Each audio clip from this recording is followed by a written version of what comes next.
R.I.P. David Lynch. The owlates are not what they seem. T-owl cry, T-owl dorselessness, T-owl sippy.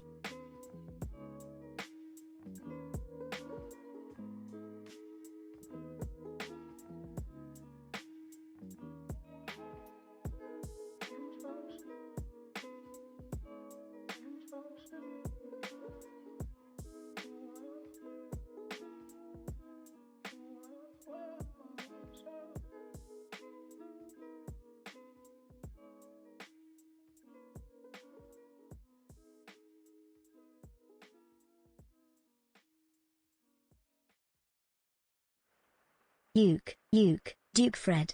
To be, Fredizer.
Look, Gordon ropes.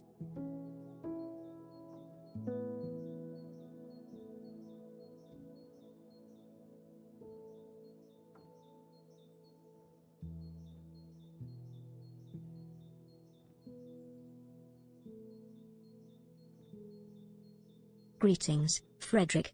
Greetings, chat Fred Sykson.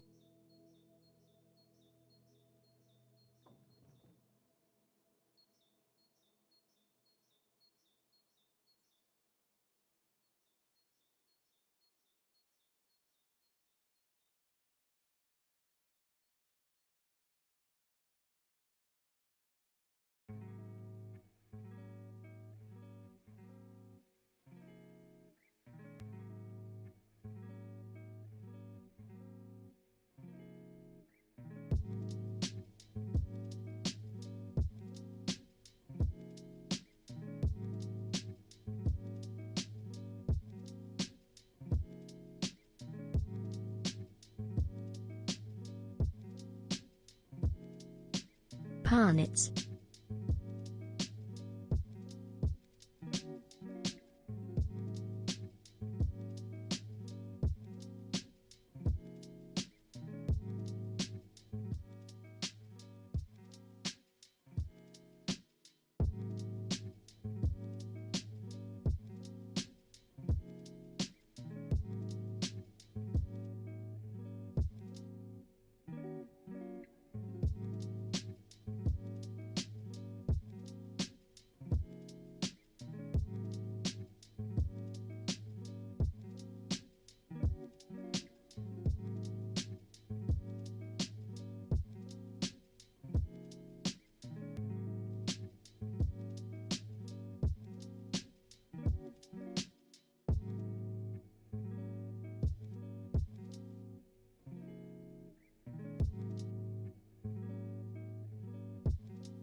Guten Abend, meine Eulchen. Good evening, my owlets.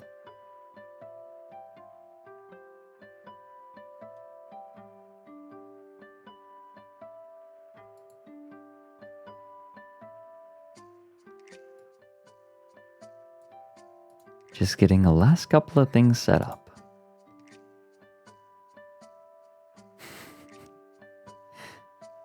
I really enjoy the trend of people, rather than using the arrive emote, they are using the throw emote, implying they are launching themselves into chat.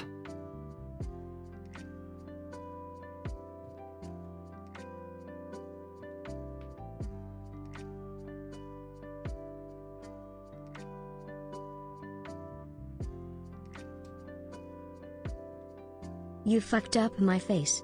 Tiao froggy. A hunt down the Freeman is fascinating. War's over. I'm supposing that we lost. Either we lost or, like, things turned around very quickly. I could honestly see either way. New starting conditions. Okay, it is very tempting to really participate in the next war.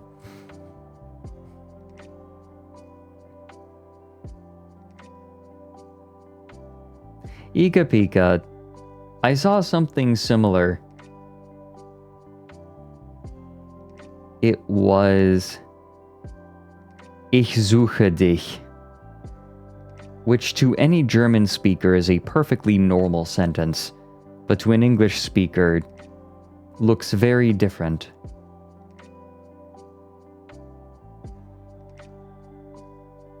Welcome in, Jade.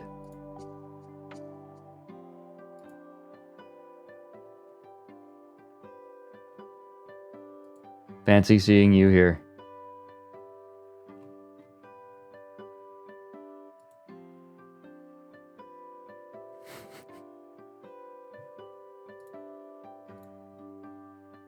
Oh dear, I'm doing the thing where I start stream before I've properly started.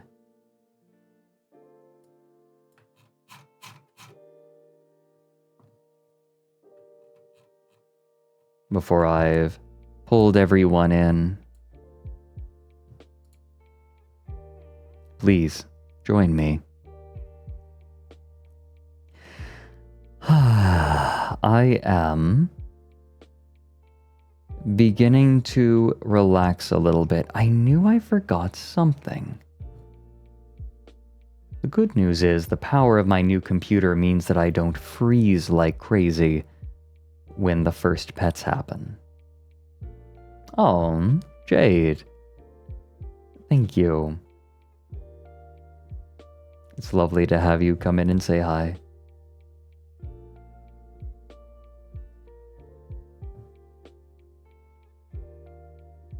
Oh, and you know what I should do?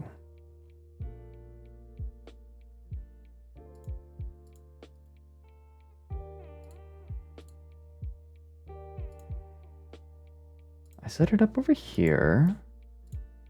However, reference. There we go. We're gonna have Ryan coming on pretty soon.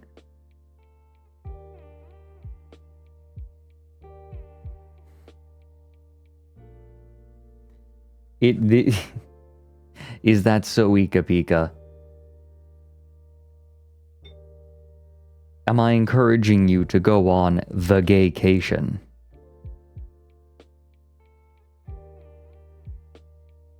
Where what happens on the gaycation stays on the gaycation. Hello, cat.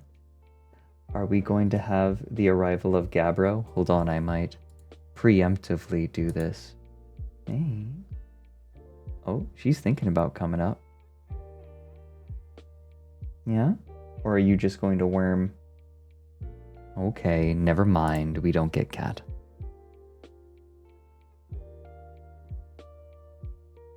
I'm the reason the West is falling, if only it could be the world. Submit to the gaycation or be destroyed.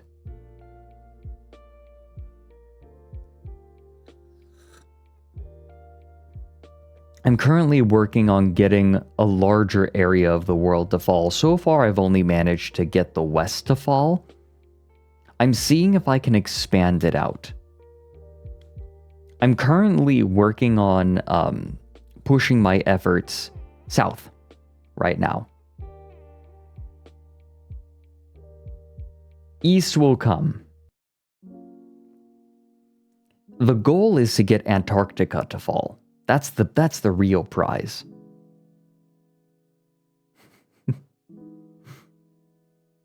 Welcome in, Kokichi. And welcome in, everyone. Oh my, and look at all of these. Oh, thank you, Desmara. It felt fitting. I quite like this background. And hey, to the people who help keep the archives open, Radioactive Half Rhyme for the last 29 months. Yup, rest in peace, David Lynch. A foundational creator. And also someone who would say hello every Friday. Sanrei for the 16 months. Daniel Sidian for the 23 months. Orthogonal Caster for the 29. And Ender for the 300 bits. Fidox for the 32 months. Thank you very much, all of you, for helping keep the archives open and for helping me continue to do what I do. And help fund some of the weird stuff. There are a lot of things that I would really like to do more of. And every bit of support helps make that happen.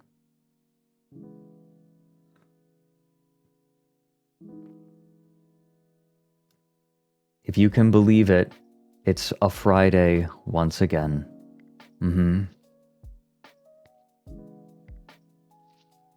Oh, Nini Dawn, hello. Look at all these cute emotes. All of you have such cute emotes. That's one from Fullpine. What's this? From Ervson. Oh, that's very cute. Oh, that's your own. Or is it? No, it's not. Excuse me. But it is very cute.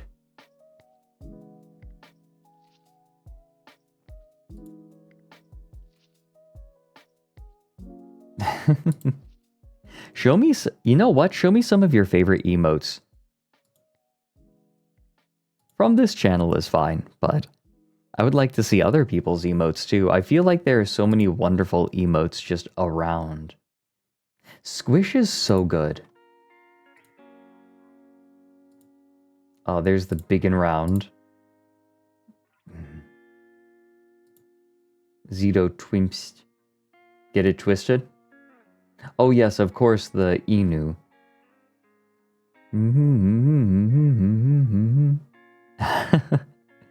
I've seen Cabal's wheeze. Cabal's wheeze is very strong. Oh, I love the box fellas. Who's got a doot? Letovsky.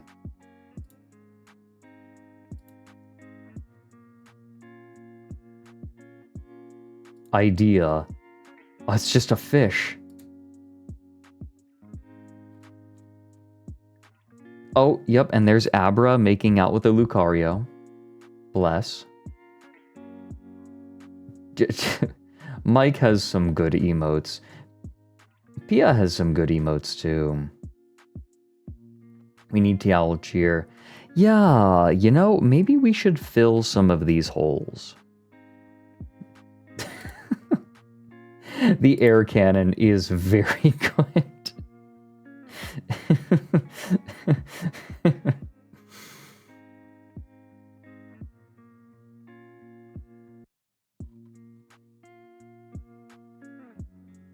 Yeah, the Rev Cursed emote it is very good.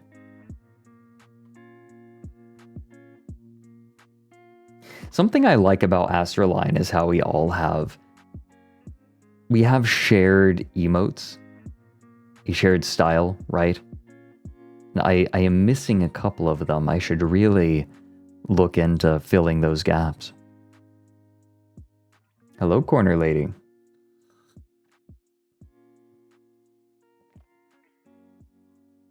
And hello, everyone.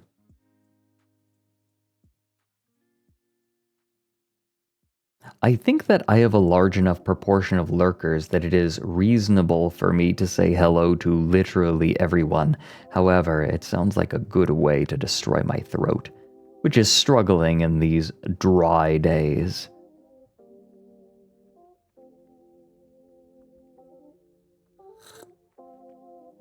Is that so, Claire?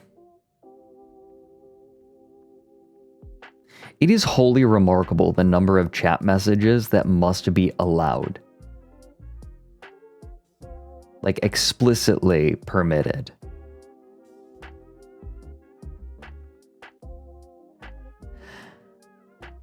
Yeah, Rebeck? Are you... Rebeck? Okay, Rebeck. Did the atmosphere get drier? No, just... Okay, you ready for a fun little bit of... I don't know what you'd call it. Physics? No, not physics. Just... chemistry? Chemistry, I suppose. As air becomes colder, the saturation point of the air grows lower, meaning that the air can hold less moisture in it. So, 70% saturation at 40 degrees Fahrenheit is going to be significantly less than 70% saturation at 72 degrees Fahrenheit. What that means is that as the air gets colder, it tends to get drier. That's why moisture tends to accumulate on surfaces as the air gets, oh my god, as the air gets colder. Will that fix it?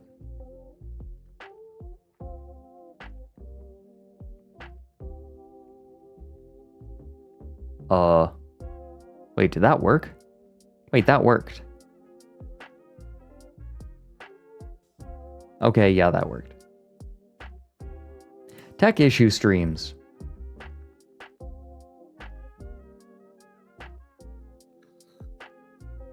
Centigrade, fine.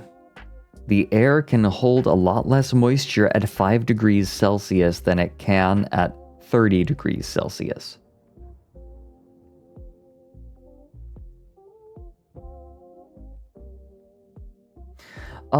Holden, it's because Mike was there at the very beginning and had a personal relationship with Doug. It was not a very serious thing in the beginning.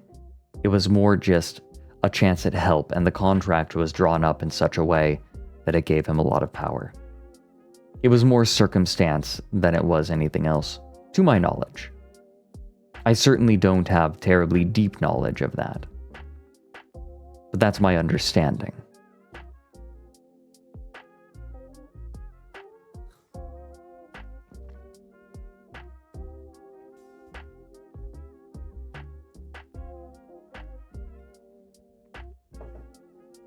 Wait, what?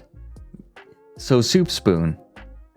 I am actually going to say, okay, so Soup Spoon is saying that someone on Reddit was giving them shit for saying that adding lemon juice to alkaline water makes it acidic. So, listen. You are in the wrong, but not because you said something incorrect. You are in the wrong because you posted on Reddit.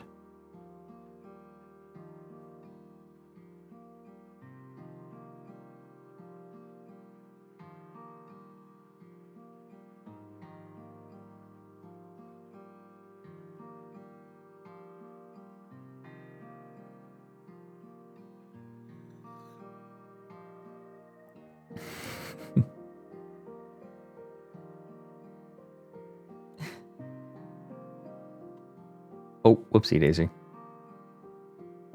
God damn it. Tiao Dumpy. Oh, thank you for the 5 months, Minister. I'm gonna level with all of you. I have simply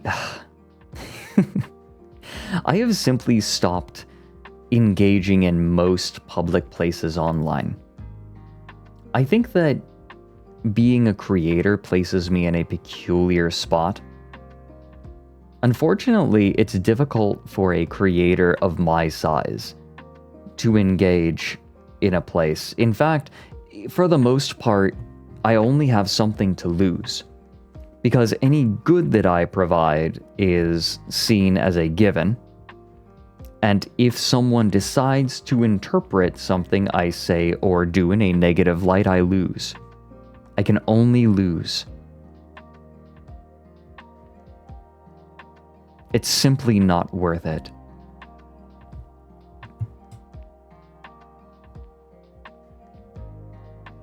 Yeah, Mandy, there are some people who simply will not tolerate VTubers, period.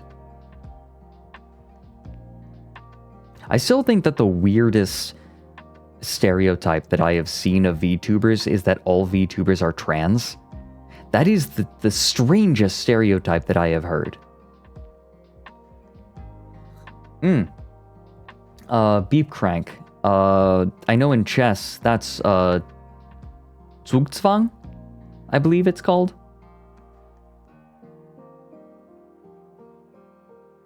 Where no matter what move you make, it worsens your position.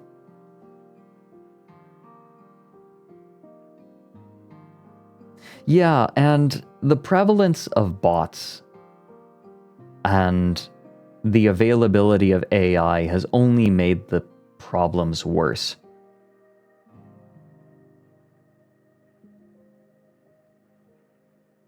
Yeah, no, Tank Facts. It's said by a small but vocal pocket, yes, but it is a funny one.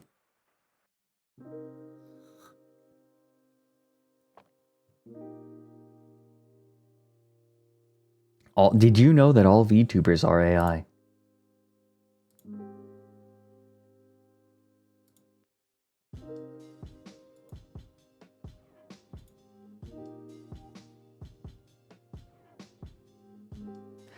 I am quite calm today. I feel good. I feel relaxed. I am comfy. I got some writing done today, even if that writing largely consisted of me shearing away old writing. But that's writing. Part of the process of writing is deleting. But I did increase the word count technically. So, still writing.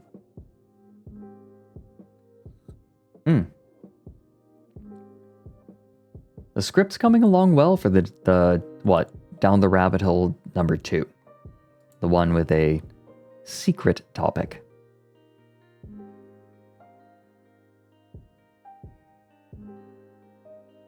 Yeah, Radioactive Half Rhyme, I actually find it very soothing to edit my writing. And in fact, I think I enjoy editing my writing more than I enjoy writing.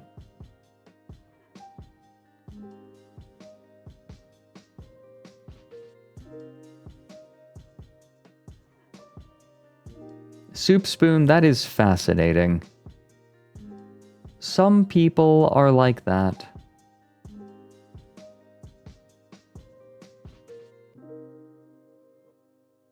Yeah, Mandy, there was kind of a viewpoint.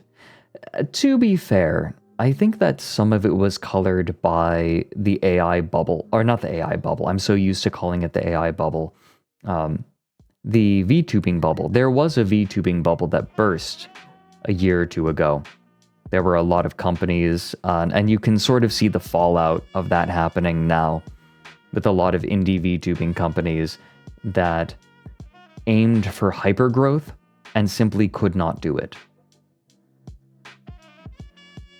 It's nice to be in one of the agencies that is holding together, ASTRALINE is quite stable. It kind of feels like being in a ship, like in a storm that is holding together nicely and all the ships around you are capsizing.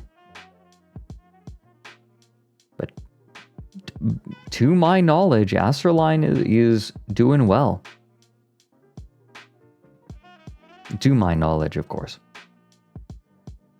But the captain is Mary. Mary's passionate enough to make this work. Do I think HoloLive will be around in 3 years? I couldn't tell you. I don't know enough about the economics of HoloLive.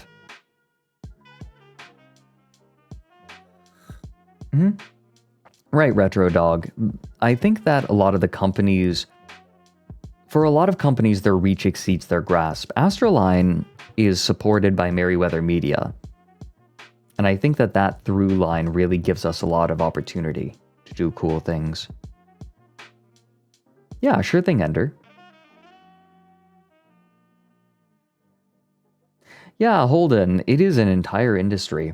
Although, to be fair, the Western market is, I think, significantly smaller.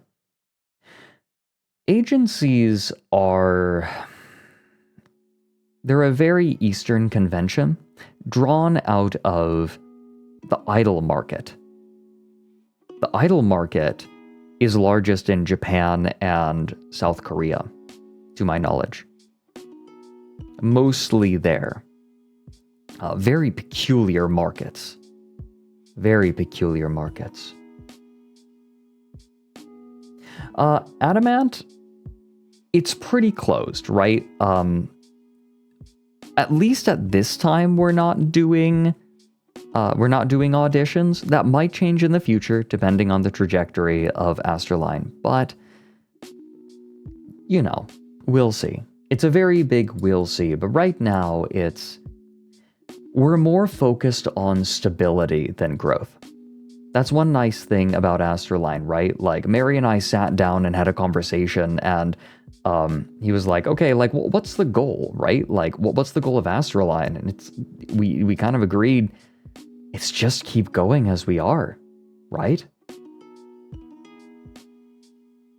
Like, we like where we are. We're all working on our own channel strategies, on doing cool things that we want to do. Just streaming, getting assets, doing like exciting things, and hopefully we grow along the way. But we're also happy, like, we're happy doing what we're doing. And taking wild swings feels foolhardy, reckless, maybe? We're all very appreciative.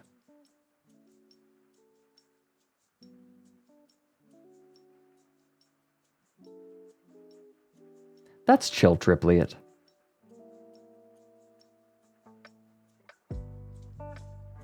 Yeah, exactly, Courier. We're focused on the content. ASTRALINE is an agency that was made by... It was founded by a person who just loves the industry, who just loves VTubing, and just wants to support VTubing. Right? He wanted to make his own agency because he loves VTubing. No, Mary. Mary was much more familiar, right? I had very little familiarity going into it with the industry. I'm kind of in my own corner, and I like it that way. I like being in my weird little corner. I like being different.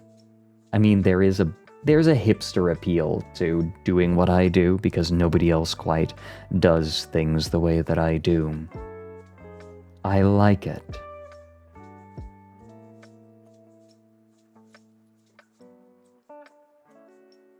Yeah, Minister of Fecal Affairs. It's a good way of being. And I really appreciate that ASTRALINE is much more concerned with stability than growth. We want to grow, but we're not going to compromise our stability to do it. Does that make sense? And that means that as so many other agencies have crumbled, ASTRALINE stayed okay. And even, okay, and even if the agency did crumble, you know, I'd still stream.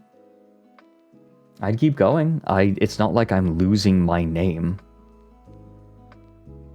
Grow to do what? I mean, get a bigger audience, make more money. Making more money is nice. But also just getting more ears. There's an excitement to having more ears, isn't there? I think there's a balance to be struck. I think that growing I am not willing to grow an audience at the expense of the feeling of my streams. That's something that I made very clear to my managers. I do not wish to court a larger audience that does not suit the vibe that I want to foster.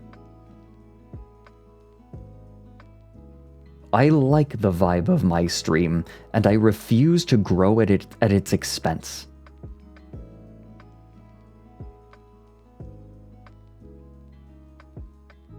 I like what we have. I like this community, and I only want people to join it if they're a good fit, right? Hopefully, the vibe of the stream filters out people that do not fit the vibe.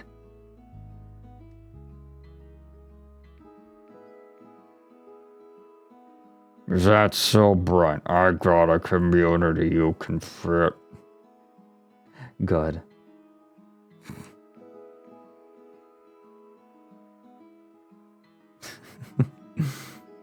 No, it's the discomfort streams. I remember there was a lot of consternation when I joined ASTRALINE. There was fear that the feeling of the streams would change. And I hope that I have assuaged those concerns. I will not create outside of what I will. I'm glad, Soup Spoon. The streams aren't for everyone. And that's just sort of a fact of me. I'm not for everyone. What I make is not for everyone. I would much rather deeply resonate with a smaller number of people than resonate slightly with a larger number of people. I'm glad that I exist in a time where I can do that. And I'm glad that I have found all of you.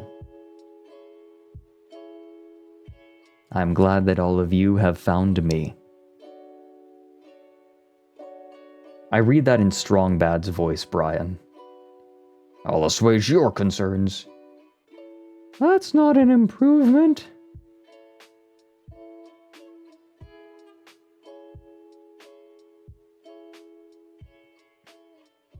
Correct, Ender. If my content changes, it's because I want to do something different. For example, the things that I want to do, right, the focuses that I want for my streams in the near future. I was actually chatting with our new manager about this just the other day. I want to do more streams like this, where I bring people on to talk about specific areas of interest. I want to play more niche, interesting indie games.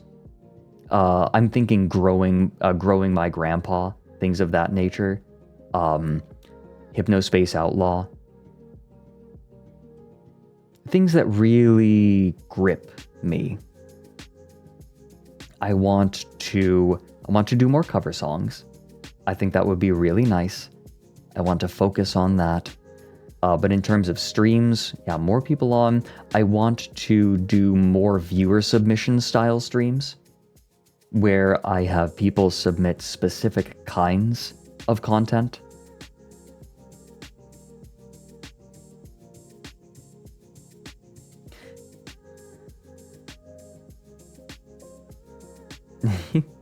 My cover is on Spotify. My Iridium cover should be.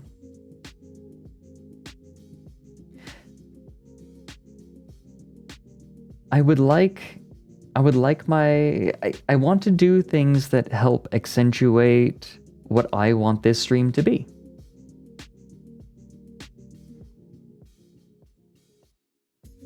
Dream Setter is going to be interesting, yes. I also want to host more events, which Good morning, Fred. For varying values of morning, here's to 5 months, with more to come. Happy time zone is what I've heard. Thank you for the 5 months. This is a nice time slot, isn't it? Catching the morning Americans / early afternoon Americans and the evening Europeans.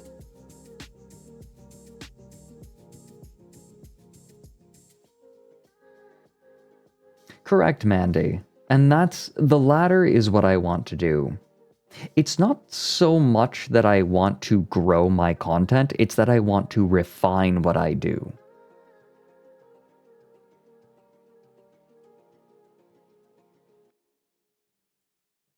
Evening European is the name of my new jazz ensemble.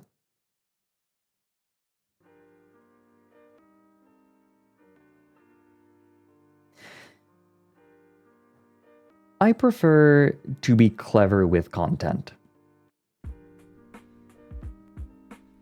I enjoy iterating, make it weirder and more esoteric, yeah. But thank you for the 5 months, TK Val. I want to grow my grandpa. I guess I'm just hopeful for the future right now. Which is not something that I have felt for a while. I have a future. What am I supposed to do with that?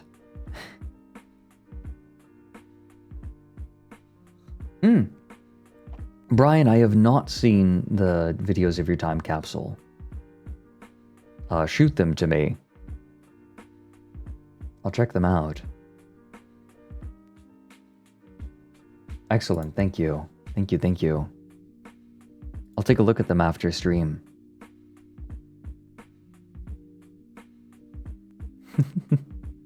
Contrapary, good.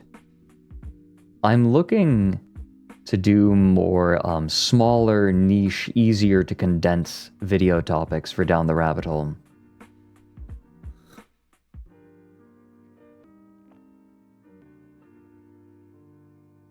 May I suggest you play chess against Neurosama as you covered her grandfather deep throat the chess machine? That is a remarkable detail that you remembered. How much else of that video do you remember, or do you just remember that they changed the name Deep Thought to Deep Blue because people were afraid that they would call it Deep Throat, which was,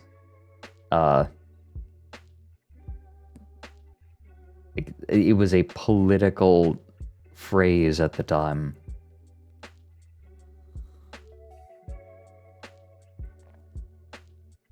That is a very specific point of a 2-hour-long video that you remembered, Ika Pika.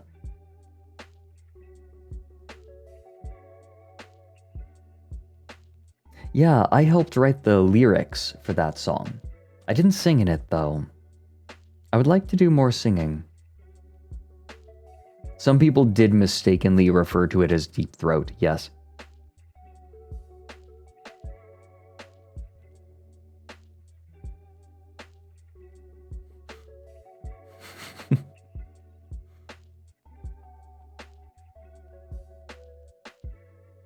Man, we're going to have Ryan on very soon.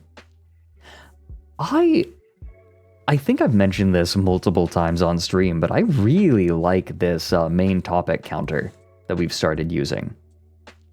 Isn't it nice?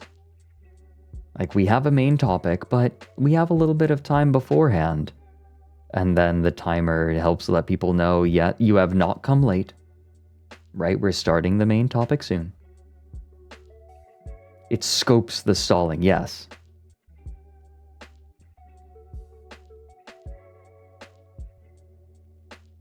It's a more interesting starting soon screen, in a way.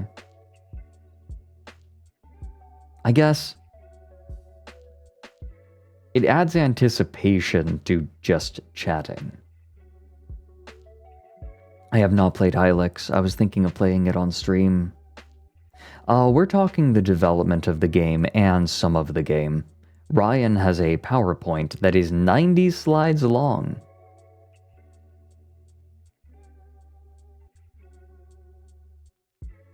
It's like a Pomodoro timer for autistic homosexuals. You wanna try that again? No pretzel?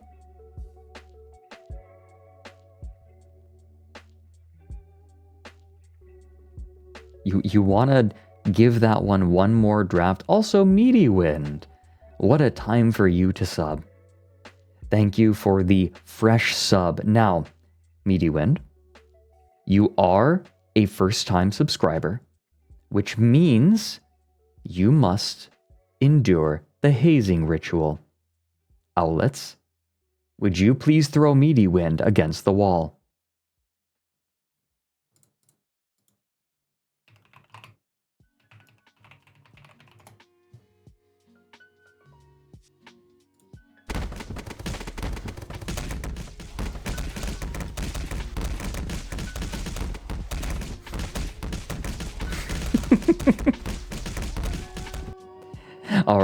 All right, everyone. Dust them off. Welcome in, Meaty Wind. Good to have you.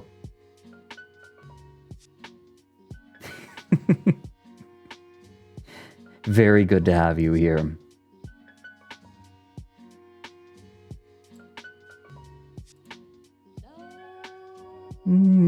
And behold. And welcome in, Millie. Man, I am only now realizing it is going to be so much easier, I think, to read people's names on the screen without straining my eyes once I get my new glasses. It's my first pair. I am getting my first pair of glasses. Stumbled upon, is that so? Well, welcome in. Good news, we have 2 videos that are in development. One of them, a smaller scale one, should be released before the larger scale one. Technically, we have 3 in production. Well, one of them is in pre-production.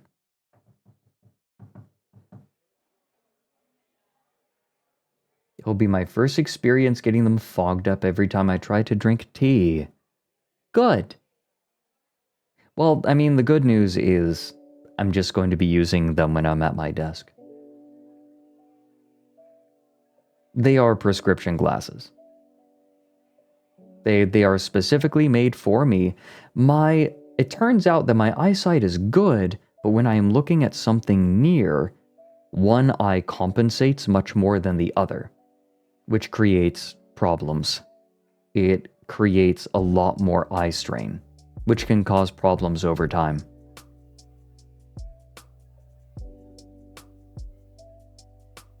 Oh, I already did the vision test.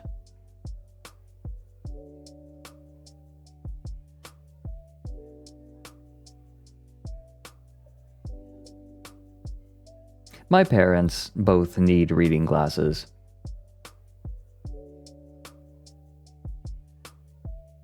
Said, unlike you, some people have real glasses. I'm getting real glasses. Hello, Caldero. Goat. Goat is small. Tape to wall. Hey, Starry. Hey, Starry. Do you think you could pass me that old illustration you did of taping Caldero to the wall? And would you be willing to let me make it a 7TV emote? Because I love any opportunity to bully my chatters.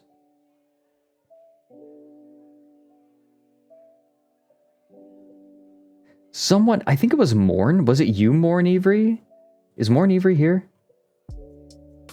I believe it was Morn Avery Winters who, during the pre-stream chat, said, "Goat is small, tape to wall." Nobody was there. Like, there were like just a few people there, and it started spreading. I hope you know that has started spreading to other streamers. Like, someone is small, taped to wall. I've been seeing it in other places.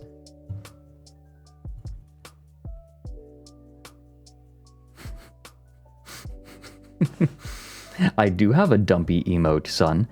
Chat, would you be willing to share with son our T-Owl dumpy?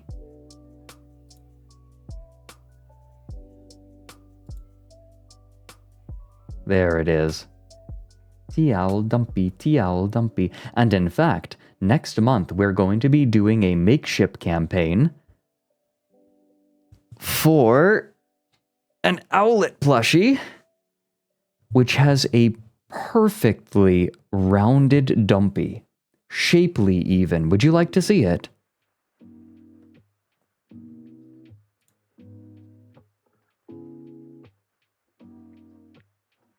Here it is. It is... You know, I was always dubious about companies like that. But even though I have a couple of them, right? But I'll be damned, this is really high quality. It's stuffed tight. Stuffed quite tight. Still very squishy, squishy. And the booty is shaped very specifically. Like, look at that shape. It is perfect. I don't know how they got such a perfectly rounded shape. I think they tightened up the stitching up here to get just the right... Like, I am flabbergasted that they got it so well. But look. T-Owl dumpy, T-Owl dumpy, T-Owl dumpy, T-Owl dumpy. It's perfect. It also bounces against the wall very well.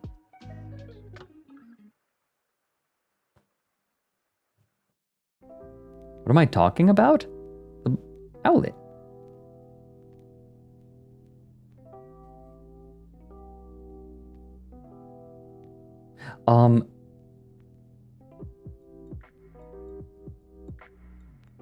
It will not have a voice box. You will have to say the ouch on your own. But I have had this plushie for about a month, and it has held together very, very well. The cats have not destroyed it. Throw the doll as hard as you can against your monitor. I am not doing that. But I love it.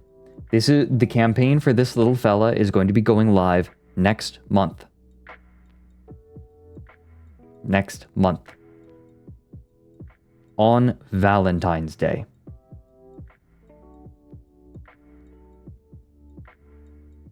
A good Valentine's Day gift. Well, I mean, it won't ship on Valentine's Day, but good promise.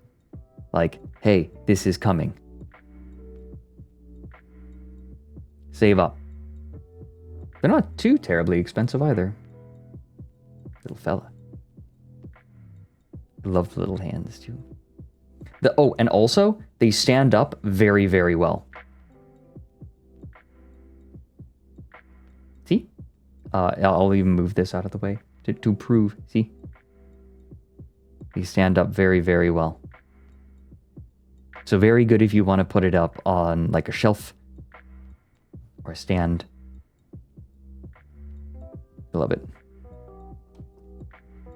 I'm very chuffed.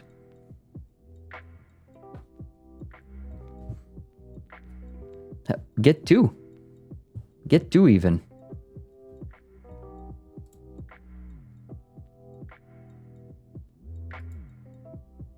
You have the same arm warmers? Hey. They're nice. I just felt like them today. And I will come back a pound cake.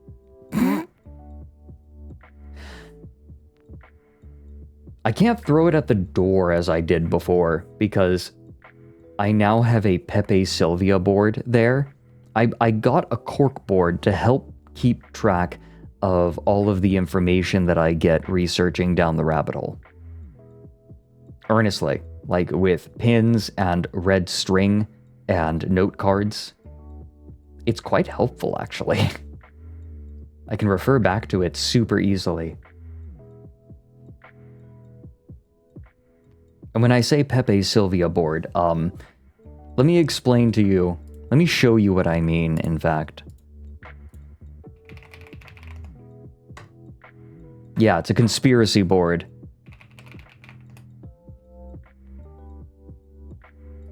God, I love this clip.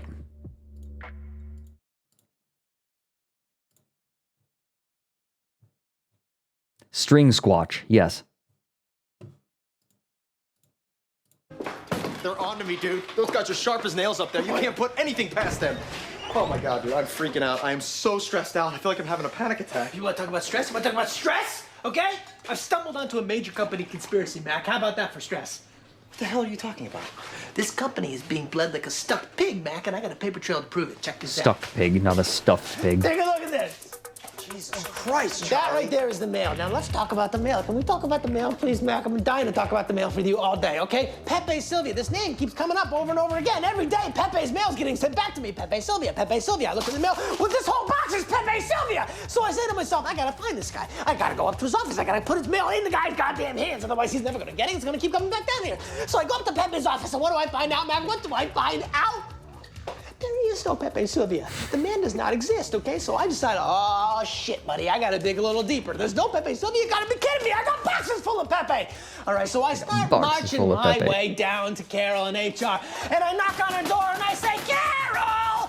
Carol, I gotta talk to you about Pepe. And when I open the door, what do I find? I knock on the door and I'm like, Aoife, Aoife.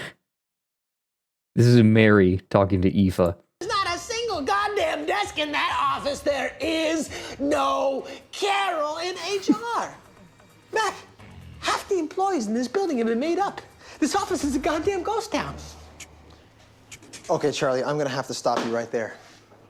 Not only do all of these people exist, but they have been asking for their mail on a daily basis. It's all they're talking about up there. Jesus Christ, dude. We are gonna lose our jobs. Well, calm down, because here's one thing that's not gonna happen. What? We're not gonna get fired. We're not. Because we've already been fired. We've lost our jobs? Yeah.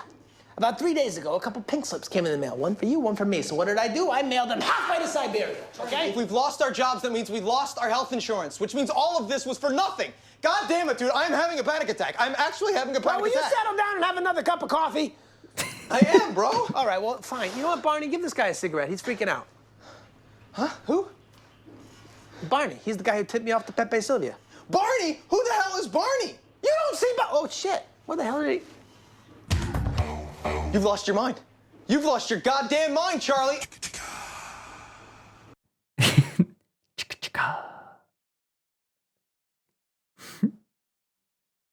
You like the implication you didn't even bother reading the pink slips and just assume they were being fired. I mean, it's a reasonable assumption, right? This is one of those shows that I absolutely need to watch. Like yesterday.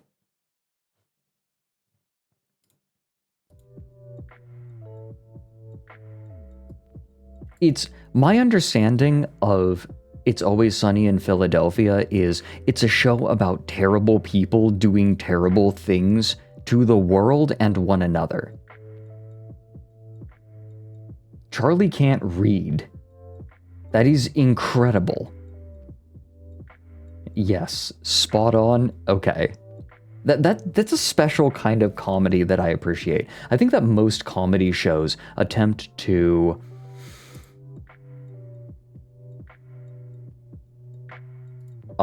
they attempt to make the characters relatable, but part of the fun of It's Always Sunny in Philadelphia is that these people are awful and they always get their just desserts in one way or another. Seinfeld, if it was good.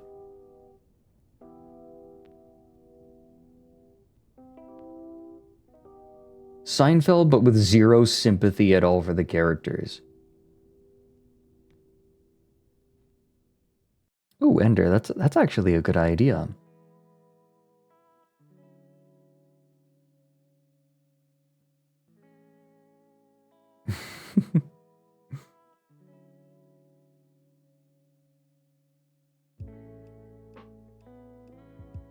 One of the few... Bless Noel Pretzel. No, writing terrible people is a skill. Hey everyone, I'm going to be right back. I am going to refill my tea pitcher, but when I come back, we are going to invite Ryan into a call, and we are going to begin our main event. We are going to learn about Hunt Down the Freeman together. Give me about 5 minutes, not only to wrangle myself, but to wrangle Ryan, and we'll get started. Hang tight.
Oh, hello, outlets.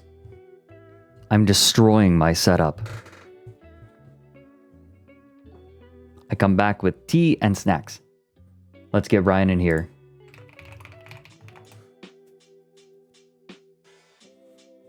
Did anyone arrive while I was AFK?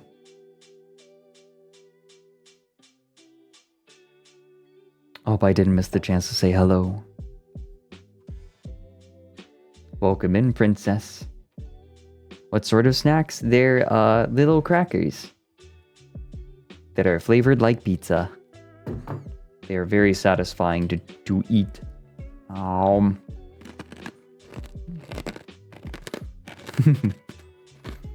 nom nom.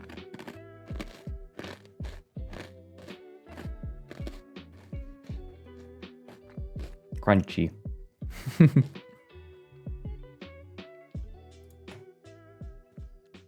Okay, the call is open for Ryan. Hello. I see that you have chosen a game-relevant Fugi for today. Well, as a gamer, Fred, I thought I should come dressed for the occasion. As a big gamer. Yes. How are you today, Fredrik Lutzen? Oh, I am relaxed. Got some script writing done today. Oh, nice. You did yeah. your job. Yeah, I did my job. Clap in chat. And also some research. This subject is a little bit technical in places, and so I have to familiarize myself with some of the nuances if I'm going to do this correctly. Gotta learn a new degree. Gotta take some time to completely learn a new art form for this episode, Fred. Like, I had to learn Eve. I had to learn Eve for the Eve video. That was a lot. Went to Eve University. Eve, I did unironically join Eve University for that video and played for 6 months. Most people, it only takes 3. I did take an extra year in college, actually. I know, that was a really mean joke I was making, sorry. It's fun. It was funny. No, but it was funny. Oh, dear. To be fair, as a musician, we take 4 years to finish our bachelors, so and 2 to finish our masters. So No, that's normal for, I think, most places, like most subjects. Yeah. Well, it depends. I think in the UK you normally take 3 and then 1 to 2 for your bachelors. 1 to 2 for your masters. Excuse me. Oh, interesting. 3 for your bachelors and 1 to 2 for your masters. So. Oh, interesting. Yeah, longer. And when I was there, they were like, "We're not going to offer 1 year masters anymore because like the last guy who did a 1 year master, like he died." George is here, and she's known she's left. I was walking her whilst you started the stream, Fred. So George is going for a walk, and she's like literally flat out asleep, and she's asleep with her face like buried in my stomach. She's like face up in the stomach. Very, very sweet. She will wake up eventually. It's 5 p.m. here. People are going to start coming home, and then Bertie will start barking, and George will start yapping too. Okay. Well, we'll appreciate the time while we have it. Before we get to the main subject, though, you had a tweet that you wanted to show me, but I am invoking streamer privilege, and I want to look at something as well with you before stream. You have no privilege here, sir. This is my domain. Put down the phone and stop VTubing. You have no power here. You have no... See, guys, if you want to take Fredrik's power away, you just have to stop watching them. You have no power here, Ryan. Ryan Stormcrow. So I love it.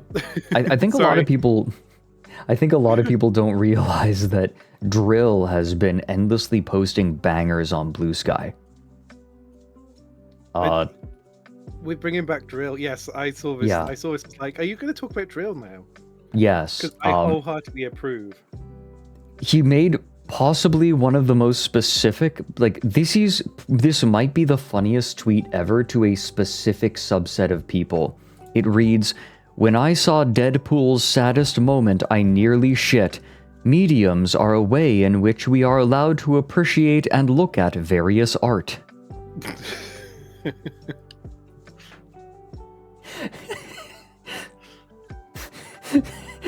that sentence is, I want this on the wall of every English professor.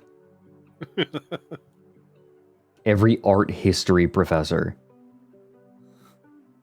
Along with the quote, "And with that, they killed nostalgia." And with that, they killed this. What was the chant? Throw forward.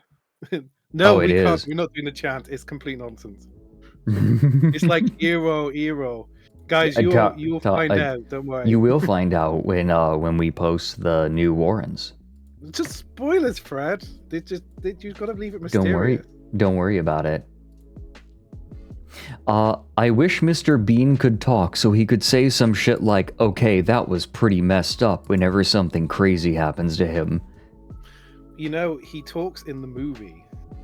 He does. He does. He's like, "Would you like coffee? Oui. Some sugar?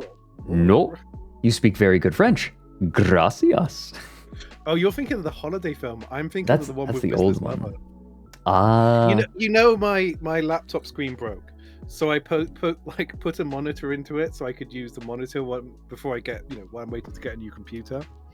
And every like when I had a student, I was talking to them online. I was like, you're gonna see me from the side,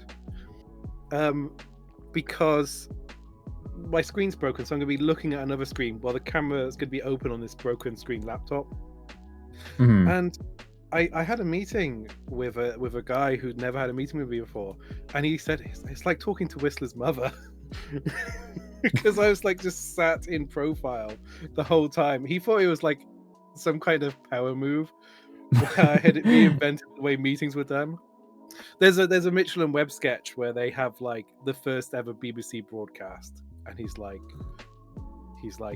"We are going to stand in profile, like in the stamps, as we believe it is how you would like to view people on the television."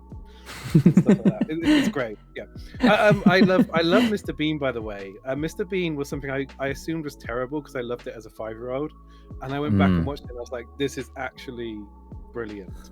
This is really well done." It's like up there with Keaton and Chaplin and Laurel and Hardy for me. That real like. He's very good. Magic. Yeah, he's very good. Yeah, it's amazing when you don't think it'll be good. And you're watching like this is great. Mm. Oh my god! Somebody has Tim humping their airdryer in the first film. that is Joel, Vine Sauce Joel. Oh my word!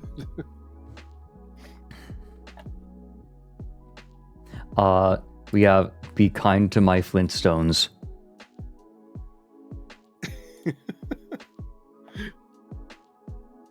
I can't buy Elaine Schwartz.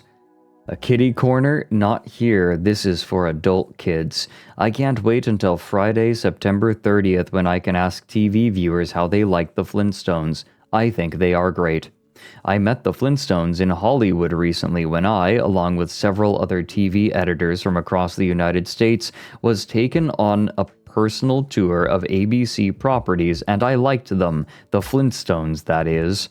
I'm easy to please, and the Flintstones are pleasing people, so we got along well right off. Oh my, wait, the Flintstones will make its debut as an adult cartoon on September 30th. Mark the date. Just mark it if you want to meet the Flintstones, but don't accuse me of anything but stupidity if you don't like them. This is what it's like talking to a middle-aged person who's an idiot, right? Yeah. This is what conversations are like with them. Their experience of the world is so narrow that they do the blandest, most boring things, and they're only capable of talking about it in the most bland and boring way. And yes, you're just like, you halfway through, you're like, oh my god, this person's like talking shit. It's like This person was granted speaking privileges too young because they started speaking and, like, didn't listen. Joel, They don't want to listen Joel, to other people did speak you in case it permanently change the influences course their of internet culture speech. again, Joel? Wait, say that again? An outlet was speaking.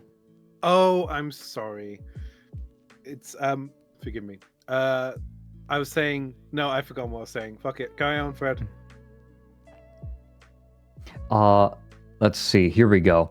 This is this is a classic. Well, I got like 100 scam DMs today. That's pretty good. It could have been 200 or 1,000. I guess there's no way to make this happen less often. The devs are doing their best. It's basically impossible to program a computer to do anything.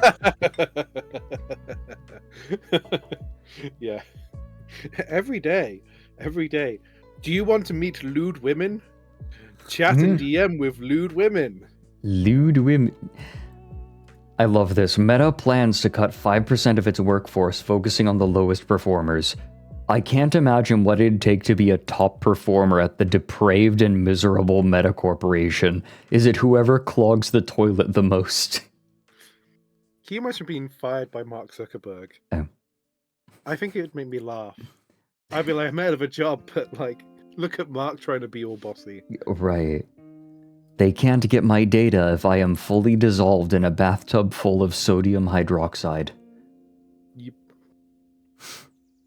All millennials, Gen X, and boomers are from Reddit. I have a funny image which proves this. That line alone, I have a funny image which proves this, should be the tagline of Facebook at this point. I have a political cartoon that will absolutely change the way you view something. I have something that's like a poor AI generated image or a bad Photoshop, which shows something which proves my point. I was trying to think of something that wasn't 2x rated there. I was going to be like Hillary sucking dick, but I'm sorry. Ryan just he can't think of anything except sucking dick. I'm sorry, chat. I'm sorry, Alex. Unless you've edited it out, in the upcoming warrants, there is an entire section about Mike thinking about you sucking dick. So let's not throw stones. No, that got left in. That got left in. Great, that's perfect.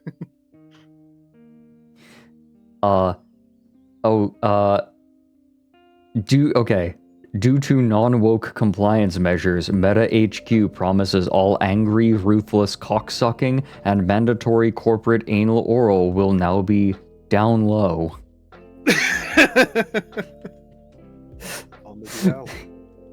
Although, this one is the big banger. Got me and my wife's anniversary mixed up with 9/11 again. In my defense, the numbers are kind of close together. And then in quotation marks, I'm sorry, toots. He's in touch with the issues that face everyday Americans. There's like, you're going home, you've got a box of chocolates ready for the anniversary, and you like look at your phone, you're like, oh no, it's 9/11, I fucked it. And you turn around and you just see your neighbor also carrying a box of chocolates. There's a short story like this, I'm sure, by Shirley Jackson. This is specifically a Shirley Jackson story, actually. What is it? The one where like the woman's husband is cheating on her and is also like she cannot find him. He's just disappeared. Shirley Jackson's terrifying. She's a terrifying author. That's it's a really sort of scary image. It just also sounds like it could be completely innocuous. But that's a terrifying thing about Shirley Jackson. If you want a truly like unsettling story, a short story, look up the story Trial by Combat. One of the most terrifying stories I've read. It's like social anxiety. I had no point about this. This was not building up to a joke. I just like her stories. What? Oh, I thought you meant about showing drill, because I was like, well, the thing I wanted to talk about is completely related to Hunt Down the Freeman, I think. But, Oh, okay. Yeah, we should get started on that, shouldn't we? Well, give No, us a we have couple one more. more. There is a post that you wished to share. Oh yeah. Quote, but, so you can quote drill if you want more. I'm happy with that. Well, we no, don't I have to listen to want to this see asshole. this. No. We just need to read the quotes on top, right? Okay. You can be him, and then I can get angry with you. It's not really enjoyable to make music now. It takes a lot of time, it takes a lot of practice. You have to get really good at an instrument or really good at a piece of production software. I think the majority of people don't enjoy the majority of time they spend making music. From the founder of Suno AI. Yeah. So while we talk about it, it's going to open the beer. Okay. It's 5 o'clock here. So I was going to write an eloquent reply to this, and there are some. I think there's a quote from Josh Orton saying this company should burn down, and I was like, yep. But I think I was like, I just can't be bothered wasting my time on responding to a tweet. It's just not my. But I think I want to. You finally are getting to the point where I'm at. Well, I've never responded. It's just because I can't. I've never been bothered, and this is the thing. Something I've seen on Twitter that's probably made me the most angry I've been for a long ass time. I hate the way he sits there with the giant headphones on because he's got a tiny peanut head as well. I hate everything about this man. I hate his appearance and everything he does. So Mike Patty, I should say, is not the man who is sharing the video. He's not the man in the video. He's just sharing it. I want to hear this dickhead. We didn't just want to build, let's say, a company that makes the current crop of creators 10% faster or makes it 10% easier to make music. If you want to impact the way 1 billion people experience music, you have to build something for 1 billion people. And so that is first and foremost giving everybody the joys of creating music. And this is a huge departure from how it is now. But that makes no sense. It's not really enjoyable to make music now. People enjoy. Why do you say that?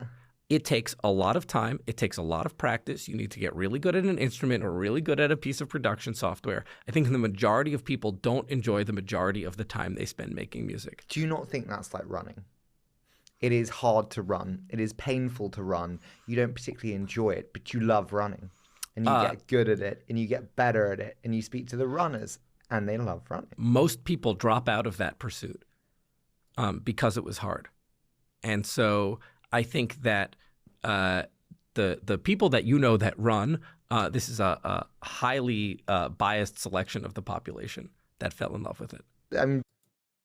Okay, as someone who makes music, this is obviously really offensive, but I'll tell you, this guy's clearly a dick, and he's an idiot, and he is also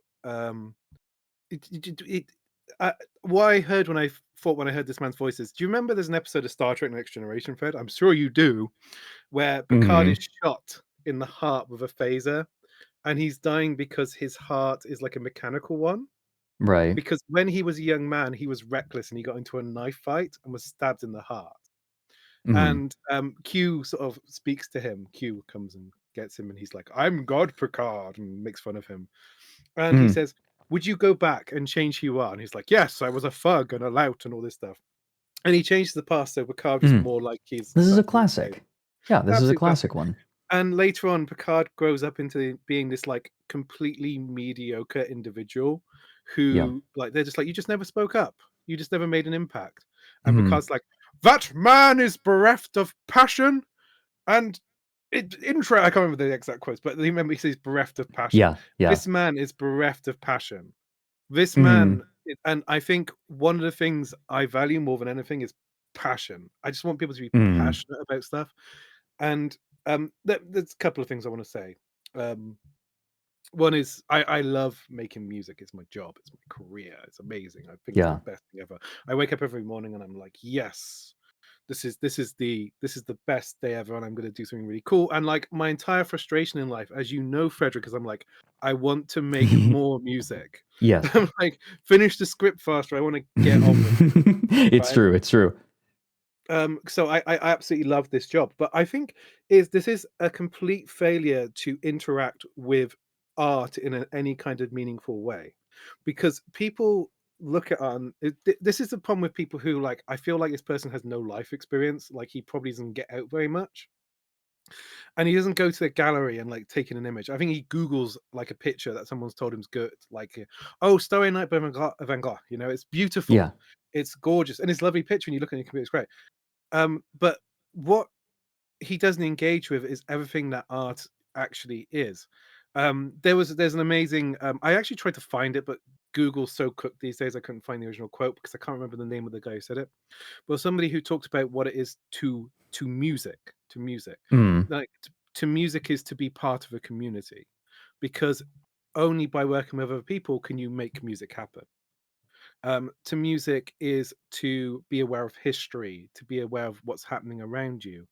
To music is to mix with colleagues, and the experience of making art or music, or art as Well, music is. Go ahead, Fred. Sorry. art's a conversation. It is Yeah. a centuries long conversation. Yeah, absolutely. And I think that's I mean, I could say it's a little reductive, but that's essentially encompasses what it is. I mean, I said like 6 words or something. Yeah.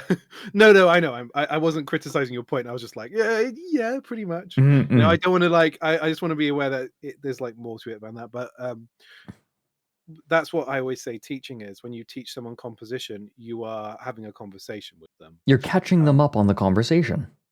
Not even catching them Yeah. up. You're having a conversation, because Yeah, that's what true. they do is they work on a piece of music and they come back next week and they've responded to what you said to them. Mm-hmm. Yeah. But music and art and everything is such a it's so far from removed from the actual like sound of a piece of music. It's so wrapped up in the performance, the culture of making it. And one of the things I always say is like there's always like a conversation about like I was saying sometimes for composers we have like a lot of people who are kind of amateur composers who kind of sometimes will like muscle in a little bit on our work, and then I'm like, yeah, but also we can't really complain because they're like, amateurs make such a huge part of like the musical environment up. Like 90% of people who interact with or make music are probably amateurs, if Yeah. not more, like 99% or something like that. Yeah, raising my hand. Yeah, absolutely. And it's one of those things. I played snooker last night, Fred, because I've got coaching coming up. And snooker's like the most difficult sport at an entry level. Like you can play football. I can play football and I can kick a ball or go in a goal. Somebody who's new to snooker could like try and pot a ball and not pot anything all afternoon. It's so difficult. And Yeah. I just really enjoyed it. And I don't go, yeah, I want this to be easy. Yeah. You do it 'cause it's hard. Do you know what I mean? Right. I guess like it seems so insane to me because I play games where like the struggle is part of the enjoyment, right? Like this person brings up running, but I would bring up, any of the strategy Everything. games that I enjoy, like literally everything that I enjoy, right? Everything about the human experience is about achievement, right? Whether it's at a personal level or at a sort of a more general level, I guess. But like I like cooking, and like I want to cook good food every time I cook, and I want to cook better food each time. And the reason we play video games is because we risk losing in video games. That's that's part of the experience. Well, it's not the whole reason, right? We get out what we put in, and film music is challenging, and this is like a very. I wonder if this guy's going to ever reach the point where he like realizes he's wasted his life by basically making something nobody wants, because what he's made is like a product essentially, right? But it's kind of like there are other issues here as well, and I'm going to talk about those in a second. But do we have time? Because we do need to get to hunt down the Freeman. No, we will have time. It's not a very long point, but we talk about the experience of making music, but like you can make like schlock go with things, but schlock immediately like has a bad feeling to it, because you want to like you want to watch stuff and listen to stuff which has been made by other people. Right. And this completely is bereft of that, using that word again, bereft. But I would also say one of the fundamental issues with AI, which we might have talked about already, but you can't really talk about music, you know? Like, I can't describe what Beethoven's Fifth Symphony sounds like, right? Mhm. And so the reason we make the music the way we do is we have a technique, and we develop that technique through learning. So I couldn't write a prompt to make my music. I have to like learn to make the pieces I'm making it. And in addition to that, it's people, you know, you can feed like lots of music into an AI database, and it can make like a piano solo in the style of Bill Evans, but it's not a Bill Evans piano solo. It doesn't tell the story of what Bill Evans was experiencing at that moment. It doesn't tell the story of what where Bill Evans was in his career, his life. So it's just also sad, you know. I think that's how I describe it. It feels alien. To hear someone talk like this feels alien. Yeah, it's just I feel sorry for this person, you know. Right. Sometimes I'm just like, I just wonder what happened to this person to make him so bad. Right. You know? And it's like that might be one of the most incredible digs that I've ever heard in my life. What happened to you to make you so bad?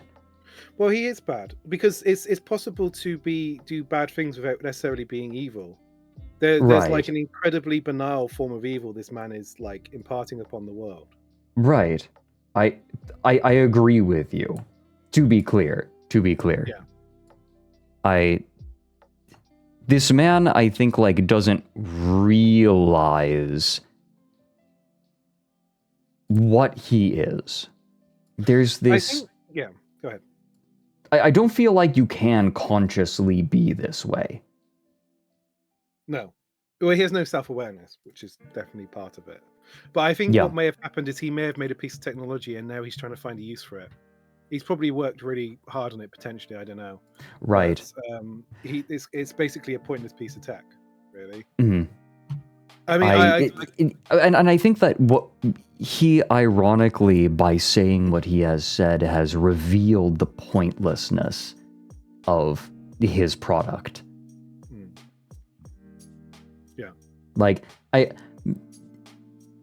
it's kind of one of those things where he's trying to describe the product, and in the middle of describing it, it's a "are we the baddies" moment, right? Where like the dude is in the middle, like they're talking about it, and he's like, "So, what's so great about like a skull, pure Aryan skull shape?" And then like even as he's saying it, he's kind of realizing, like, wait a minute, wait, this is evil. Wait, this is flash on it. Right? It's kind of one of those moments, right? You're mid-sentence, you're like, oh. Why skulls, though? That's another Mitchell and Webb sketch, along with the BBC one. Where it is. That's true. They're good. They're good. What do you want? What do you want? Mitchell and Webb are great. Yeah. But yeah, I thought that was interesting because I kind of wanted to relate it to Hunt and the Freeman, because this guy has an idea, right? Okay. Yeah. It fails in translation. Mm-hmm. Right? Right. That's the issue. So Hunt Down the Freeman is a product of a man with a great idea who's going to do everything he can to make it happen, but it just completely falls apart in translation. There's probably an argument about whether the idea is conceptually good, but this man, his ability, as we'll see, his ability to organize people, because talented people worked on this game, Fred. Talented people worked in this game. Some talented people worked in this game, but their work was universally wasted. And starting there, would you like to begin our slideshow? The presentation I made. Ryan, I have it already prepared. Excellent. In fact, we can start literally right now. All right, so everyone, I have asked Ryan to Ryan wants to come on monthly to give presentations like this, and he has quite a few things he enjoys sharing, and he has made, was this 90 slides you said? A 90 slide? It was 70. 70, okay. 70 slide presentation about Hunt Down the Freeman. And should I introduce Hunt Down the Freeman, or is this something that you take hold of? We will introduce Hunt Down the Freeman together. Okay. Ryan, why don't you begin? Yeah. Is this gonna animate when you slide it? Because I've got animations in there for it. It will. Okay, cool. Just long. Well, Hunt Down the Freeman, it came out in 2018, and it was kind of infamous for a lot of reasons. You may well have 7-0, yes. You may well have heard of it, but there are lots of bad games, but this one has attracted specific and visceral controversy, as we'll see. So, have some images from the game, Fred, if you go to the next slide. No. There'll be animations later on. I thought about animating each one, but I thought it was too drawn out. So, on the top... Wait. Are you eating, Fred? Are you mid-snack? I'm having a snack. You can't get hungry. You can absolutely have a snack. Go ahead, Fred. I need to know. In the bottom right there, is that the actual banner for the game when it's in your library? Potentially not anymore, but it definitely was for a period of time. You're kidding me. There's a little bit more to this story than a lot of the YouTubers covering it have actually talked about. So that's what's quite interesting about it. Okay. On the left is a sort of a final character model from the game, which is an amalgam of, like, if you look, it's like it's based on the concept art of the original Half-Life. And on the top right, that is an image advertising the game. Now, I guess I'm wondering if I should. I wonder if I should. He kind of explains the game himself, but I'll give you all a rundown. Hunt Down the Freeman is a game where you play a protagonist who was attacked by Gordon Freeman in Black Mesa, a Heku soldier who declares his dream to his desire for revenge on Gordon Freeman. Because he fucked up my face. He fucked up my face, as we'll see. And the G-Man hears what he says. You know, this is awful character misreading already, because I want to get into this, because the G-Man hears what he says and he's like, "That's a killer speech, brah. I'm going to bring you back to life and you can get revenge on Gordon Freeman." That is so unbelievably not in character for the G-Man. Because the G-Man is, like, incredibly calculating. Like, yes. One of the things I would notice, if you've ever played Blue Shift, the G-Man, you see the G-Man, like, I think twice in Blue Shift, and he is completely uninterested in you. He doesn't look at you, because Barney doesn't really do anything in Blue Shift. He just kind of escapes. Whereas in Opposing Force, you kill the gene worm or something, which is like a big part of the whole story. Spoiler alert for the 25-year-old video game or whatever. But that's a huge misreading. If you know anything about the G-Man is not a sentimental character. He wouldn't listen to someone's speech and be like, "Dude, that's so impressive." Right. But anyway, let's carry on and we'll get him to explain a bit more. But he swears revenge, and that's the setting the stage for what happened. Okay. By the way, I will only a rule on this stream is that a new rule that I have instituted is that I will only continue if you say next slide, please. Because I think it's because I find the phrase interminably funny. Yes, he's interested in Shepard. So in Half-Life and Opposing Forces, he appears a lot more because he recruits both of the characters. It's a very specific... Everything in Half-Life is very specific. There are very, very good video game developer, Valve. It's really hard to say. They've really got their act together.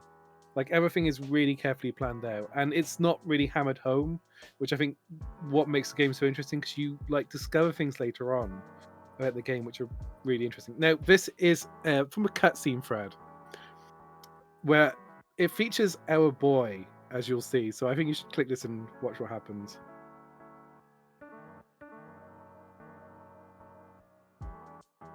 If it'll play. Is it not playing? What the? Oh, go back. Try and click it and make it. How do I hit play? Hold on. Can I hit play? It has got the videos on there because the file was like 4 gigabytes. A gig, yeah.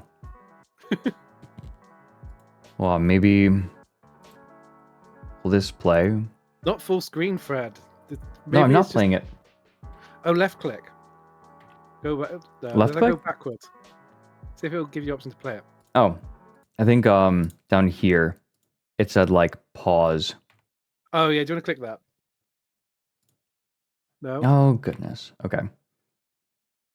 Fred, you're so incompetent. It's in. I'm doing this in LibreOffice. Stop sounding so incompetent. How do I play a video in Guys, LibreOffice? Help him out.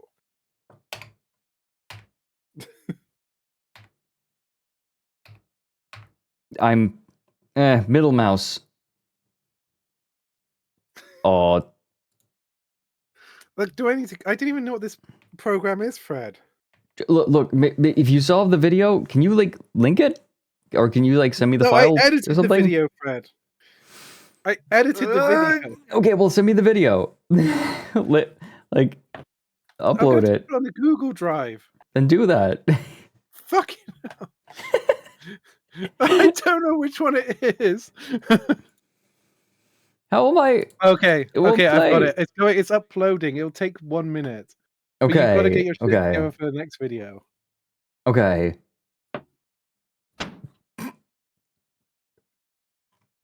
Look, I'm trying. I'm trying. You know what? I'll jingle the keys.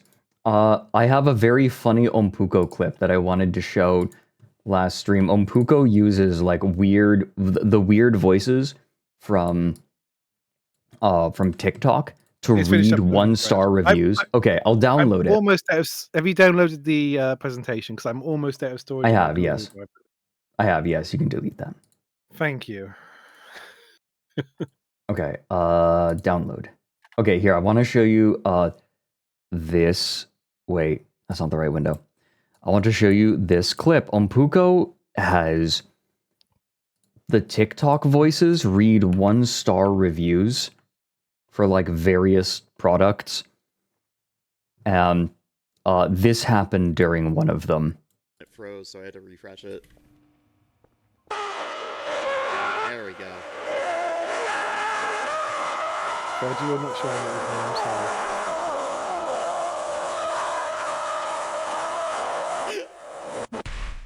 The silver was given to us hot and by the fistful.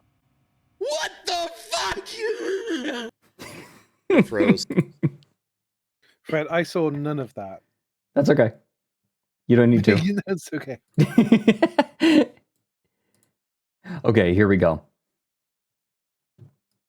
All right. I'll need to see this one. You will need to see this one. Yes. Oh my god. Okay. This is what happens, guys. I work really hard on a presentation. Fred doesn't know how to use the software. How do I press buttons? Review How? provided by Zalgo. Here we go. You should be able to see it now. Yes, I can. My fellow Americans, as your president and commander-in-chief. That's Fred. you know who that is. Keemstar. That's Keemstar. President Keemstar. I Obviously, this is like forgot. one of the most famous parts of the game, but it's worth repeating. I And this is forgot. also how the original cutscenes came out. where there's like no filter in his voice and no sound effects. It's just his voice and nothing else, Fred. It's just his voice. As this is just, it sounds like an episode of Drama Alert. My fellow Americans. I can't say Keemstar did a bad job because it, what's he meant to do with that? My fellow Americans, let's get right into the sanctions. I hate this. It is revolting. More? The final Please. drama alert. As you wish. My fellow Americans, The sigh as at the your beginning is President good. and Commander-in-Chief, it is with a heavy heart that I'm informing you that we have made a strategic decision to surrender to the alien invaders known as the Combine. Right now, this is the best chance for our survival as Americans and as humans. This has been the hardest decision of my life, and I did not do so lightly. As Americans, and indeed as human citizens, we have never willingly surrendered to oppression. And this very idea is anathema to our core values Anathema. and everything we hold dear. Yet, the fact and hard truth remains that we lost this battle for now. And believe me, we will live to fight another day. We shall return. God bless you, and God bless the United States of America. Why are they? It is so. Never voted for this guy. I guess you don't understand the situation, my friend. We're all dead men walking. Those things. The only thing we know for sure is those things are smarter than we thought. Fred, there's so much wrong with this. I don't even know where to begin. You don't, so, like, you're not surrendering, like, you're not going, we're gonna have to leave Maryland. Maryland's lost, guys. The British came back. They're gonna take Florida next, but we'll fight back. We'll get them in Pennsylvania. You're like, we're gonna be slaves, and it's gonna be, the human race is over. and he's like, but we will rise again. It's like, no, you're not. That's wrong. No, you're not. Yeah, this script makes no sense. It's like, no, this is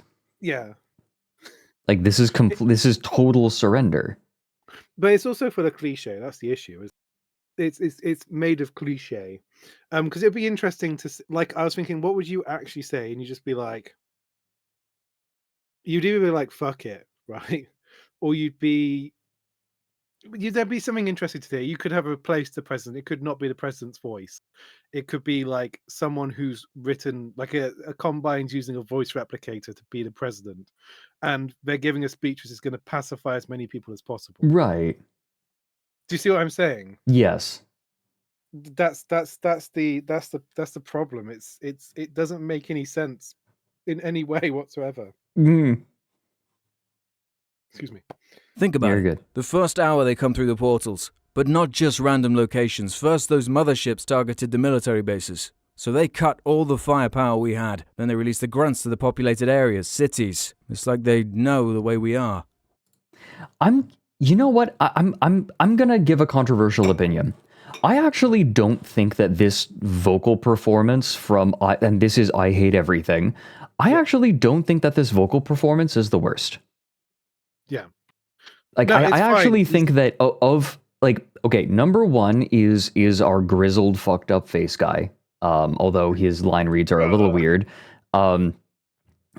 IHG's voice read, like, his line reads are not that bad. It is hard to explain how important mixing is. Like, ask any vocalist, when they record and they hear their raw audio, it sounds like shit. No matter what. You could have the best vocalists in the world and you hear their raw audio and you're like, it's kind of cringe. And it is so important to actually mix things in. And this is just the raw audio files being put over these animations. And it does not sound good at all. Yeah. It sounds really bad because there's also no like reverb and there's no background noise or Yeah. Foley. It's just appalling. It doesn't even sound diegetic. Like you hear it and you're like, is this even like, are they even speaking in the scene? This is how it came out, Fred. This is the finished product. Mhm. They know our weaknesses. Todd. Those creatures can Howard be have many never things, done but they're anything not that stupid. Sorry, go ahead. Do you know something we don't, Black Ops? Well, I guess I do. Well, maybe you should open your mouth and start talking. Spit it out, Corporal. There's no Foley. There's no pyrocynical. Everybody take possession. Mitchell, you got to get that Wait, he didn't say anything. No, door open in 15 minutes. Move, move, move.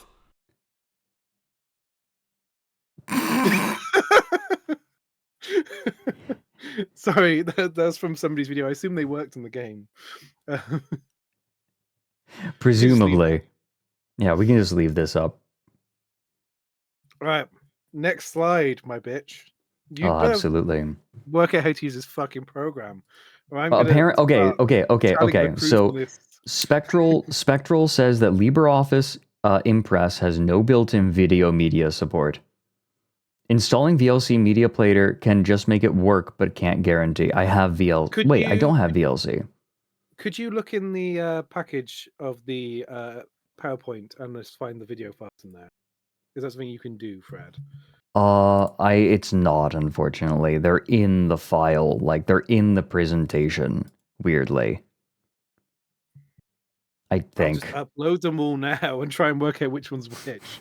But if my internet goes screwy because I'm uploading about 13 files, That's fine. On your head be it. Okay. I accept this. Can you get the program for next time? Because it'll be useful in the future. I will. I'll try monthly get it thing. working. I will try to get it working. Okay, I'm gonna put these God, that like the voice acting wasn't even that awful for most of it. Just where is their audio guy? It's everything though. That's the issue, isn't it? It's the script. It's the it's just everything together is just a clusterfuck. Do you know what I mean? It's just it's horrible, and that's what we're going to talk about. Okay, next slide, my friend. We're on it. Oh, fine, thanks, great, super. Sorry, I'm trying to find all these video files. So this is Birkin, and I had this immediate visceral reaction to him because his name sounds like the real name of Principal Skinner in The Principal and the Pauper. His Principal Skinner's real name is Armin Tenzarian, and this guy's name's Birkin Denzarian.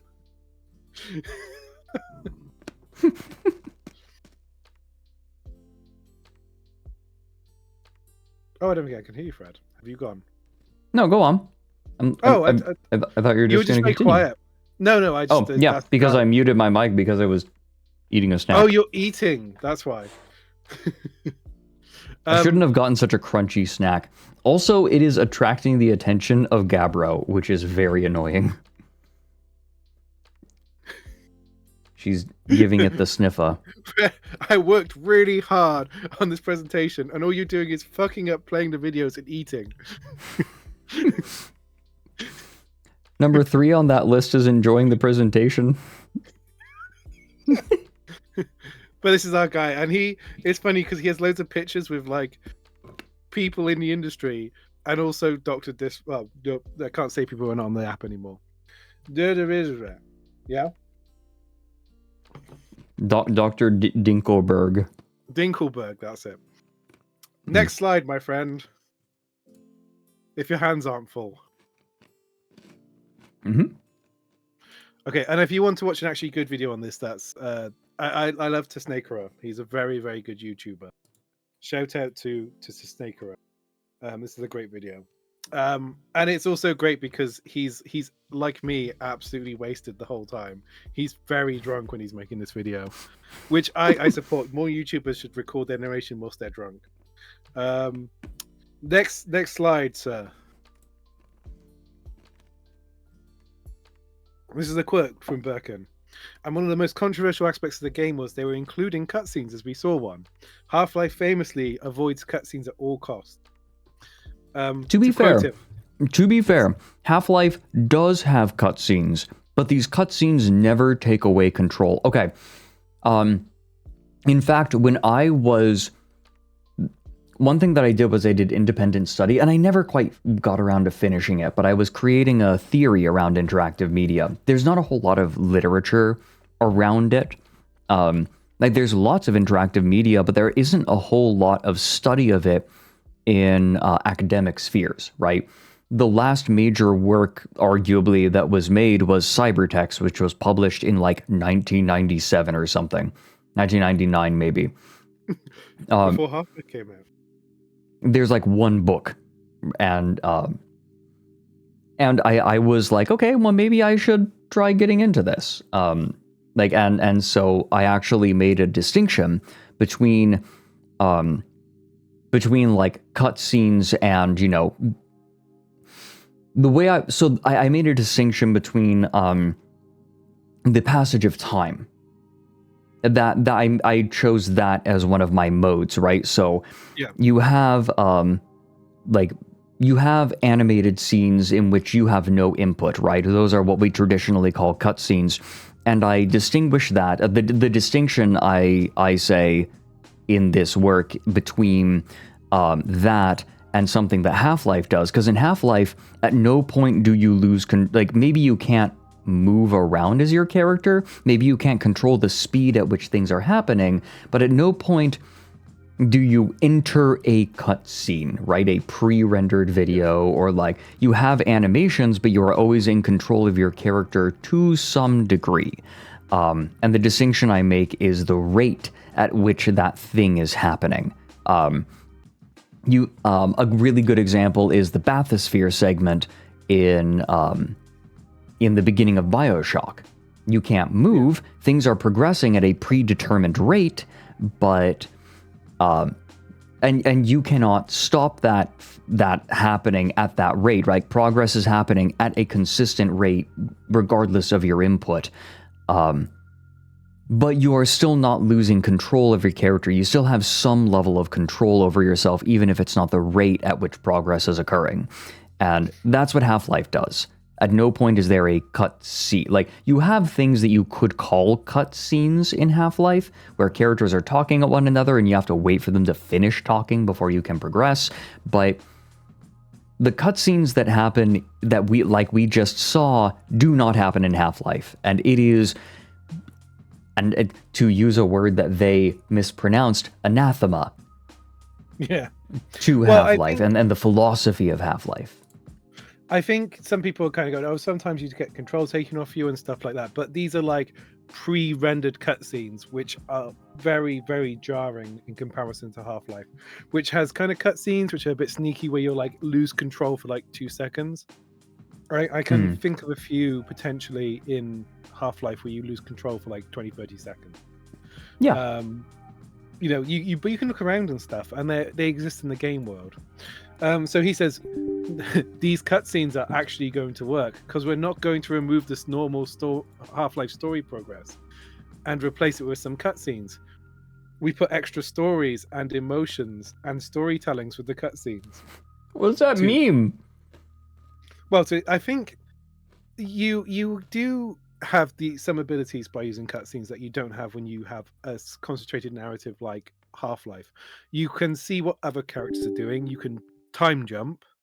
Stuff, little bits and bobs like that you can do, which give you a little bit more. I already have more freedom. By the way, I already do have VLC installed. It just for some reason isn't helping, so we'll have to do the videos manually. Sorry. This is going to be a nightmare. I'm struggling to even find these videos. Hang on. No, God. Okay, I found the next one, so I'm going to upload that while we're talking. Because I'm having to talk to you and go forward whilst you're eating. By the way, I'm having to go forward in the presentation to look for the next video.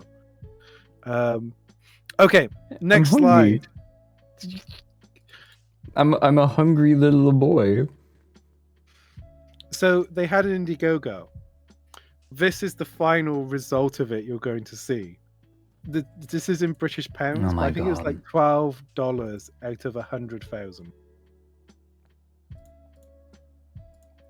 Wait, wait. Oh Out my of God. 100,000. I love the 0%. The 0% of 78. But it is a flexible goal, Fred. The flexible goal is probably the funniest part to me because they just took £9 from some bloke. £9. That dude is just out £9. Bear me a second. Let's find out how much lira is £9. £9 or 389 Turkish lira. Ooh, that sounds bigger. It's not. It's like how Korean won sounds massive. And it's like how much Korean won is £9? Let's look this up. That's 15,974 Korean won. Right? Yo. But a sandwich will cost you 5,000 won. You know? I love, like, I've traveled to a lot of countries and I've met a lot of absurdity with money. And I can't believe Koreans haven't, like, done something with their money, because it's £9. Yeah, right. It's like, what can you? They've taken it so you don't get individual won back. It's confusing because the word is won, WON, back as change, and it goes towards like other things. It goes on like, I guess, like Metro cards and stuff like that. Okay. But £9 is 15,000 won. When I went to Korea, I took out like 3 million won. Do you know what I mean? And then I got these tiny, like, plasticky coins left.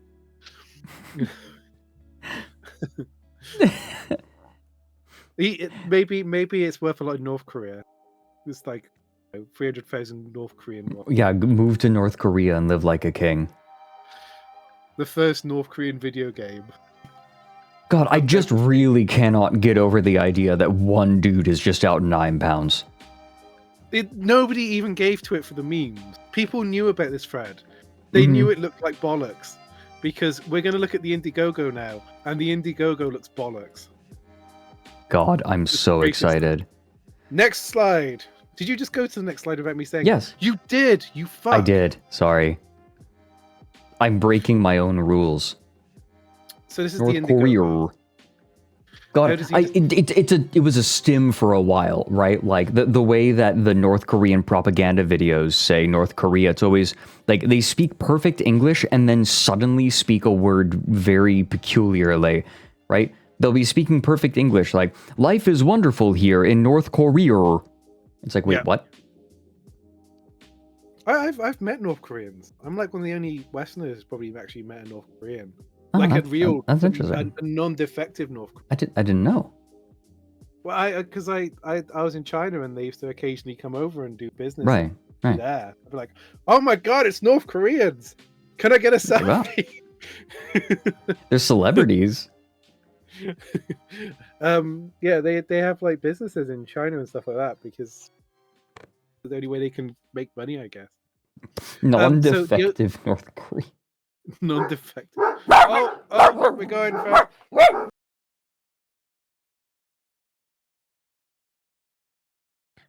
I muted my desktop audio so you don't have to hear George barking extremely loudly in the microphone. It is very loud.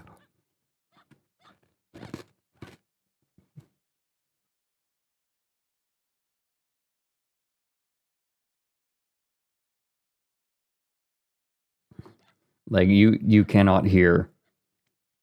If you could hear, it is so loud. You hear it on my mic. Oh my god. Okay, hello. Hi. Is George okay? Yeah, George is fine. Like I muted my desktop audio and they could hear George through my microphone coming from my headphones. You could hear that. Yeah, I could hear that as well. It was like on a delay. I'd have this like kind of funny echo. Sorry, yeah. Home time. People are coming home. Okay, overview. Hunting the Freeman is a standalone game that takes part in the Half-Life universe. Bear me a second, guys. I'm doing my best here. Created and directed by Birkin Denizarian and produced by Tim Littress. That sounds like a pseudonym. It is. It almost certainly is a pseudonym, right? Don't know. Hunt Down the Freeman features an entirely original story and a unique journey for the player. The Shadow of Black Mesa, a survivor of the Seven-Hour War. Mitchell has waited 20 years for revenge, and now his time has come. Oh boy. Oh, sorry. You did the thing, Fred. At your leisure. Next slide. Next slide, what? Please. Thank you. People are saying I'm on my brat arc. What is Hunt Down the Freeman? Hunt Down the Freeman is an entirely original standalone story-based FPS game that takes part in the Why is it Half-Life takes universe. place? Oh my god. This is some translator bullshit. Mm-hmm. Features an entirely original story, new characters, new weapons, amazing voice acting, more than 30 new My levels. fellow Americans, we Improved have gameplay. some hot drama coming to you live. I feel like it's really easy. I'm so sorry. I feel like it's really, hi George. I feel like it's really easy to mimic a presidential cadence anyway, right? My fellow Americans, like it's easy. It's easy. Keemstar didn't try. I think. Wait, Vive support? Foolish. Yes. The 6 to 8 hours, 6 to 8 hour gameplay, 45 to 90 minutes of cutscenes. There are 50 minutes of cutscenes in this game. Oh my god. Oh original god. soundtrack. And people say the soundtrack's actually good, but I have thoughts on the soundtrack. I would like to point out the most My fellow Americans, I just brought more land in the metaverse. My fellow Americans, I just bought more land in the metaverse. I think that oh my god. Okay, give it a second, Ryan. I'm waiting. Next wave is digital, catch me on the way up. The glow up is visible, couple more. Watch mine gon' go up, it's about to go nuts. It's about to go nuts. Now I'm getting paid, running cash with Alice Earth. Alice Earth. Alice Earth. One of these days, like, chat collectively is going to decide that an entire stream is just Atlas Earth on repeat. It will be my most profitable day, and it will not be worth it. It would not be worth it.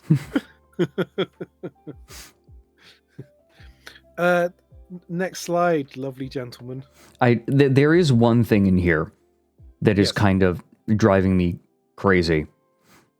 The bullet point improved gameplay is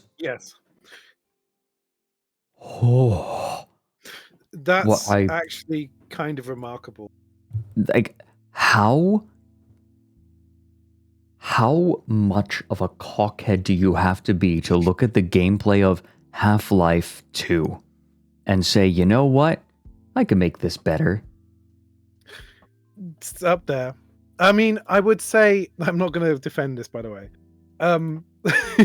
I would say that the gameplay is one of the most fundamental issues with this.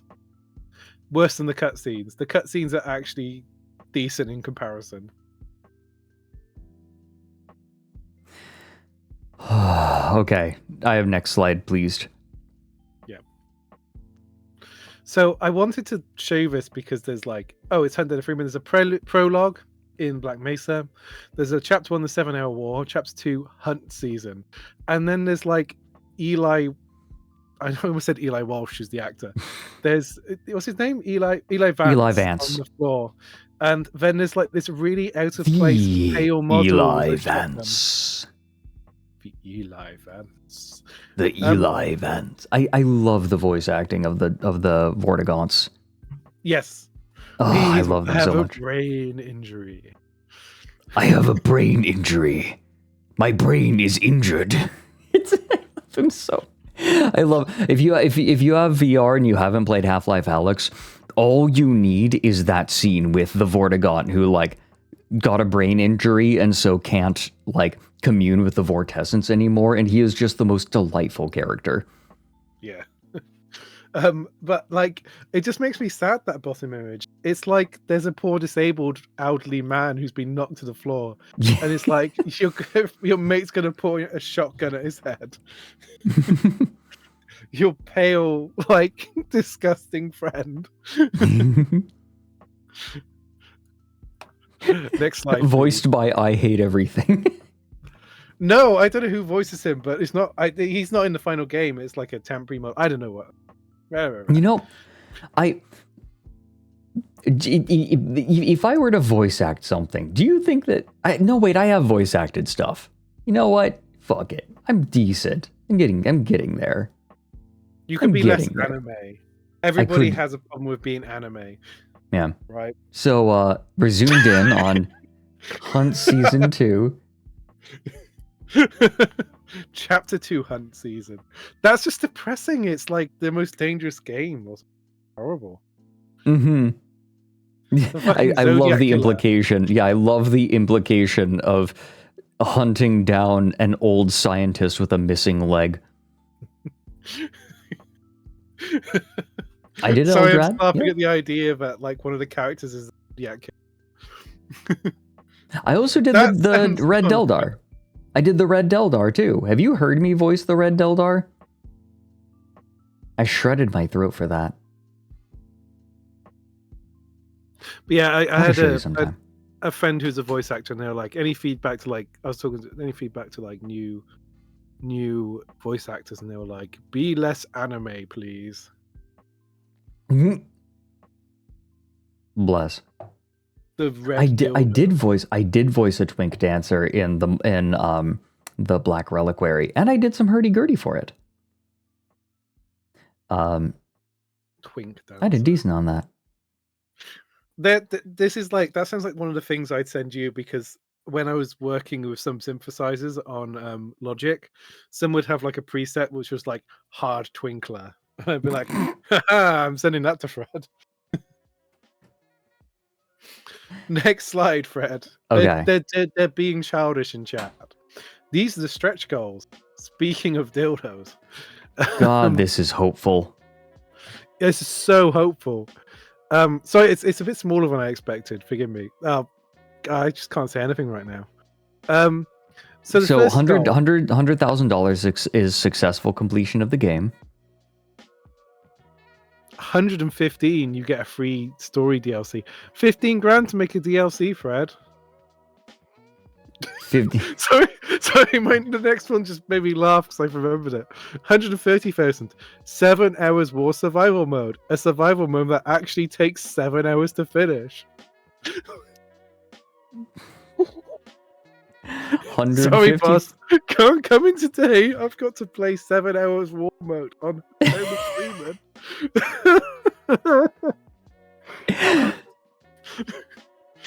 This is like actually takes 7 hours. Fuck me.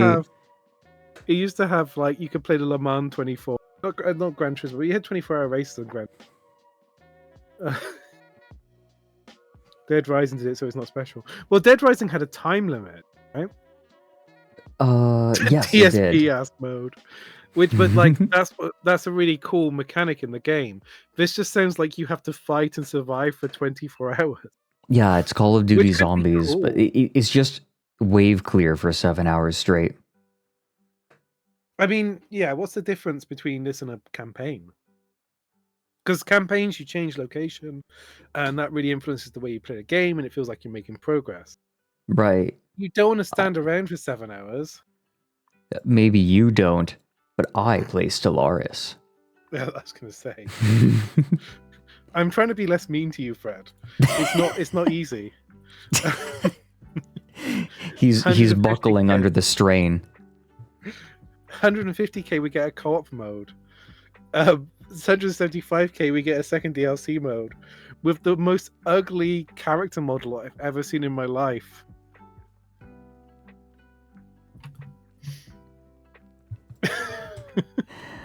So PvP multiplayer at $200,000 and $250,000 gets you an animated mini-series.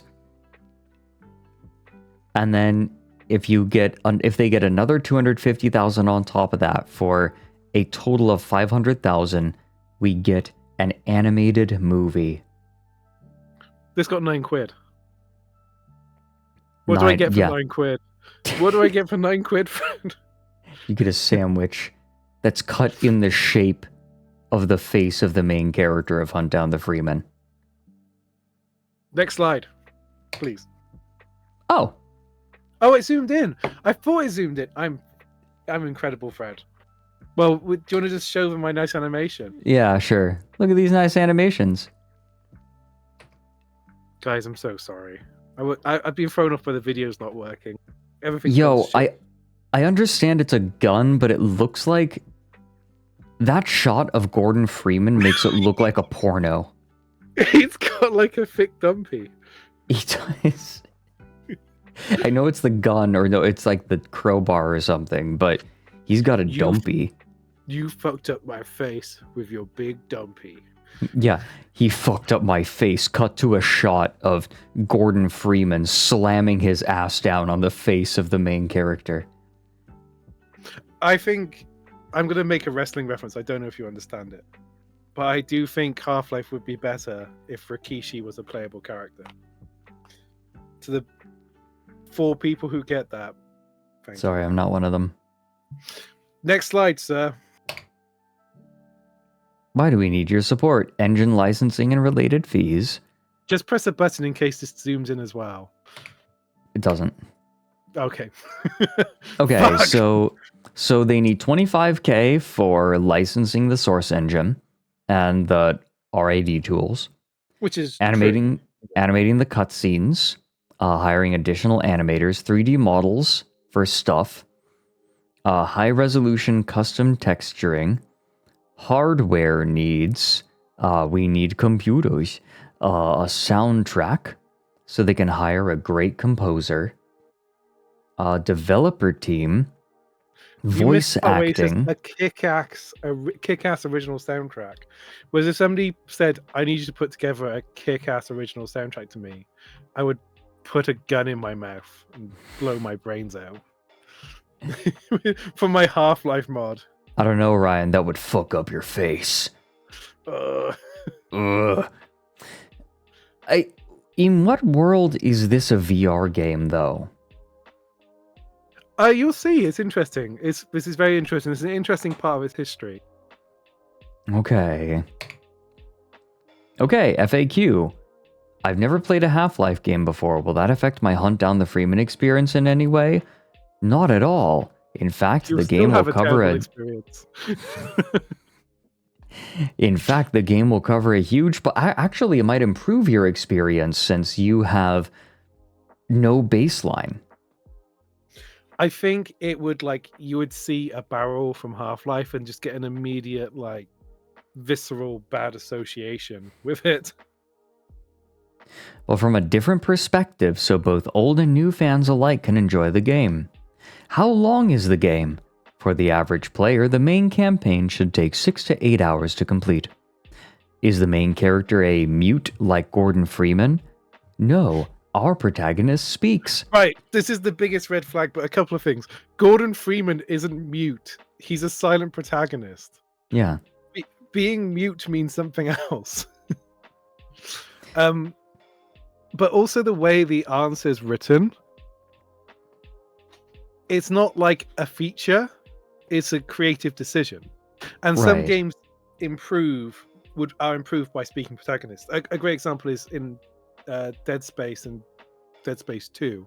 Dead Space 2, Isaac's a voiced protagonist, and the game is so much better for it. It's a great interesting.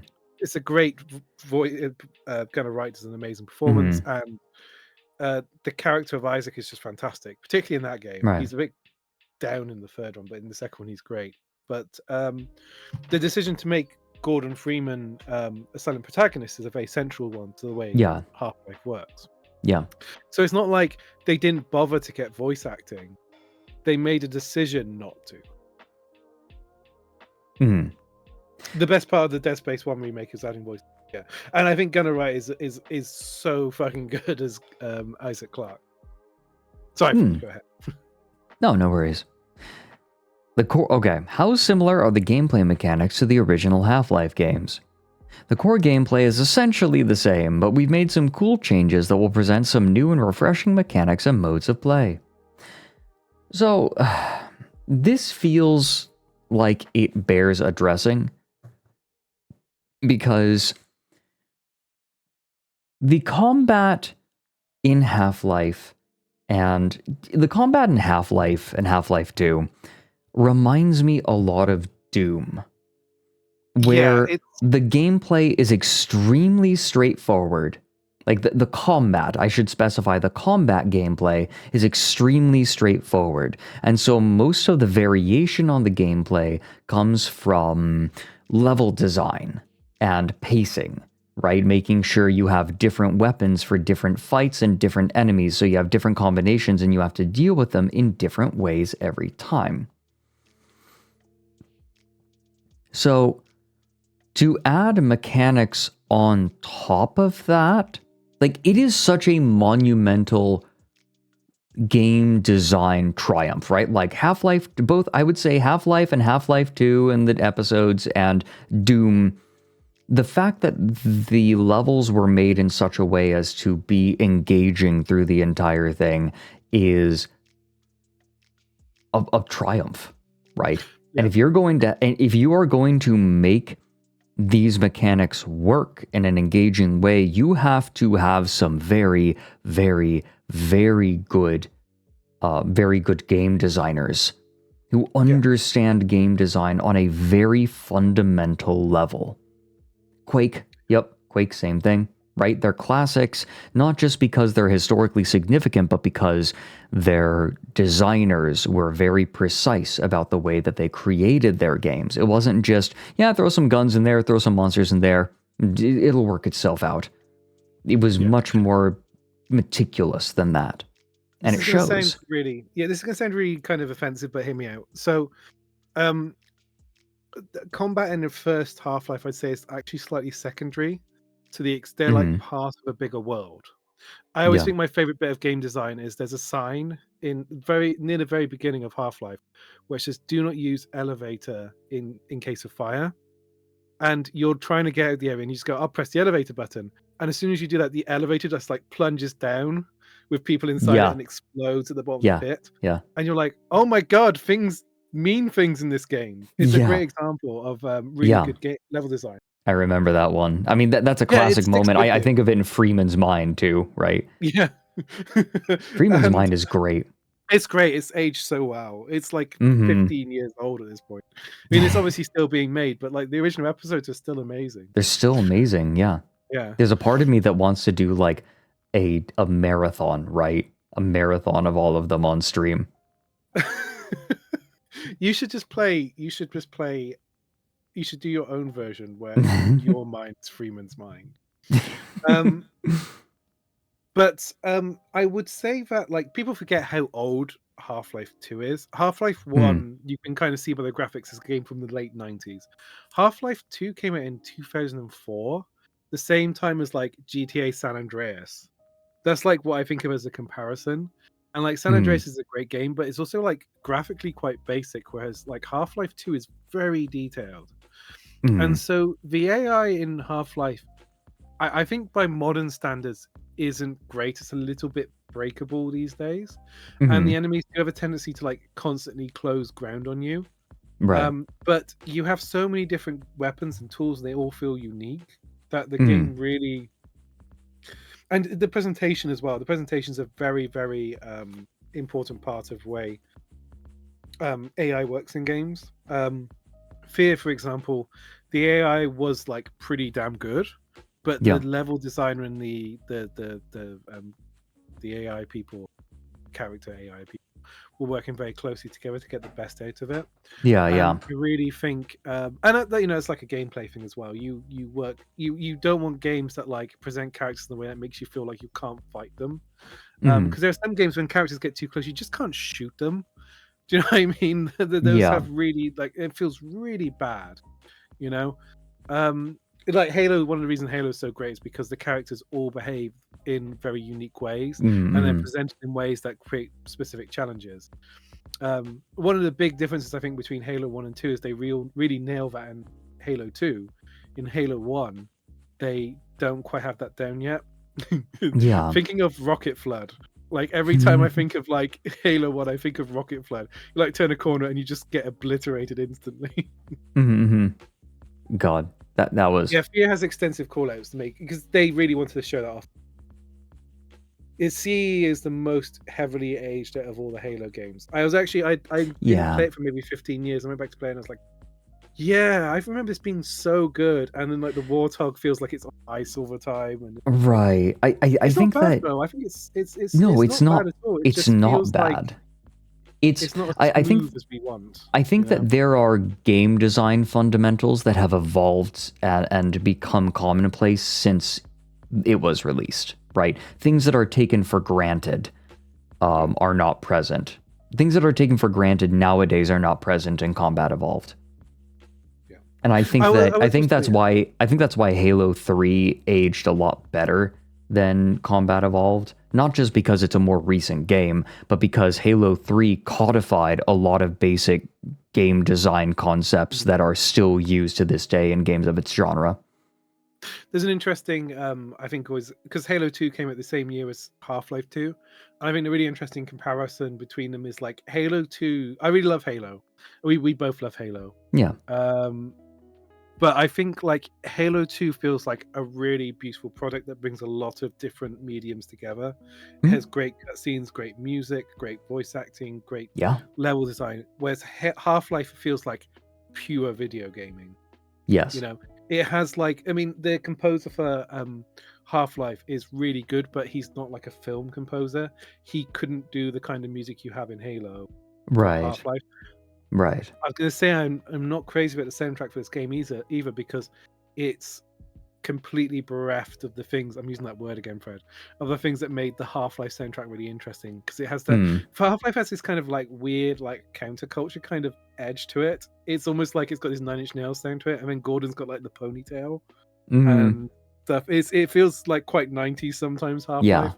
Yeah. And the soundtrack really reflects that, but this game has this quite soppy soundtrack, which I think doesn't really work. It's of its time. There are some things that are of its time.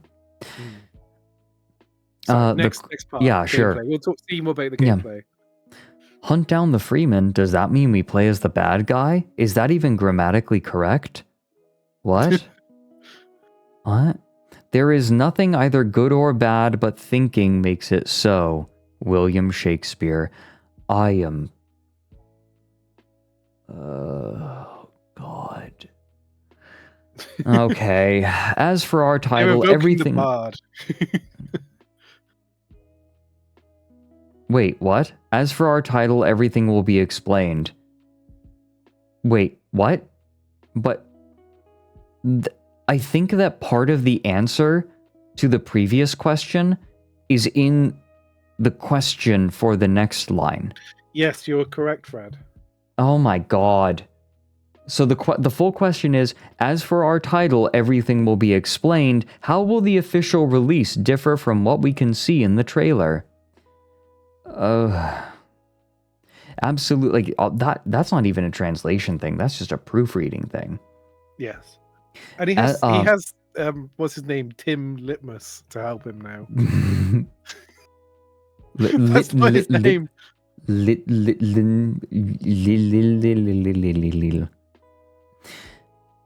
Absolutely everything.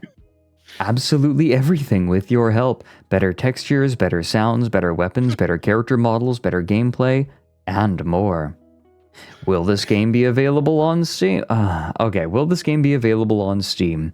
We are on Greenlight now, and that's a bit antiquated. You might have to explain Greenlight to people.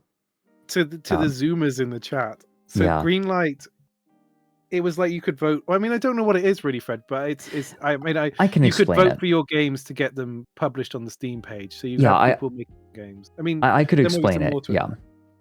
So we are on Greenlight right now. Please vote for us if you'd like to play our game. So the Steam as a game marketplace used to be closed, and games that were sold on Steam were subject to direct approval from Valve staff.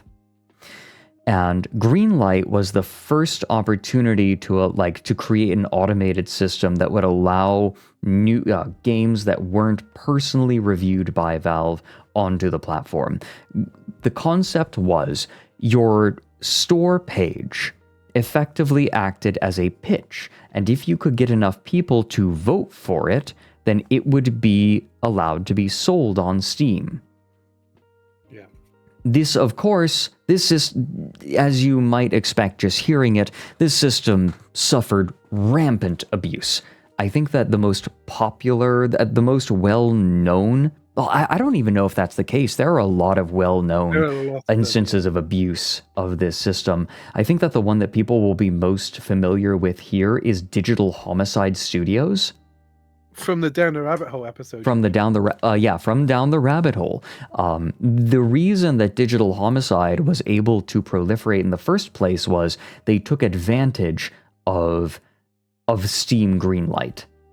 They offered keys if they would vote for their game on Steam Greenlight, and they horrifically abused the system.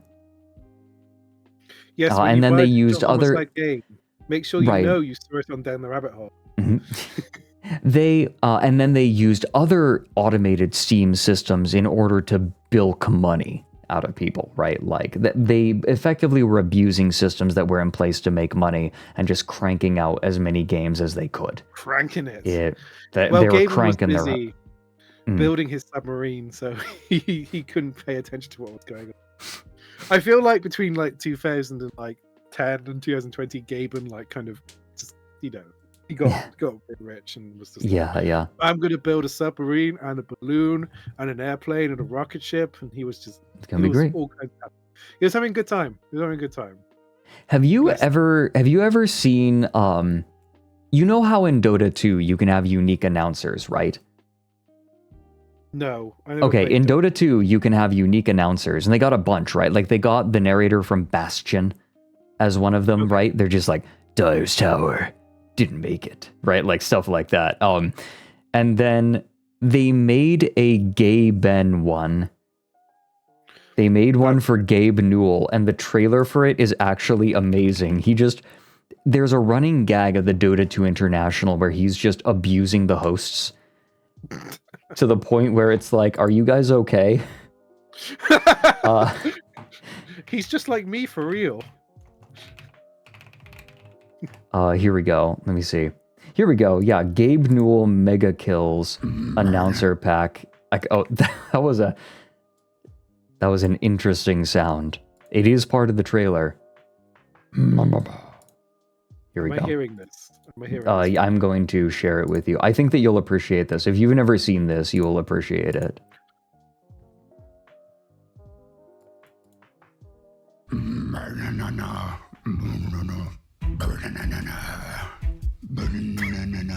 Okay, Gabe, how we feeling today?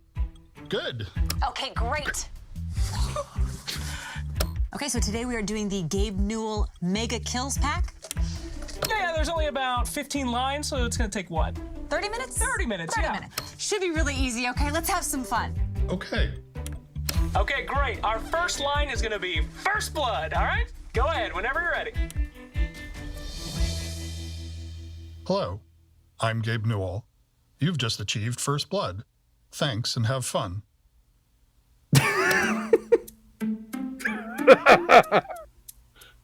That was great.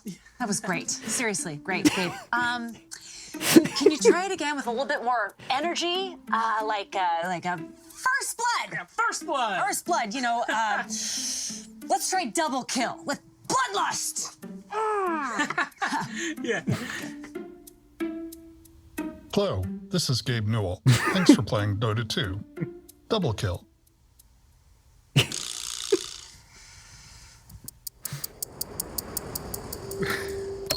The line is triple kill. Triple, 3, as in you've killed 3 heroes. I don't understand. Just say 3. 3 kills. Triple. 3 heroes. 3. But what's my motivation? Your motivation is 3 kills. Just To be clear, this is real. This was the announcement that the pack was being made available, and in case you're wondering, yes, he actually does say, hi, this is Gabe Newell, you've just achieved first blood. give me anything. Anything you want. Say whatever, okay? I don't care.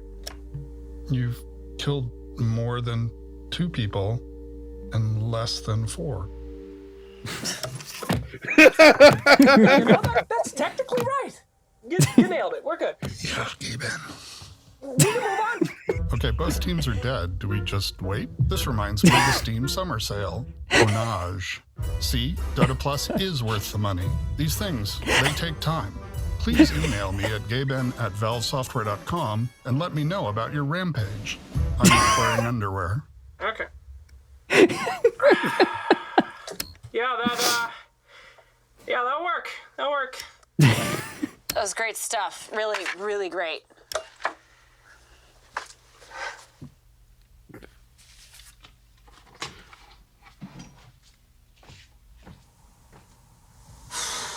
Really great.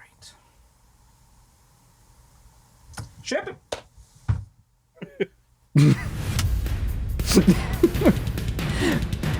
To be clear, I was in the stadium when they played this trailer to announce its release. I was there at the Dota 2 2018 International when they announced this. The crowd went insane.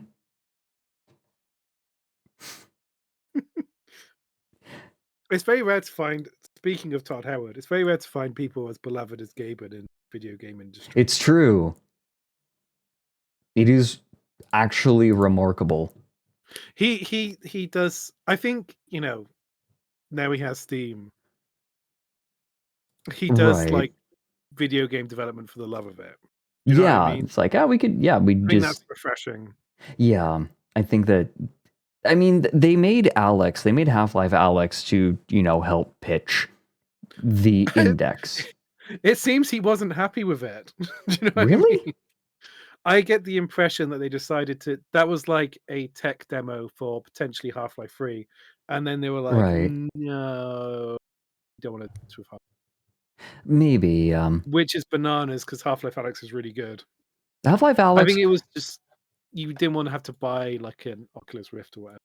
Right. Well, I mean, you're getting PC VR, so you need a PC along with it. That's kind of part of the trick. I still refuse to get any headset made by Facebook. I just refuse. I categorically refuse. Because they are absolutely the kind of company that would send out a software update that would brick the headset. Yeah. I have no trust in that company at all. Okay. Will the game... Yep, it's on Greenlight. Does Hunt Down the Freeman support VR? Yes, it currently supports the HTC Vive. Pending enough funding, we are also planning to support the Oculus Rift. This, to me, is utterly insane. Because... I'll be interested to see, go ahead. I'll be interested to see your reaction to the video coming up.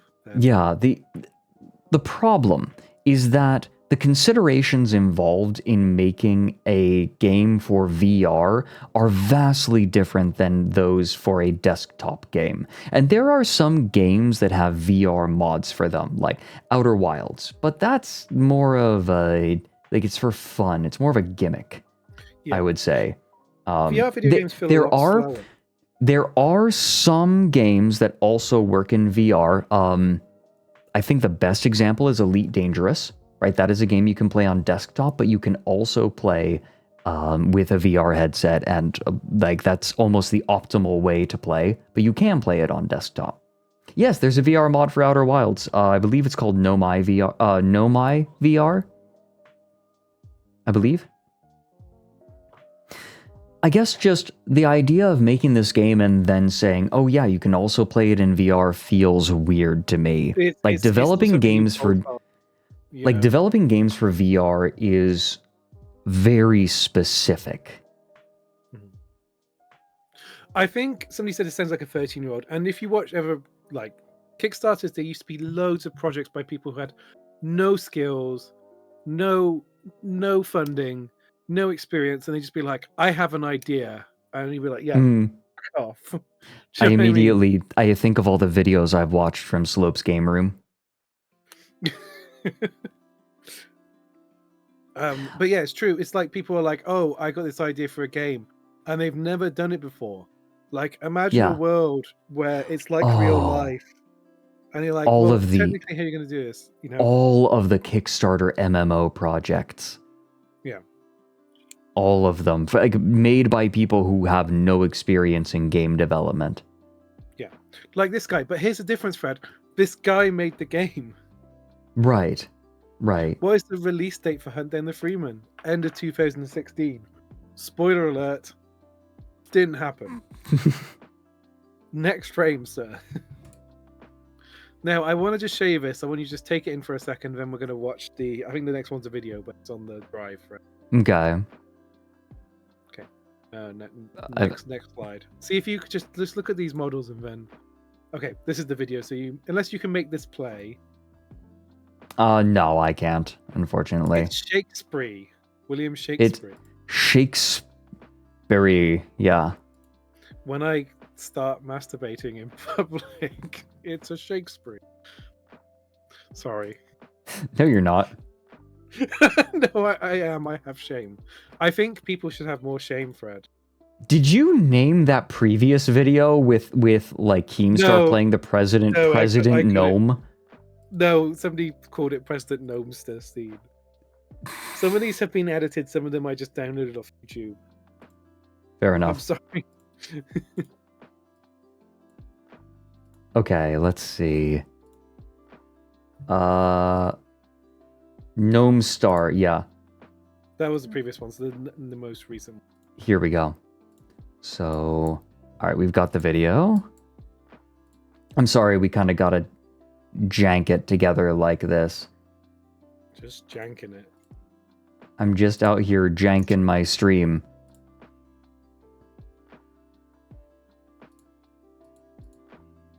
There we go. Yeah. I feel like this is an incomplete sentence. This is the trailer with the Indiegogo. I like how they put the body half through the wall. He cut his head off. He's cut his torso off, Fred.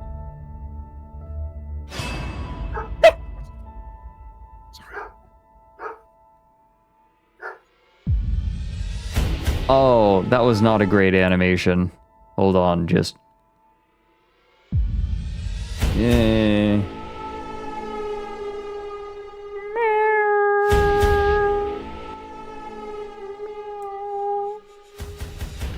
Very disappointing. Sorry, go ahead. I'll be quiet. Dump. What was that? Wait, what was that? What the fuck was that? That was an incinerator, which is a cut enemy from Half-Life. Okay.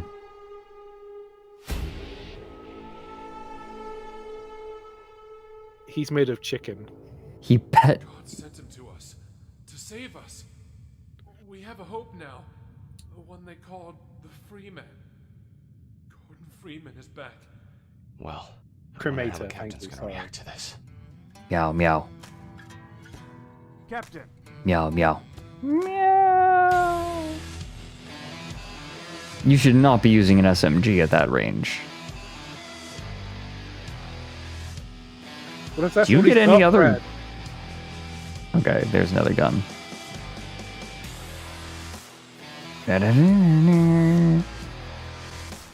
That's trailer music.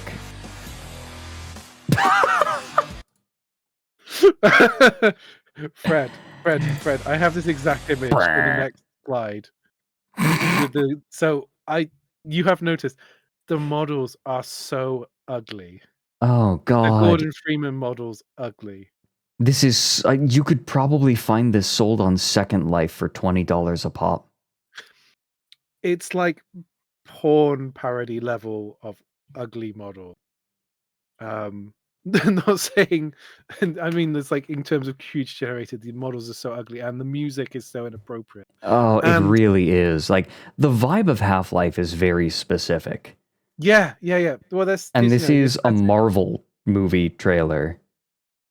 So I was saying, I think the composer for the soundtrack is limited, which sounds a little bit insulting, but he was also like originally a sound designer, I think. The guy who did the soundtrack to Half-Life. Wait, if they had a sound designer, then what the fuck happened here? No. I mean Half-Life's original composer. Oh, okay. But the music is so synonymous with the game. Yeah. You know, it's not very Gumroad flashy music. NSFW anime style suits the chat tone really avatar well. It looking creates a very face. specific aesthetic for the game itself. This does not gel with that in any way, and the soundtrack they do get, which is different to this, doesn't gel with that either. Mm. I also am very disappointed there's not a level where you run naked through the hospital, because that is always the best part of when anybody wakes up in the hospital and they have to escape and they're basically in like a gown and no clothes running away. Right. That's in Crank, which is one of my favorite scenes. He leaves the hospital in a gown. It's amazing. I love it. But yeah, obviously this game is not going to impress me. So carry on.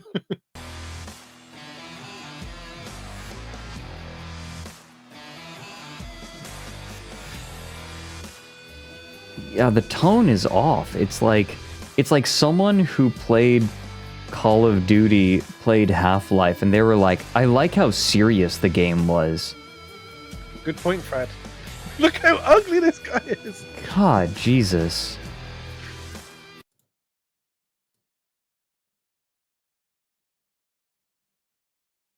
I just like making him wiggle.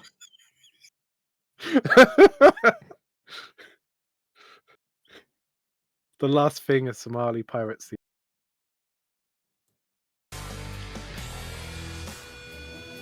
It's like meth head Willem Dafoe. Don't insult meth head William Dafoe like that.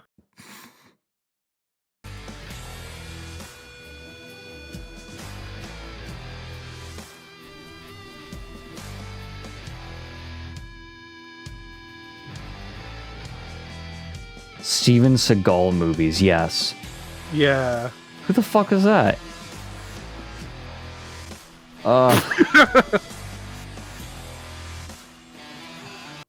No, the video's corrupt, Fred. The video, I don't know what happened. Whatever. I think we get the idea.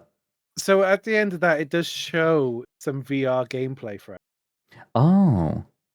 Yeah. Wait, what was the video? Oh, you know what? Maybe I didn't finish downloading it before. Let me try it again.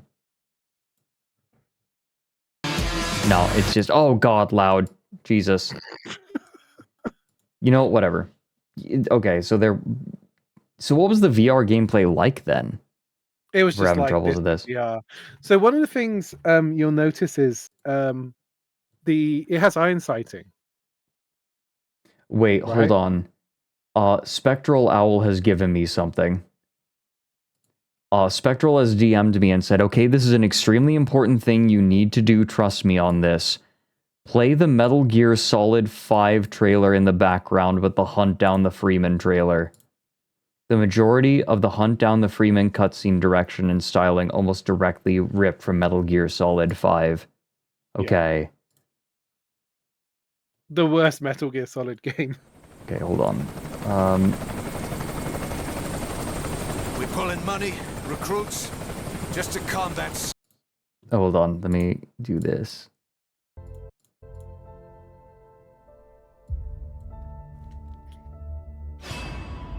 Like this? Or am I doing it backwards?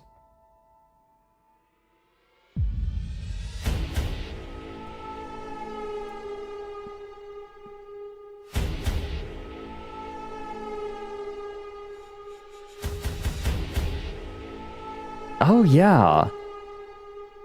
They just kind of ripped off the styling of it. God sent him to us to save us. We have a hope now. Oh, other way around. I say apologies. Okay, let's try this again. God, I'm sorry. I just...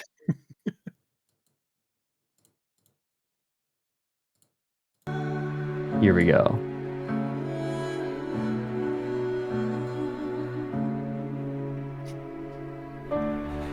Why are we still here? Just to suffer. Every night. Welcome in, VR chat gooner. Bless you. And my arm.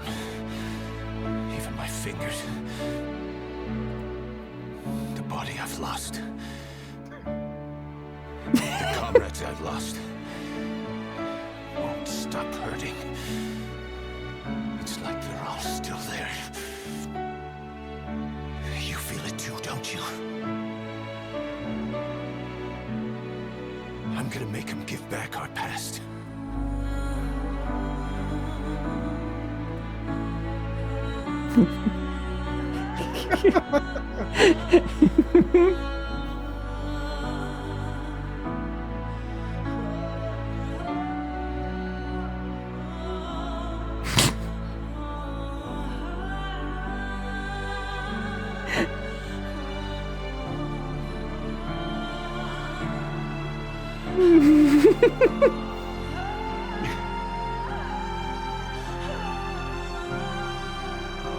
It's aiming at Freeman.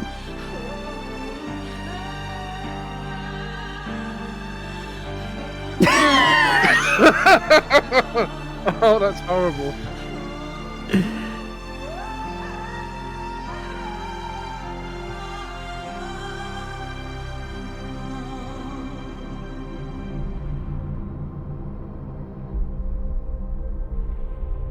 Ooh.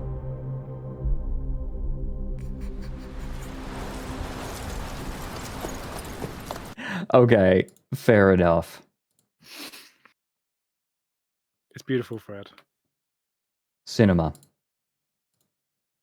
It's cinema kino. So, let me see if I can find some VR gameplay on YouTube, maybe. Like, what's this video? I can maybe find. Let me just watch the end.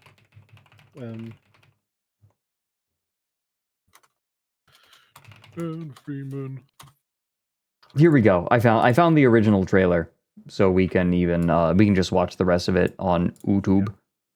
Here we go. It's like a minute left. Yeah.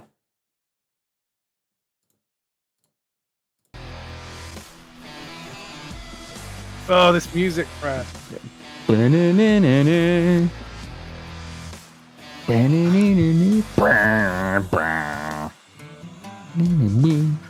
Oh, and the acoustic guitar. Hey, that was... Gigori.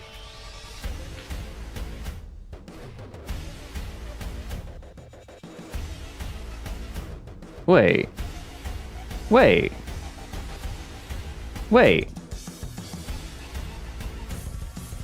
They're aiming with a cursor. They're aiming with a mouse cursor. Not necessarily. How'd you know?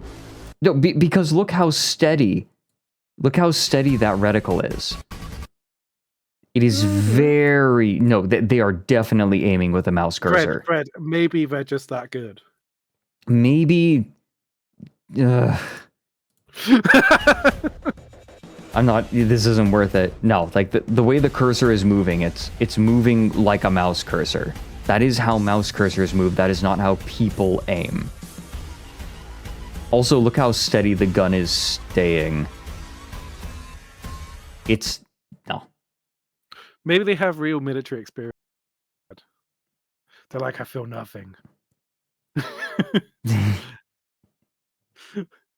No, so what they've probably done is they have put in normal, like, I think all that they have done is taken even the control scheme, right? They've taken the desktop game and they have put the camera, they have tied the camera to the headset.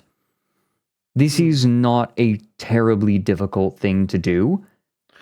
It is very easy.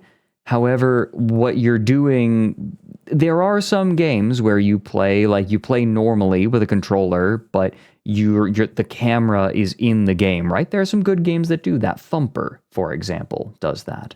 But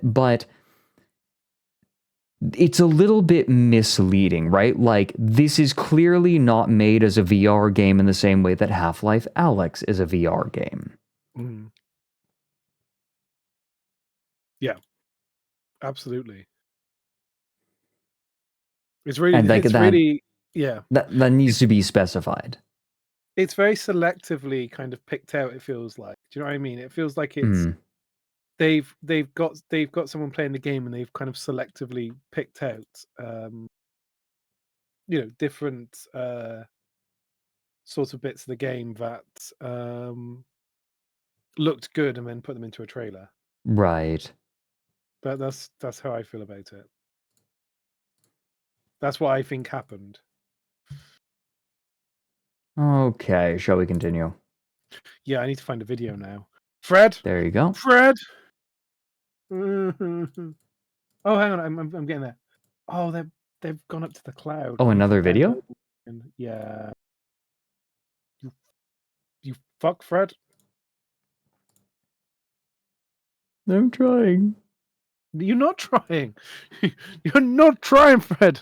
If it's on YouTube, we can just look it up on YouTube. No, I edited this one because it's 47 minutes. Oh, understood. I'm downloading it. It's only 300 megabytes. We're good. Okay.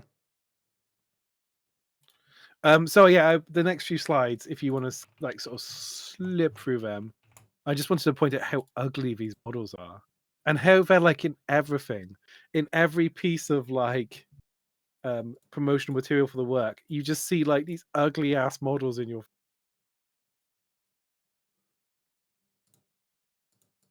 Next slide. Skip for the slides. Yes. Oof. Next slide. Ugh. See, I picked that one because I thought it was so ugly. It is not great. No.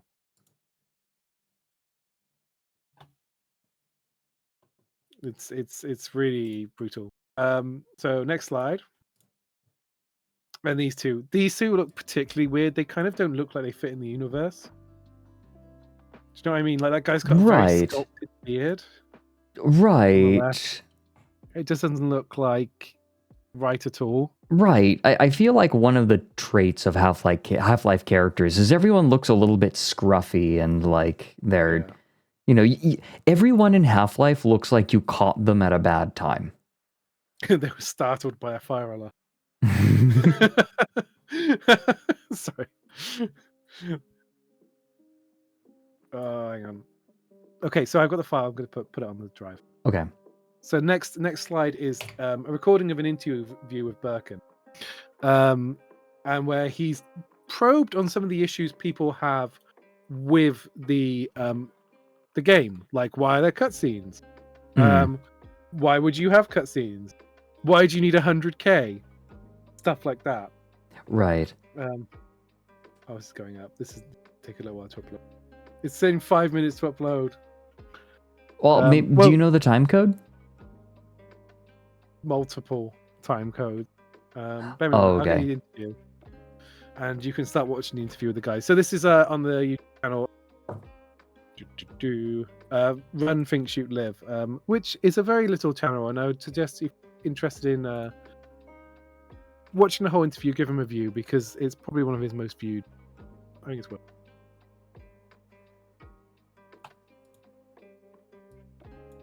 There you go. I'm going to send you a link there, Fred. Sure. So you maybe watch his introduction mode.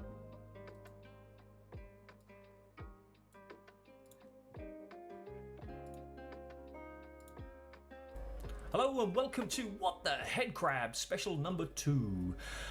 In this video, I'm going to be talking to Burkan.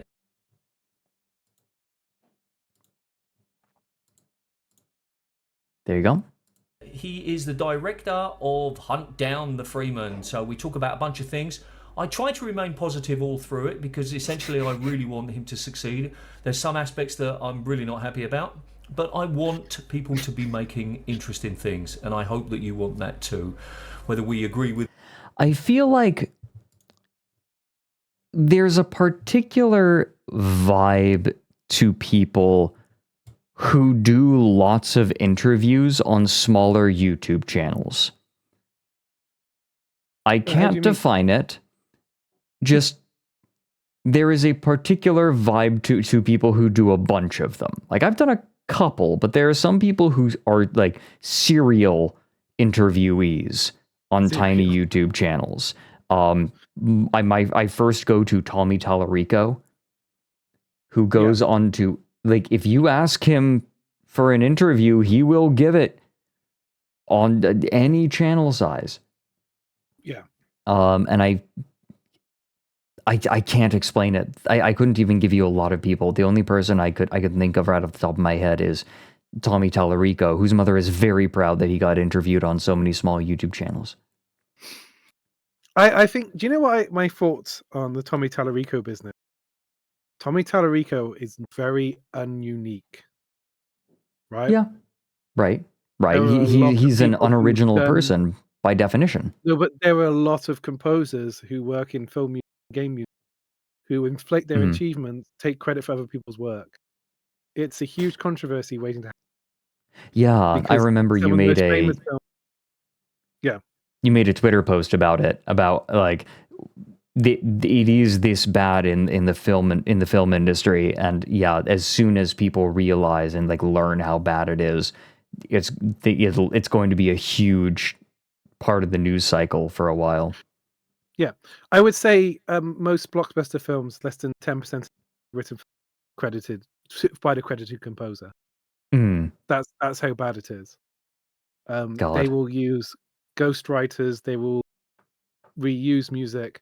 They will use orchestrators who, let's say if an orchestrator wrote 10% of the work for it, that's what they do. It's absolutely kind of bananas. But yeah, I know what you mean actually. There's a footage of a demo coming up, Fred, which I've edited down. I guess you could actually probably watch the video. I'm on YouTube, but yeah, watch what this interview will take a few minutes. So maybe watch for the first bit, and we'll get a fill of it, and then go from there. Ooh, hold on. Someone said that I can open your file with 7-zip. Oh, no, I don't want to browse on the Microsoft Store. God, I can't believe that the OS has a store built into it. God, I hate it. Fucking rot economy bullshit. I'm sorry. I'm very annoyed. Here we go.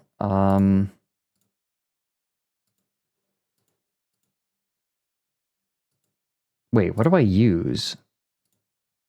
I wanna, there's 7Z, 7ZFM, 7ZG. Shit, which of these do I use?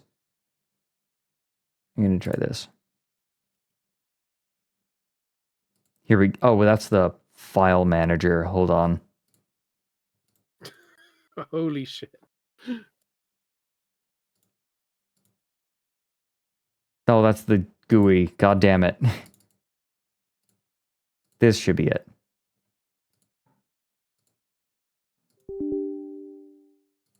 Damn it. I have to close PowerPoint first. Okay, I should be able to extract. Okay. Here we go. Is it working? Here we go. Okay, yes. Do you still have the files? I think I have the files now. I should have them in a folder. Okay. Hold on, not this. All right, sorry, George. No. Here we go. Media. Yes, I have them. Guys, Okay. I have to work with this fucking guy every single. Look, it's not my fault that I suck.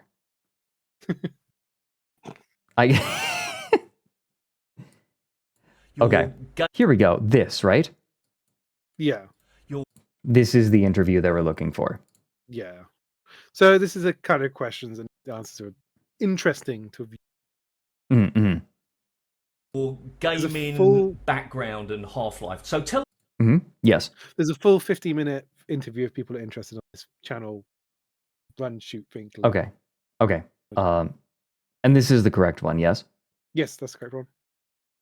Your gaming background and Half-Life. So tell the viewers a little bit about you with relation to video games. Okay, I have a personal legend. That's my mission in life, and that's being a video game director. And since I was like 12, that was my only goal in life, and I always worked on that. When I was 13, Is this dude doing the interview in the bathroom? I don't know, Fred. I there's a lot to take in. Is he taking a shit while doing this interview? No, only Darks for Dill would do a stream. I once my friend was going to stream on Twitter, but he had the flu, and he was like, "Is it okay to do a stream from the toilet?" And I was like, "Old Darks for Dill does that almost universally." That's how I talk about someone who's banned from banned from the That's app. good. I like how you're like YouTube poop sentence mixing yourself. started like taking courses for programming and that kind of stuff. When I was 16, I built my own phone application company in Turkey, and it was a little success that gave me an opportunity come to United States. Mm-hmm. And I also had achievements such as original character writing contest, and I won a PlayStation 3 that time. Okay. And I had filming background that go international competitions in Italy. But my love is video games because I see myself as a storyteller, and I think video games are the best way to tell a story. Mm-hmm. Okay. When I make a video game, that I see lots of comments like, if you put cutscenes, that's not a game. But not Half-Life game, but I think that video games are art. When I make a video game, I make art. And when I make art, I put my own touches into that art. My touches as a director. And these cutscenes have an opportunity to tell a story or tell an emotion that normally in gameplay cannot do. That's why I like to announce that we're gonna make a playable demo for Hunt Down the Freeman. Mm-hmm. And Wait. Okay, whatever. I'm just gonna let him talk. I'm trying to figure out his position, and I feel like I'm getting lost. I'm gonna let him keep There were talking. like two layers of issue here. There's a guy who's not very good at talking about art because he hasn't really thought about it, and he has a language barrier on top of it. So if you're a nice worked you can see I've worked with lots of people who English isn't their first language. You see through the language barrier. He gets some grammar mixed up. It's fine. The issue is he's not really making a point. Do you know what I mean? Right. It's like, I think that games are... I think the weirdest part to me is he says, I think that games are the greatest part of art, which is why I'm excited to use the part of games that are most like movies to tell my story. Hideo Kojima moment. I mean, that's the biggest criticism of Hideo Kojima is that the cutscenes are too extensive. They're too important to understand the story, and they drag the fuck on. Right? Metal Gear Solid 4 is infamous for that. you know. Yeah. And like I think a lot of people, I feel like the best one. I really like 3 a lot, and I wish 5 was more like 3. Made a comment out of nowhere that I think 5 is the worst Metal Gear Solid game.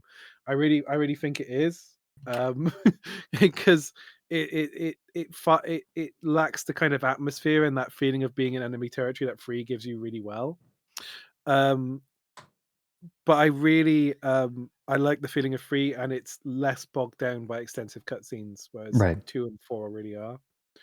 Yeah, that was carry on. Playable demo, players will see that how this cutscene is going to actually work, because we are not taking out all the normal Half-Life story progress and just replacing with some cutscenes. We put extra stories and emotions and storytellings with that cutscenes. This brings me on to the one of the big problems that the community sees is that you don't have a history of releasing high quality content and asking for $100,000 just to get started, because that's like the basic level, is a huge ask. People are saying, well, who the heck is this guy? Now, it's quite possible that you could make the best game ever. I'm not saying that you can't do that. Yeah. I'm saying that people will say, well, I'm not going to give money to somebody that I've never heard of. How would you address those people? In fact, address me, because I'm saying that as well. Well, I'm not a... Okay, I know how to make levels, but I don't call myself a level designer. I know how to programming, but I don't call myself a programmer. I am a game designer. I am a video game director. And I don't know how to fuck women, but I'm still a fucker. Hers are really damning. They're so disappointed. You know, the sound of disappointment. It's like you don't want to like this is like a this is like a character assassination. And It is. the interviewer is trying to resuscitate him constantly, and the guy just keeps shooting himself in the chest. You know? Yeah, one guy heard this interview and was like, "Yeah, sure," and like put his sandwich money towards this. Like $12 will get you a sandwich. I think nowadays. It's not nice seeing people fail, right? And I think it's important No. to talk about. But I like talking about why things fail, because people, old YouTube reviews of video games used to be like these kind of like simmering, spluttering, nasty, like, why did you make this on purposely bad, you fucking idiot, right?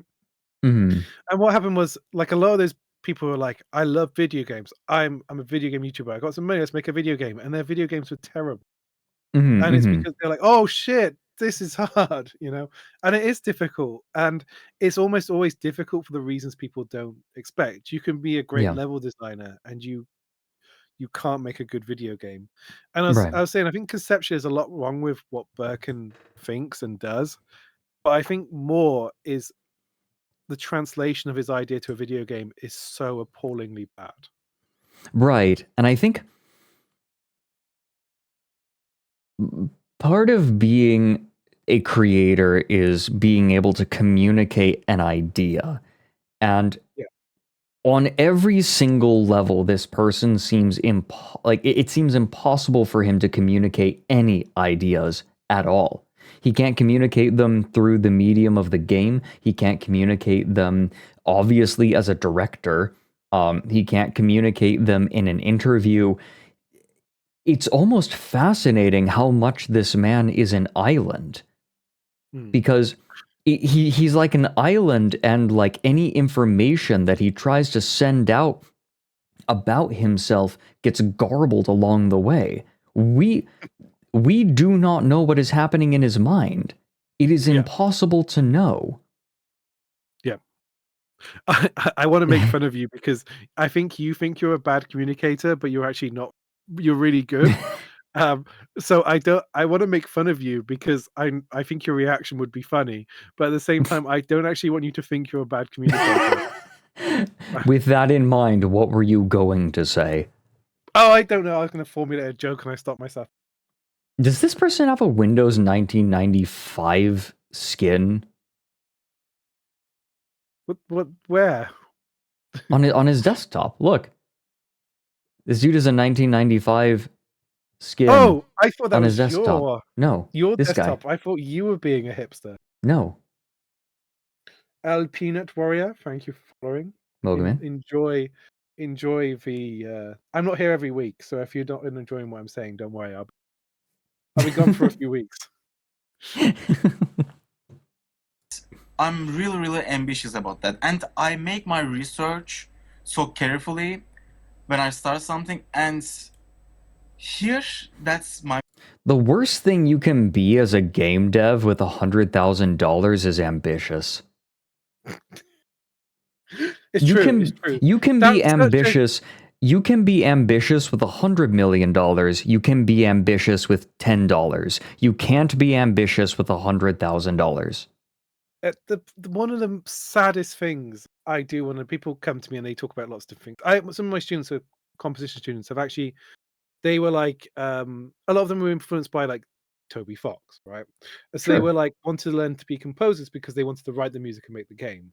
And when I've talked to people about like what it takes to make a complicated, because I used to be a creative director for like a big company, right? And like half the time I go, and I feel like such a bastard because I'm like just like slapping them down like on the head, like get down, don't be ambitious. Like you want to do like the most basic part of it you can possibly think about, and when that fucking works, you're going to add another thing to it, and if it doesn't break everything, then you can add the next thing, and you're going to make sure it can run on a fridge computer. Do you know what I mean? Right. Yeah. You have no idea how like you can make a whole game and it could run on nothing.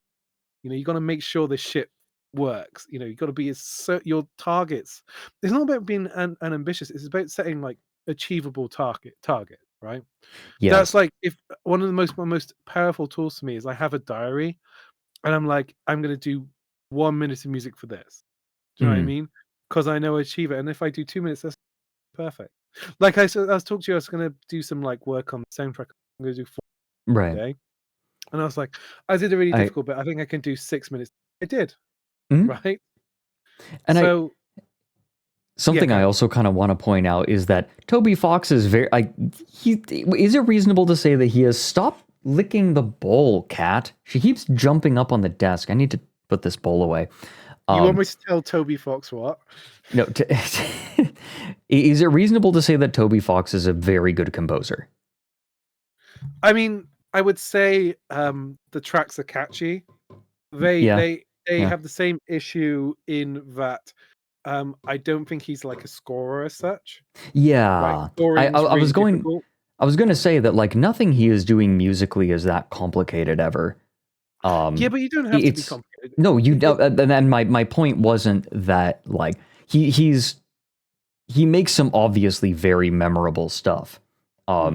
But none of the concepts he's using are very complicated, right? Like, what is Asriel's theme going to be? Well, he's the son of Toriel and Asgore, which is literally just a portmanteau of their names. So let's go ahead and shove both of their leitmotifs into his theme, right? Like, that is not complicated. It's so literal. Yeah. It's so simple. As you can get. It's not as simple as you can get, but it's like, but one of the things I was talking to somebody and I was like, but it's difficult because like if you want people to feel like a different emotion at this point, you have to transition to that into kind of quite a seamless way. Yeah. It's finessed. He finesses it, but none of his concepts are very complicated. No. Anyway, I'm getting well, you know, none of my scoring concepts are that complicated. The most complicated thing we did was Mayerlin because I recorded those sound effects for that and like integrated them into the music. Right. And that was like quite difficult and that was quite a lot of work. But yeah, it's like some things are there. It's like some things are very complicated in music. Doing scoring, so underscoring a scene is quite complicated because you have to be quite. It's a lot of technical knowledge, you know. All right, we can get through this first interview. project, but I don't like to lose time. And now we have opportunity to give people something really, really beautiful. But that's the thing. That's what people ask. Why it's $100,000? Oh my God, you want $100,000? People get really suspicious. Like, why you want that much? Firstly, 10% of the money goes to the tax and Indiegogo, so True. there is only $90,000 left, and $50,000 of that just goes to the licensing the game. And there's only $40,000. There's Wait, that $40,000. wait, didn't he say 25K on the page? Oh, he explains. I think. $1,000. Okay. We have to make all the characters all over again, from a professional modeler, and we have to all have I think these new 25K guns. for source, licensed source, and then there's like another bit to license something else from Valve. But Yeah. Sure. New weapons, high quality. yeah. We have to get this every single assist new, more high quality. So the game going to look as graphically to the eyes, it's going to look beautiful, and we have to get new textures, and we have to get voice acting. Like voice acting is not really cheap. Like No, I understand that.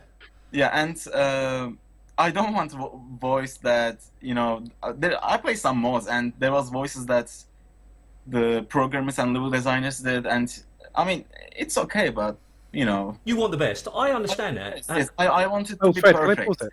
Okay. So I want to just reference one thing. I think it's important because you need voice acting. If any of you haven't seen, there's I think it's Mafia's Black, the video of how soldiers in Half-Life 1 have their voice lines made. It's one of the most interesting videos you ever see, because the voice they have to save space on the disc, they had all the words they'll say stored as individual words, and they form them into a sentence together using like a pitch engine and a timing engine and that. And that's like really, really interesting. And example of like, you probably don't even need like a professional voice actor to, I dare say it might have been at the studio. Yeah, my ass is heavy. My ass is heavy. Because they have like a radio for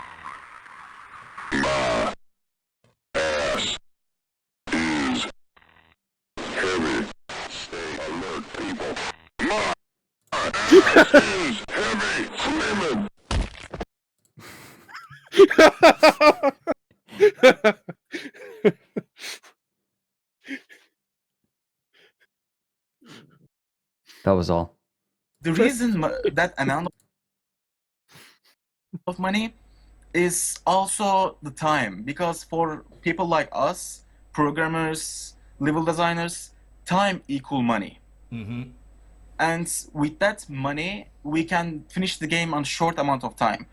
The game, all the concept ready, but so many people I work with on this progress, only couple people know the real concept of the game, because I didn't know who I can trust and who I can't. And I'm so glad I did that, because now I can see that a couple people I work with, they can, like, they are going to the pages and they are just talking about me that they don't know, like, about the project.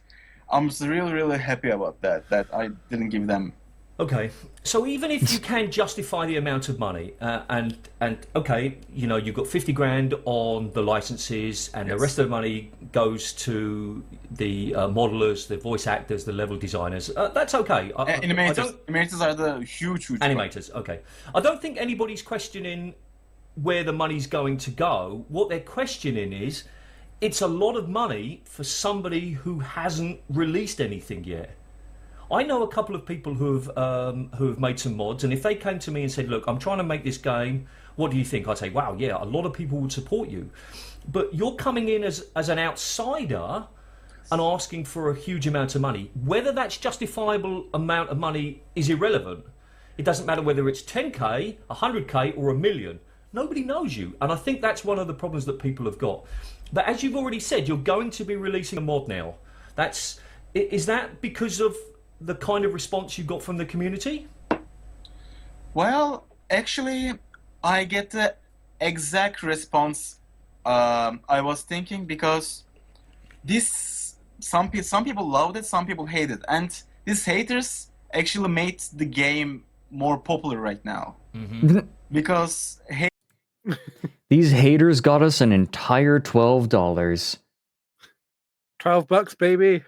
hate is a fast way to make people know about this, because they just go around and tell everyone, hey dude, look, that dude make a Half-Life game, like that's crazy, and it's just make it more popular. Yeah. And also I just find it funny that they hate a game that they didn't play. Okay, sorry. To go back to my question, though, did you decide to make a demo because of the kind of response that people gave you on the Steam forums and the Indiegogo page and things like that? Yes. Okay. He's Turkish. I was thinking about it, but I wasn't sure should I do it or not. Okay. But after that response, I understand that people didn't understand exactly. I'm so sorry about that. Don't worry, it happens. It happens. I'm so sorry. Wait, let me close that. Okay. So. Let's address the legality of it, because that question has been raised, and I think the fact that Prospect has been released is really just the simple answer to that. People are saying, well, it must be illegal, but if Prospect did it, then you can do it. I don't see a problem with that. But I mean, what kind of research did you do before starting this project? I talked with Richard firstly, and I make searching on the Steam pages, Valve's partner pages, and they tell that you can use their IP. Actually, the thing is, this is very that's not a legal answer, but I guess like Valve don't give a shit because you make Hunt Down the Freeman, it just makes Half-Life pretty good. Like 25 years later. Do you know what I mean? Right. Half-Life Well, I think that they end up in a bit of a bind because if they sue this is a kid, then they're the bullies. Yeah. Oh, come on, Gaben doesn't need another billion. He's got plenty of those. He's working in the that's the other submarine. thing that, okay, I love when people comment. I love good comments, but at the same time I respect negative comments. But the thing is, only thing makes me sad, no one asks about the story of the game. Like, inside, people don't ask how is the game going to be. People just ask, is this game going to be? If I've understood the trailer, assuming I have, you play as one of the guys who were beaten up in Black Mesa, and it's 20 years later, and He says you finally Black Mesa. found him again. Black Mesa. Black Mesa. He said Black Mesa. What the You're fuck? after Freeman. Is that right? Is that the general idea? Let me explain here. Okay, in the game, there's 3 parts of the game: Prologue, and Chapter 1 and Chapter 2. Prologue, you play as Marine in the Black Mesa, is the short part of the game. Okay. And then your whole squad wiped out by Gordon. Mesa make a big mesa. Something I wanted to point out, Fred, pause, Yes. is he talks about how he didn't feel safe sharing the concepts of the game with people. Right, because With his staff. Right, and then he earlier talked about how he couldn't trust some people on his staff. There's like a weird amount of paranoia that he seems to be experiencing. I think if your game is so reliant on a single idea that leaking it would ruin people's enjoyment of it, then you've got problems anyway. Right. Freeman, and then he warns you. You are wounded, and the Half-Life 1 story when military fall back from the base. Okay. There is a squad that finds you. Okay. And they take you to the military hospital. Okay. And you woke up in military hospital. When you woke up during 7-hour wars. Okay. So you have no idea what's going on. All right. You understand that the things what happened in Black Mesa, it's not over. Okay. So from that game, I'm just gonna tell a part. I'm not gonna. Sure. I don't expect you to spoil it for everybody. But I want to clarify that. So you met with group of people, and you try to survive that 7 hours and go across the country because you are in that at the same state at Black Mesa. Okay. New Mexico, I believe. New Mexico. Correct. Yes. You go New Mexico to California. There is a journey between that in game, and then from California that you get in a ship, and you escape with a ship that with that people for 20 years. You live in that ship and you make your own army. My eyes are glazing over. Fraction. You are not a rebel or you are not a combine. Okay. But, you're very. This is what it sounds like when a 5-year-old tells their parents about a cartoon they. That is so accurate. Oh my god. There's an episode of one of my favorite jokes ever. Of really, like, you never saw jokes like this on TV. There's an episode of Malcolm in the Middle, and Dewey's telling the dad like a story like this, and how he had like rocket boots, and how he's friends with a monster at the bottom of the garden, and like Reese is like that's such crap, and it's like Dewey said it happened, and he's like you didn't believe me when I said I beat Sub-Zero, and he's like because that's ridiculous, son. No one beats Sub-Zero. I was like, yes, a reference. I understand. In the 2003 show. Sorry, that's one of my favorite jokes ever. God, Malcolm in the Middle was so good. Like a pirate, an individual, independent. Sorry. Yes. Yeah, this does sound like a teenager reciting the plot of their fan fiction. Yeah, it does. Okay. All right. And after this 20 years, that's one of the ships that goes, and you will see that different cities, not just City 17. Okay. One of the ships that carries prisoners, that City 17 to City 9. That you basically take crew people from that ship and destroy the ship. You take a prisoner, and you make that prisoner talk, and he tells you that Gordon Freeman is back. Okay. That's the part in the trailer that he tells that he's back, and then they tell the captain, "Hey, captain, like we have a problem." Yeah. And then the captain's really pissed off. That part. And also at Black Mesa, he lost his squad and he lost his brother. That's the biggest thing. That his brother was part of the squad. So it's not just about it. And we also wanted to put a character scar, like a huge scar on the face, but we don't have a character modeler, so we couldn't do that yet. Okay, so the scar would be produced by the crowbar from Gordon. Like, all right, okay. Crowbar. All right. How do you feel that Half-Life fans are going?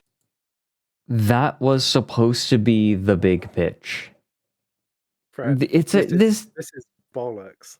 This is.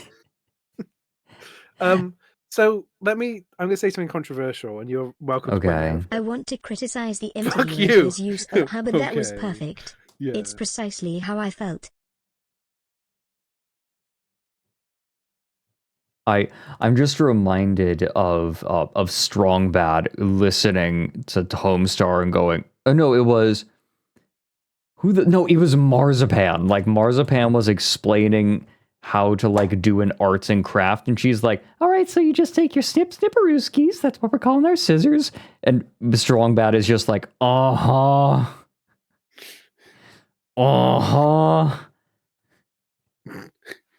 Okay, Fred, my point. I'm gonna make a big point here. You can kill with. In terms of, this is gonna sound really weird, but like, hear me out in tow. In terms of like a story to the piece of media, I think the least important part is the story, right? I think dialogue and characters is potentially more important. Right, there are incredible stories that have no story. Yeah, like I'd say the story to something like Breaking Bad is pretty straightforward, but like the way it's filmed and the way it's made, and the depth of character, the dialogue is all what brings it together. Because you kind of know how Breaking Bad is going to go from the first episode. It's like a Yeah. fractal to the Yeah. whole of the series.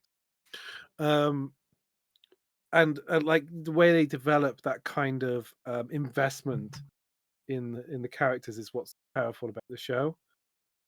This is like, it's like, why do I care about any of this shit? Do you know what I mean? Who's this Gordon Freeman man? Do you know what I mean? Right. Why do I care about him? The plot. Okay, so story is vitally important. Plot, much less so. Yeah, so I think plot and story. There is a difference between the plot and the story. I told you you'd kill me at the end. Yeah. Yeah. The plot is the thing. I think the plot is without those parts, it's just not interesting. Good media can have its plot completely spoiled and still be great to experience. Yeah. Right. I think like I could, at least all of my favorites, right? Like I could give you a plot synopsis and then that doesn't ruin it at all. Walter. Gonna take to the idea of actually trying to kill Gordon Freeman. He's been our hero. He's the savior of the world. We get the idea now. Okay, so he's killed my brother, so I want revenge. And I get the part about William Shakespeare that Yes. no action actually has any good or bad until you view it from different points of view. But Exactly. do you think that people really want to try to kill Gordon Freeman? So, Well, if they don't get want, this. There is this Iron Man, but he is also a cat man, and he is friends with a red man with no hair, and then he goes to the mountains to live there, and then he made a tea, and there are also two cats, but they don't drink the tea, and once he made a tea that was pooped out by a monk very far away in the mountains, but different mountains.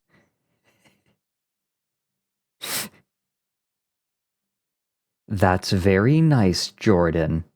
Now go along and play with your other owlets. they don't have to play, but this is a real experience. And when you play this game, you will feel like, dude, that's Freeman, man. Because if you just think about it, how many people that Gordon Freeman killed? How many people does Gordon Freeman kill, Fred? God, it is a Call of Duty brained teenager. Are we? I'm trying to think of like a way of like breaking down the plot for a Call of Duty game, but I don't know that much about it. It's called every Call of Duty game is just like, who are the real terrorists? Right. My ass is heavy Freeman. All right, Fred. Next slide is the footage of the playable trailer. So Okay. next slide. Fool. So I can actually just play the video. Well, no, you can show the next slide first because I think there's a couple of things to be said about it, Okay, sure. just to make your life difficult. Oh, I have to reopen that file. Hooray!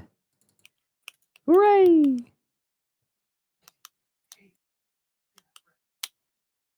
Oh. What? Document in use? What do you mean? Oh. There we go. Okay, I got it. You're quickly becoming like the Rich Evans of Tenor Rabbit Hole. Yeah, Gordon Freeman. Like, here's the thing about Wait, no, stop. What do you mean by that? What? That I am the Rich Evans. You're just being a bit incompetent right now. What do you... You can't argue with that. Yeah, a little bit. You're fucking Libra. A little bit. Old man phone. The old man phone case of computing world. All right, we're getting through. I am fixing things on the fly. Last stream, I had to change my DNS. Like, on the fly. So July 2016, we get this demo. And the video for the demo I've used is from a YouTuber, Bollock, right? Who has their like own history and controversies. But one of the things that is claimed is that Bollocks gave Birkin 50 grand to make the game. Okay. Yes. So that's Okay. worth mentioning. Now we can watch the video. Okay. Here we go. Yeah, it's this one. Me.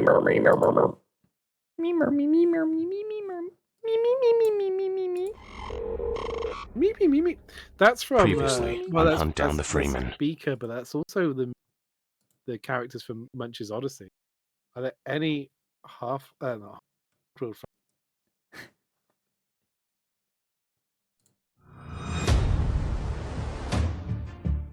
I'm sorry, all I can think is, she went lower than I ever really thought she could. Face down, ass up.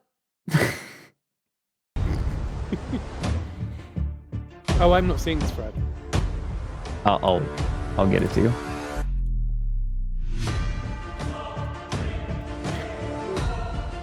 Also, because I put really.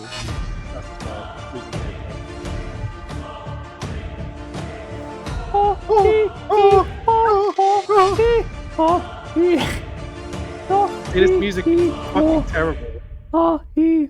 Gee. Where is Gordon? Where is the Freeman? Bit of Black Ops 1 there, folks. I don't know.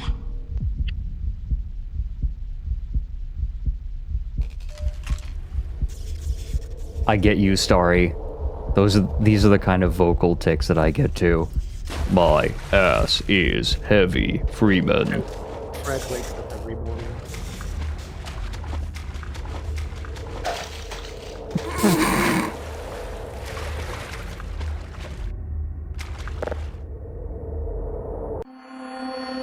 Commune was that?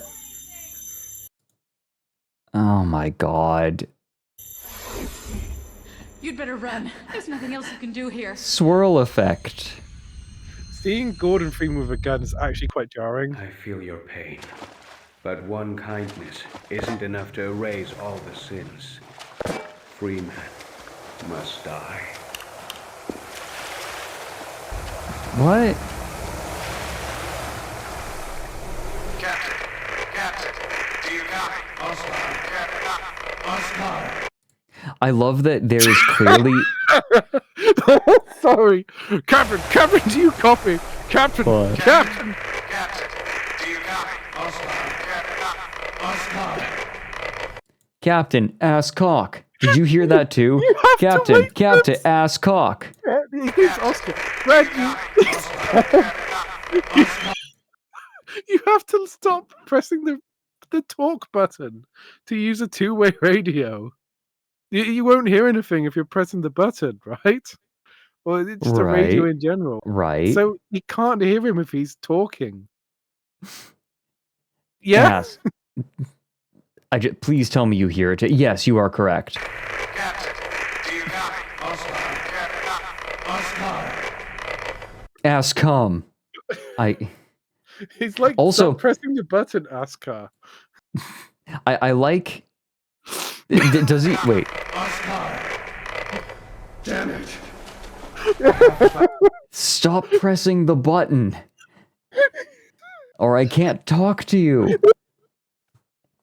can't use a radio. Find a way to get out of here.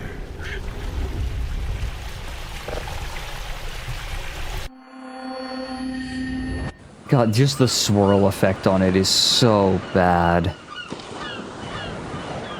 It's so cheap.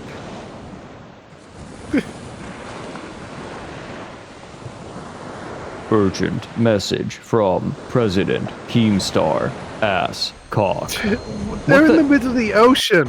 That's not where you use a boat like that. What the hell? Yeah, like Bo is afraid ass scene. If Bo is afraid, starred Adrian Brody. The swirl on her Good face. memories. It's hard to see them these days.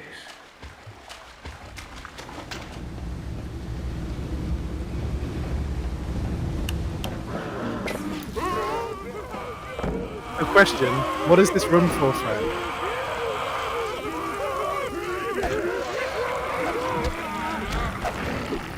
I don't know. Wait. This is just Half-Life. Using Half-Life models. Half-Life textures. Of course. It uses loads of Half-Life assets. It's if I remember correctly during that interview, didn't they say that they were changing the scope to be a mod? Like, it is a mod now, yes? It's meant to be a total conversion mod, but yeah, I don't know. Okay. What's this, like, room for? Yeah. We got another one, Fred. Yeah, thanks to the maximum cringe. Oh, boy. So, you and your captain were together back in Second World War? No. What? I'm not that old. I met with the captain 15 years ago when I was 12. We've been together since, but I don't remember anything from that war. We've been together since... What? We tried to marry when we turned 18, but marriage hadn't been legalized for gay people yet, so we entered a civil partnership. Oh, so you didn't see real action. The captain's name? Curly. I remember he said to me, "Jimmy, I'll always look out for you." You think you're so cool with your stick, bullying citizens. You didn't see what I did. My brothers did. The captain did. Hold on, there's something I need to do real quick. On the school playground. There's something I need to do. Because I've been reminded of something. Okay.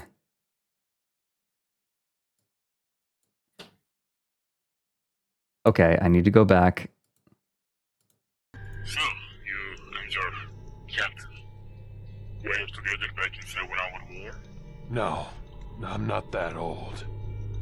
I met with the captain 15 years ago when I was 12.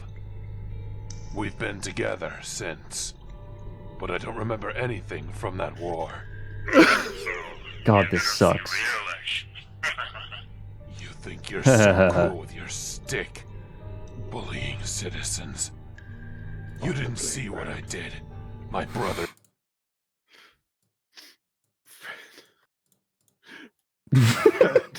Fred, I can't do this. See, I keep thinking of, sorry, I'm still thinking of the radio bit. And I think it's when Homer's on the phone to Grandpa Simpson, and he's like still dialing the phone. I just can't stop thinking about that. Like, he can't use the radio properly. And it's like him dialing the phone. He's like trying to talk and he just keeps talking to him. Sorry, it made me. I've seen this video multiple times. I edited it down and it's never made me laugh that much. Please, can we have that? The captain did. You couldn't know anything we lived through. When I was a child, Combines forced me and the other kids to construct cremator heads. Every day. Wait. Did he? He stumbled over his words. He stumbled. The other kids to construct cremator heads. Other kids to construct. It's like he was stifling laughter. When I was a child, Combines forced me and the other kids to construct cremator heads. Kids construction. I saw another of my friends die right before my eyes. We were forced to build. Do you like the In the House in the Heartbeat ripoff? From 28 Days Later. Oh yeah. It's a real obvious ripoff of it. I fucking love the that other piece. kids. The first person to say that this kid looks like me is getting banned. By the way, it's like you in like GoldenEye 64. You're banned. Ban Ryan. No, they actually do it when you say that. They're too dutiful. I wouldn't be able to see chat from then on. We were forced to work, forced to build monsters, while standing next to the guts of our friends. The only smell in that hellhole was the smell of the blood of our brothers. That was the hell I was in. Those are the only memories from my childhood. The captain saved me from that hell. He and his men, they burned the whole factory to the ground. He was a god in my eyes. Fuck me, this is a ripoff of 28 Days Later. Oh, that like is blatant. One of the best, most kinetic scenes from like film history. I think the scene where he breaks into the house in 28 freaking amazing. Really beautiful. 28 Days Later is really good. I'm still blocked from chatting. Can you get your fucking mods with the control? Made us men. He made us soldiers. Stop saying ban-worthy things. I'm happy to die here for his cause. Okay, so canonically within the game, we are looking at this dude's memory, right? I like the idea that as he was saying this, he was imagining the music. Yeah. Cause. Because my life, everything I am, belongs to him. He's proposing.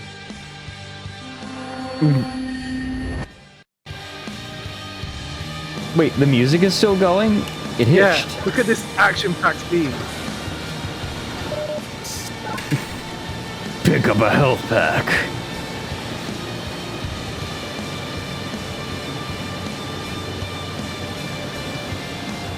Even these sprayers are like, no. Okay, I'm turning this. God.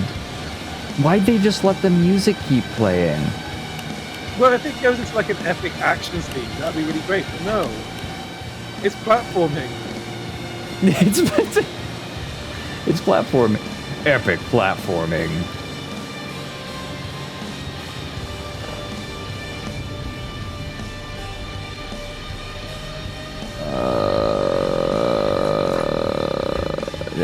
I guess what's really obnoxious about this is the only thing that scene did was Combine bad. The Combine are bad. Stuff with your stick. It's way to stick. It's it's not a good word to use. Even a baton sounds not good because I just think of a loaf of bread. Oh, it's horrible, Fred. You think you're so tough with a stick. I guess, like, what's kind of obnoxious is that part of the theme of Half-Life is the sort of massiveness of everything, of every implication. And the right man in the wrong place. Right. Like, it's the idea. I feel like one of the main themes of Half-Life is the massiveness of like the evil of the Combine, right? I forgot. Sorry, I didn't mean to. Did I accidentally add the face to the slideshow? How did I do that? Oh, I replaced. I replaced a file. I was just like, oh, whatever. I don't remember what I downloaded that has that file name. It doesn't matter. I'll fix it. Like I'll move it later. I'll make it right later. But I replaced one of the images in this slideshow with TL blank.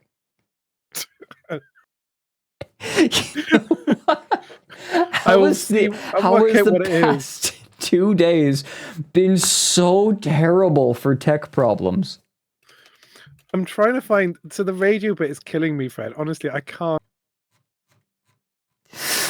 I'm finding the clip because it just all I could think of was this the whole time, and I couldn't place it. Okay. It's from the space episode. Oh God! Just this is. Oh, it's not Grandpa Simpson, it's Homer. Here you go. I got the clip, Fred. This is all I kept thinking of when he was trying to speak to the guy on the radio.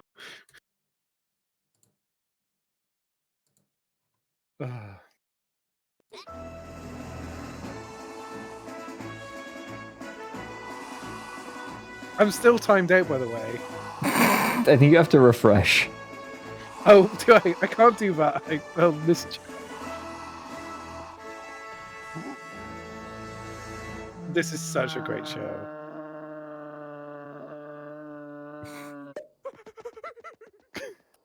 Marge, I don't really want to go through with this, but being an astronaut is how I got you to respect me. Homer, when I met you, you weren't an astronaut. You didn't even know how to use a touch tone. But I still respected you, and I always will, no matter what. Homer, you already dialed. Oh. But on the other hand, if you take advantage of an opportunity, you can end up regretting it for the rest of your life. You're right, Marge. Just like the time I could have met Mr. T at the mall. The entire day I kept saying, I'll go a little later. I'll go a little later. And then when I got there, they told me he just left. And when I asked the mall guy if he would ever come back again, he said he didn't know. Well, I'm never gonna let something like that happen again. I'm going into space right now. Oh, I am so proud of you. And I know it's going to go just fine. That's all I could think of when he was trying to speak to the guy on the radio. He just kept like pressing the button when he tried to speak to him.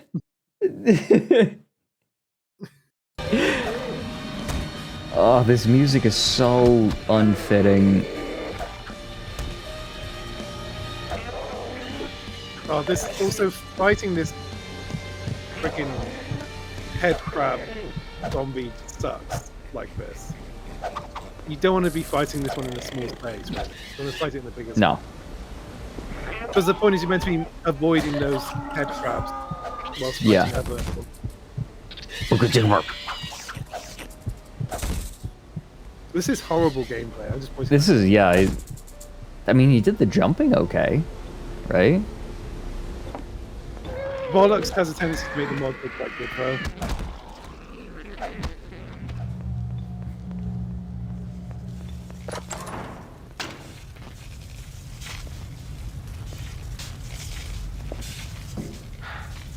Captain, can you read me? Nick? Captain, thank God. Dio, can you hear me? Lost communication with our squad at the Combines. Oscar's on the way with the backup. Whatever you do, be careful. Combines? Isn't it just the Combine? I don't like know. that is the whatever. Hold on. We're getting a transmission from the squad. Captain Mitchell. Freeman is not here. We are under heavy fire.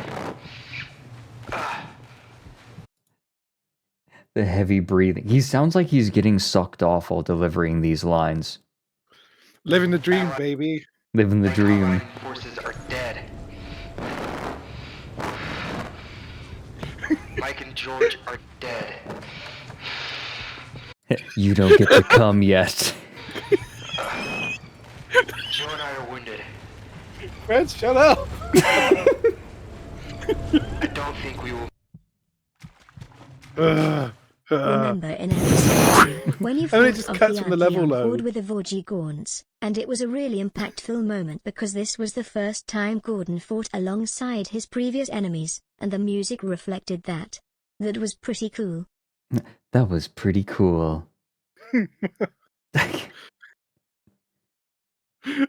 Sorry, I think I'm broken, Fred.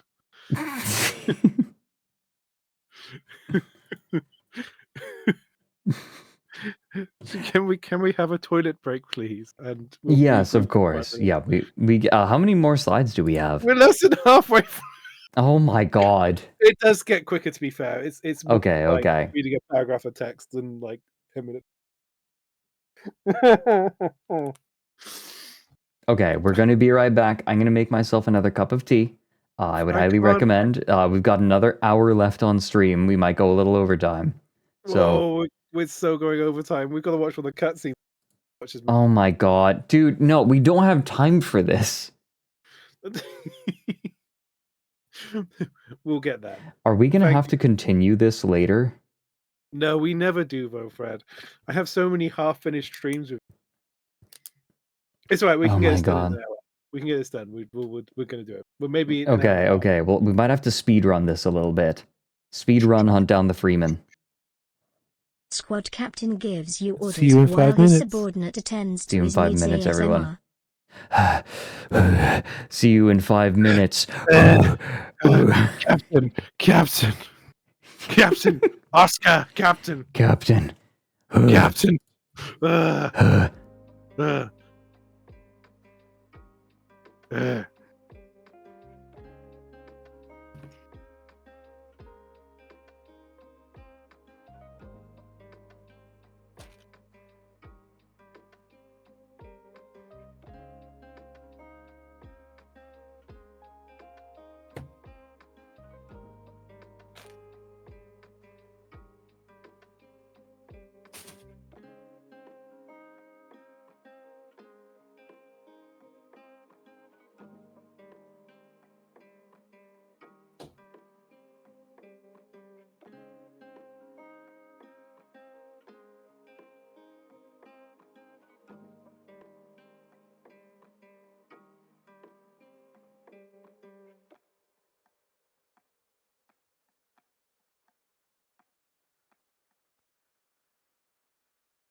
Alert, people.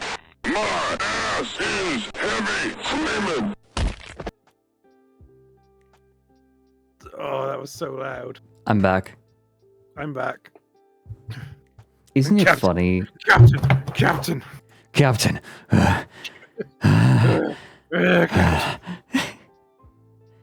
God.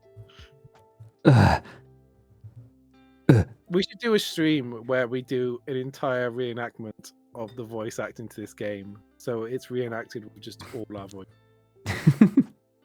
We could get Mike on there. He could be the guy with the mustache.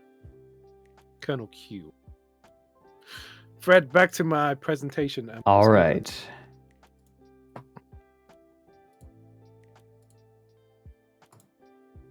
All right, we're gonna speed run this. Ready? Next.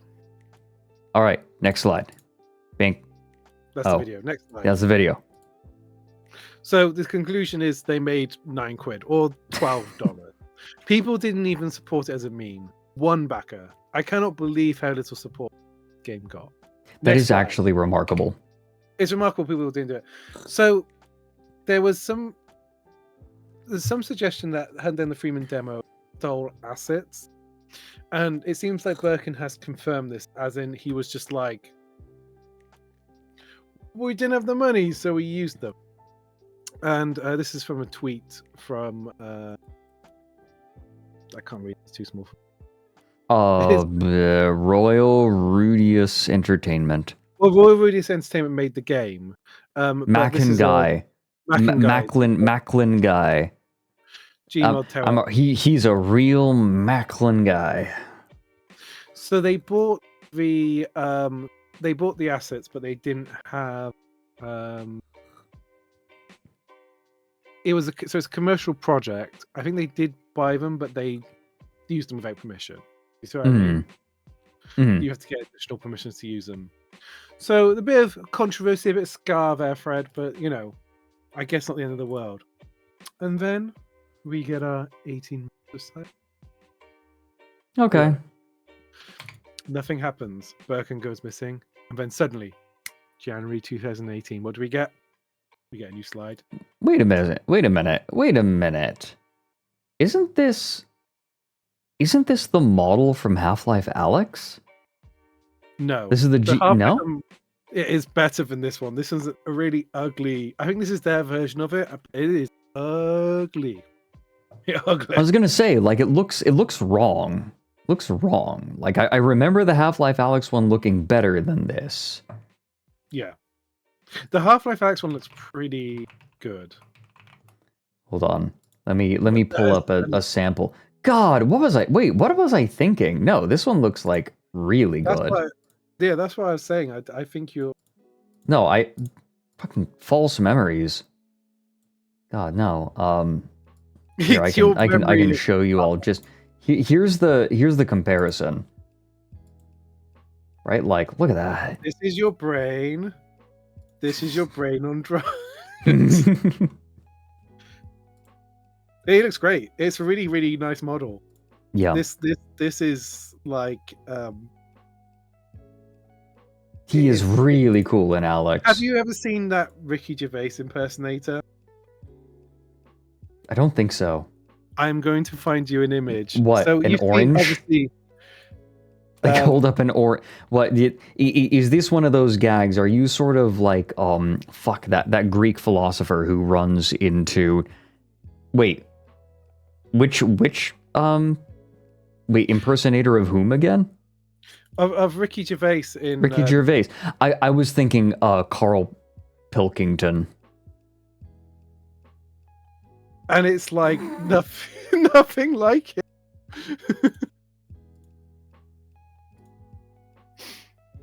Oh my god.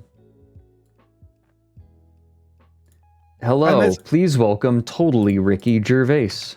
It looks nothing like Ricky Gervais. There's a Gareth Keenan impersonator who looks even. He has a passing resemblance. Yeah, exactly. About Fred, this gets even better. I'm speedrunning this, by the way.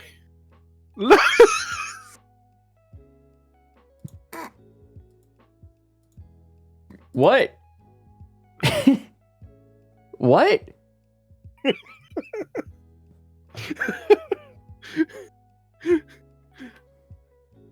Ricky Gervorst. Ricky Gervais. Stop laughing. Oh, his hair, it's really creepy. They managed to find someone actually creepier looking than Mackenzie. That's remarkable. God. Okay, we need to stay on topic. We're staying on topic. All right, we're going. Doing good. Okay, so next slide is the video of the trailer. You should have that in your asset. Yes. So Is it in order? Because that'd be great if it's in order. Yes, they are in order. Lower than really that. Oh my god, that was loud. Jesus Christ. Flash photography always looks awkward. Are you serious? That is. the photography making him. No. I can't see the video, Freddy. Mitchell in the flesh. Okay, cool. Oh God. Fred, I'm not. No, nothing. I got nothing. Okay, okay. Here you go. Good. Sergeant Mitchell in the flesh. Or rather, his remains. I do have to admit, I'm impressed that you made it back alive from Black Mesa. Even Black what? if it wasn't our intention to begin with. Yet you are still here. You should have just died there, but here you are. You've proven yourself a man of rare conviction. But even this does not impress me as much as the words you speak. Whatever it takes, whoever it takes, however long it takes, before I die, I will kill you. Is that right? Well, you see, Mr. Mitchell, we cannot let you kill Dr. Freeman yet. They authorize me to offer you a deal. You will be rewarded with authority, power, and time. The only payment we ask when the time comes. The Sea-Man. Mr. Mitchell. Sea-Man. This is where very good. In the meantime, this is where I get off. Captain. Captain. Wait.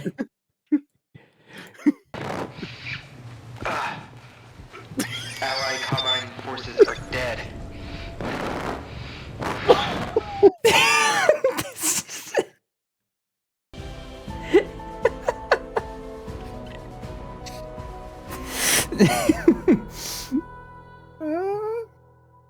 So you see what I mean about the music being a bit fucked? Yes. It's not really appropriate for a Half-Life kind of. No, It'd be no, good in a lot of other things, but it doesn't really. It doesn't really work in this. It'd work well for Call of Duty. Like there's a Call of Duty track which has got a better sound than that. To be fair, I think the composer's working with a limited budget.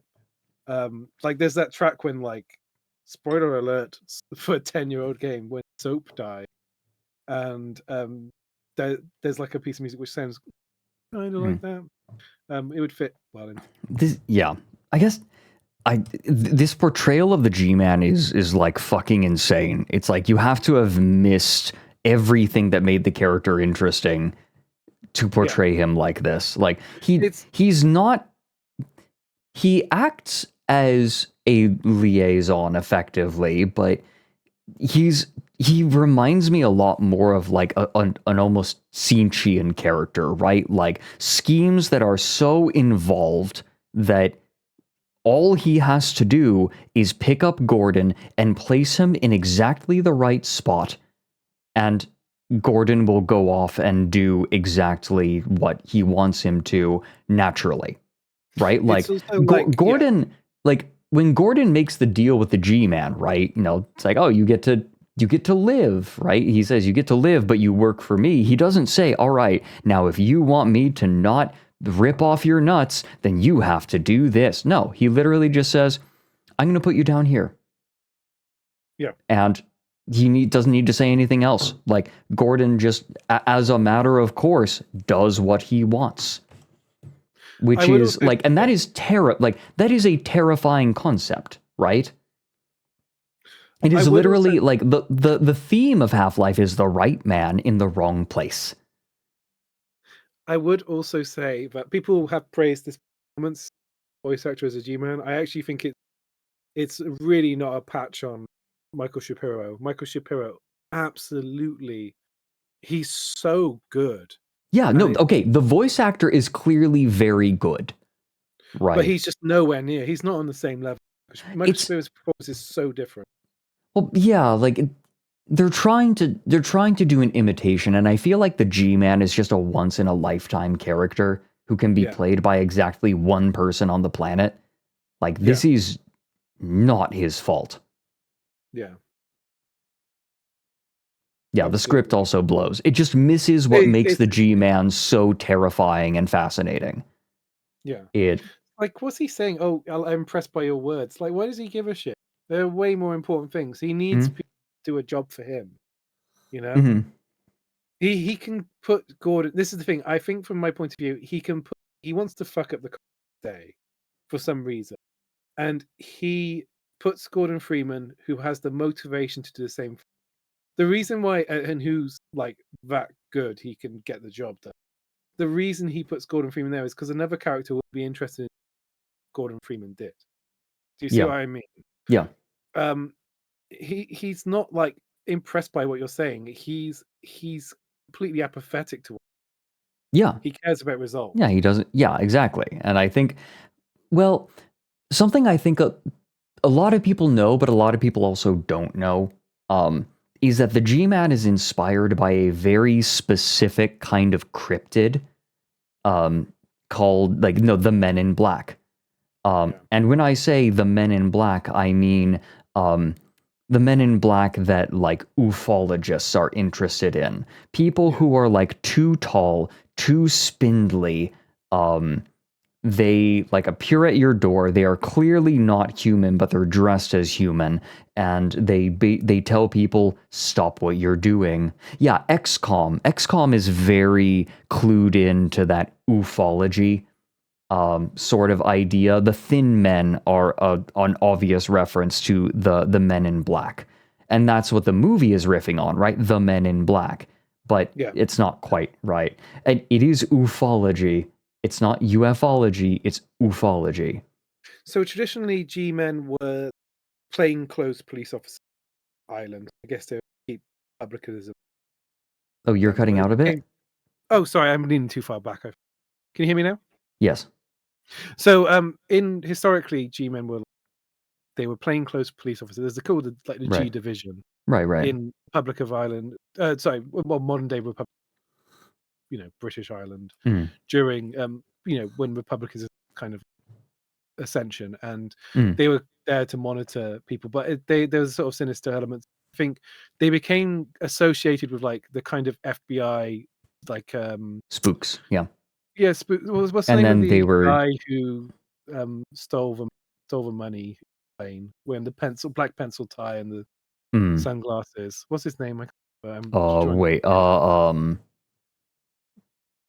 Wait, like the dude who disappeared. DB Cooper. Yeah, there we go. DB Cooper. In my head, I kept thinking TJ Hooker, which is the show with William Shatner in it. You were such a boomer.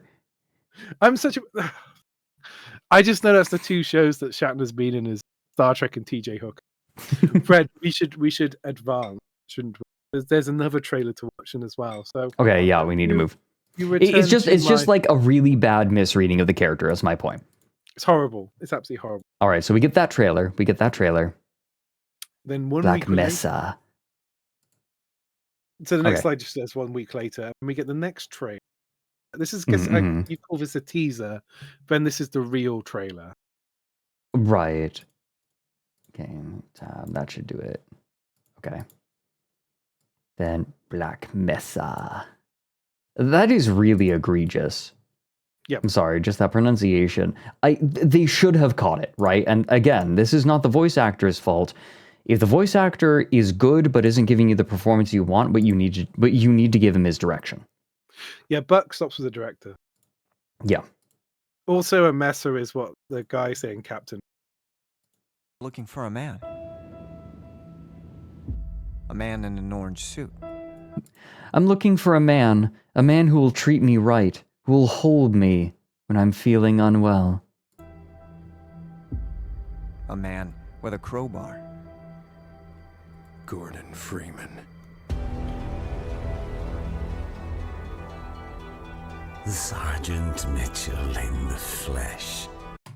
Hold on a second. Something just happened.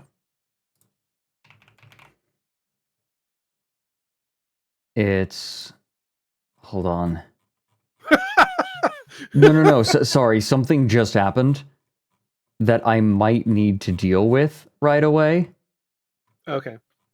It has to do with a particular problem that Mike has had. Oh, interesting. Hold on. Hey mods, you see you just followed?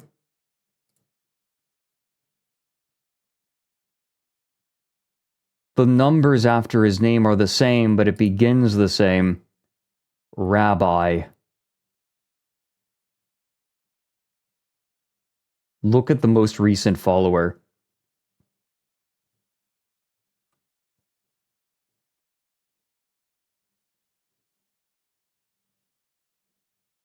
So this person kept showing up in Mike's chat, except nobody else could see him because he's shadow banned. And Mike just kept screaming at this dude called Rabbi during his stream, and everyone thought that he was like he was having hallucinations because they couldn't see who he was yelling at. Like, he was screaming. To be fair, Mike is like pretty mad.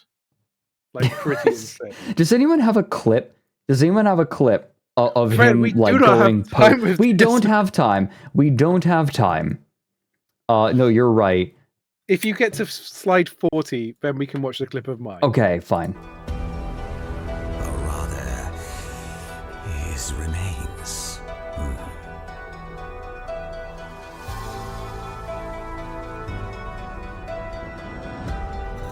I do have to admit, I'm impressed that you made it back alive from Black Mesa. Another trailer. Even if it wasn't our intention to begin with, yet you're still here. This speech is Are really you? bad, and they keep It is. showing it in the bloody trailer. Mhm. Are you the man with the heavy ass? The one they speak of. My ass is heavy, Freeman. You should have just died there, but here you are. This is so bad. Proven yourself a man. Yeah, it is. Conviction.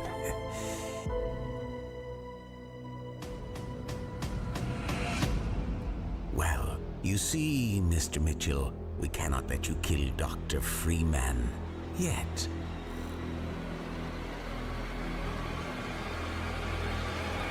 The spawn in.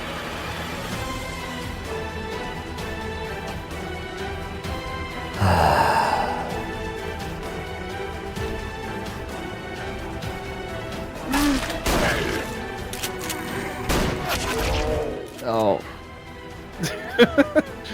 Disgusting captain noises.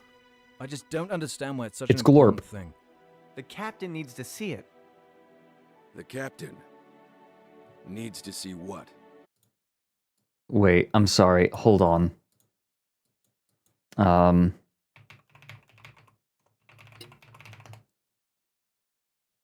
Here we go.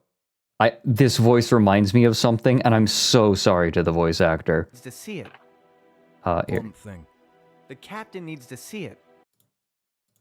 Pinocchio! Father, when can I leave to be on my own? I've got the whole world to see. The Caven captain forehead. Cro-Magnon forehead. needs to see what? Got the whole world to see. World to see. A gift for the captain. Do you recognize it?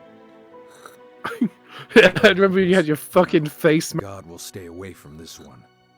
Welcome. Welcome. God will stay away from. Oh no. 17. You have chosen, or been chosen, to relocate to one of our finest remaining urban centers. I was in City 17 that I elected to establish my administration here. Oh my god. Again, this voice acting just misses what makes Dr. Breen such an obnoxious, imposing figure, right? Like, he's awkward. Like, Dr. Breen is very clearly being taken advantage of by the Combine, right? He's bumbling. He's doing what he thinks is right, but is clearly, like, missing a broader point. And, like, his delivery, the delivery of that opening monologue is so vital. And I feel like, again, this was written by someone who played Half-Life after playing nothing but Call of Duty for 20 years. Like, welcome Welcome to sit. Like, he's trying to convince everyone you being here is actually a good thing. Totally.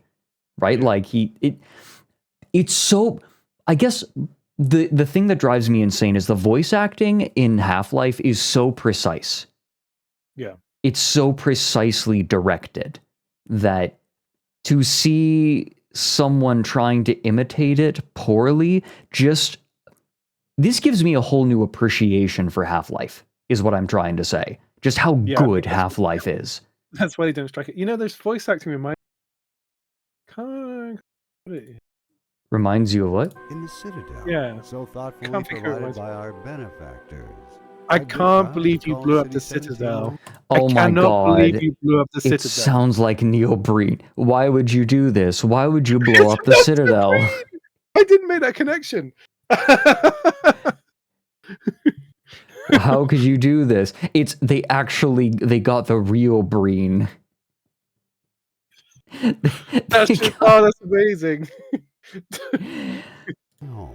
And so, whether you are here to stay or passing Wrong through on your way Breen. to parts unknown, welcome to City 17. It's safer here. It's safer here. Adrian? Adrian?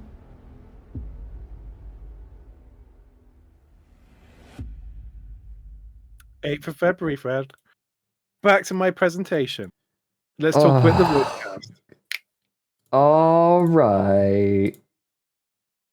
Here we go. I forgot they got Colossal as crazy for this. They may be the only person with a slower upload rate than us. You might be right. To be fair, we are picking up the pace. We are absolutely picking up the pace. We got 2 videos. Look at all these anime profile pictures. Yeah. So there are some serious issues here. Let's start with the nationality. The video game is set in America, Fred. Where are these bitches from? They're from the UK. All of them. Very obviously from the UK. This is really bad casting, and some of it doesn't make sense to the point where I'm like, is that legal? So Pyrocynical, Nick, who's played by I Hate Everything, is a National Guardsman. But can foreigners be a member of the National Guard? I don't know. That's the thing. I don't know. Like, yeah. And then like Pyro's in the army as well. But that's obviously quite unusual to have people outside the country in the US, I would say. In the US Army. Next slide, Fred. Ryan, we can't escape him. How many of our videos have had Killer Keemstar as a side character? I cannot. This might be the worst piece of casting, even though he makes more sense. He's so gnomey, right? What that beard is very, very specifically shaped. Yes, it is. He sounds like one too. It's kind of remarkable. What does a gnome sound like? They're garden ornaments, Fred. Ooh, ooh, ooh, ooh. Have you watched the new Wallace and Gromit? No, I've not. Oh, that's a shame. There is a gnome in that. It's one of the most entertaining parts of the. Next slide, sir. It's coming today.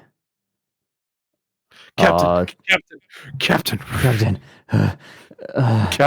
It's coming today. No more delays. It's coming, Next Captain. Slide. Next slide, Captain. I can't see the presentation. I'm having to look at it. So, they're going to release it on the 8th of February. That's what they. So, it was like 100 gigabytes originally. This fucking mod.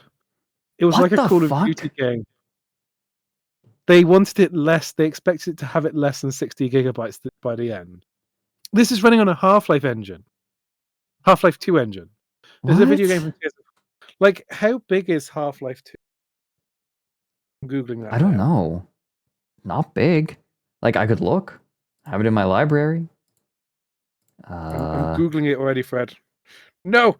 No! Here we go, Half-Life 2. It 4 is gigs. 8.37 gigs. Maybe that's because they've added stuff to it, but it says 4 gigs on it. 4 gigs, 8 gigs. That's ridiculous. 60 gigabytes on the same engine. Here's the point. Even if you double the number that you had, it's still relatively small. Yeah. Ridiculous. So they're gonna they're gonna take an extra 6 days, they say. Next slide, sir. Delaying the release of our game. I want to make sure our game is ready. We didn't realize this until a few hours ago, but we have 50 game levels. So that's some good news. How is that good news? How did they not realize how many levels they have? Do you not realize how incompetent you sound? Don't know how many levels are in your game?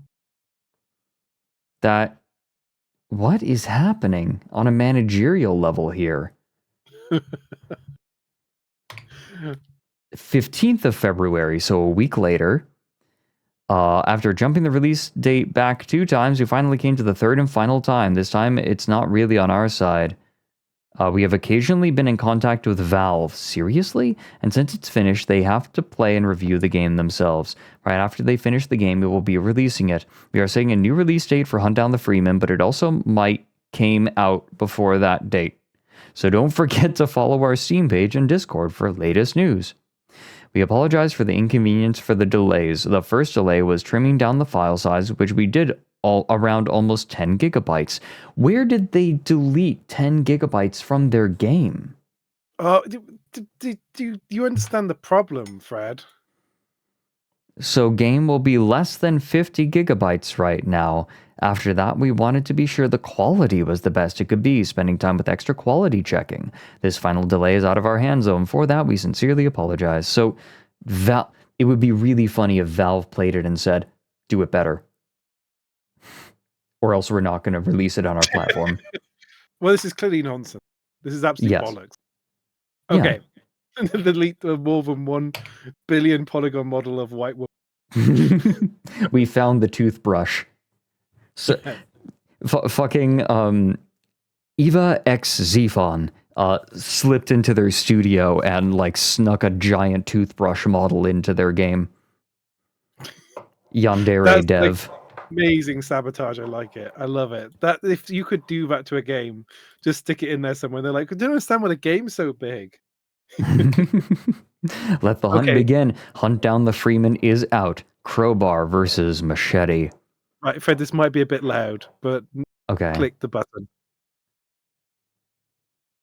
If it's loud, I'm sorry. There was no I didn't sound. make a sound. It made a slide whistle sound originally. We are aware that the game-breaking glitches. A fix will be applied in less than 24 hours. This is a massive embarrassment on our part. This is, okay, there actually was an instance that reminds me of this, where Vex sent this to me. There was recently some book talk drama where, yes, so someone was reading a book, and it read, allow me to read the passage for you. It's too quiet and something isn't right. My instincts scream at me, but there's no turning back. My footsteps echo through the quiet hallway. You know what? I'll put this on the screen. You can just look at the screen. It's just a screenshot of text. It's me, Austin. It's me all along. My footsteps echo through the quiet hallway. I spot the exit ahead, my heart lifting slightly. I need to get outside, hop in a taxi, and get home. From there, I'll call my brothers, tell them exactly what went down, and they'll handle it. But first, I need to make it out of here alive. Just then, a door slams open, and I whirl around to see who it is. One of the assassins steps through, his eyes locking on me immediately. His gun is raised, his voice cutting through the silence as he shouts something in Spanish. My pulse spikes. I barely speak Spanish, but I know enough to understand he's saying, "Where is he?" He's demanding something, or someone. He? Did I misunderstand him? My mind scrambles, trying to figure out what the hell he's talking about, but I don't have time to think about it. He's moving closer, his gun still trained on me, eyes dark with intent. Then, with a sudden bang, the exit door flies open. Thought for 13 seconds. Certainly, here's an enhanced version of your passage, making Elena more relatable and injecting additional humor while providing a brief, sexy description of Grigori. Changes are highlighted in bold for clarity. Relief washes over me at the instant I see Grigori standing in the open doorway. I don't think I've ever felt such... You get the idea.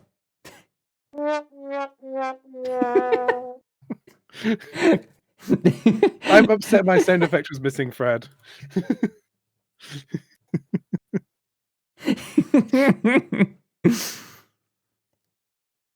This author used ChatGPT to write some of her book and and forgot to delete the part from ChatGPT where it responded.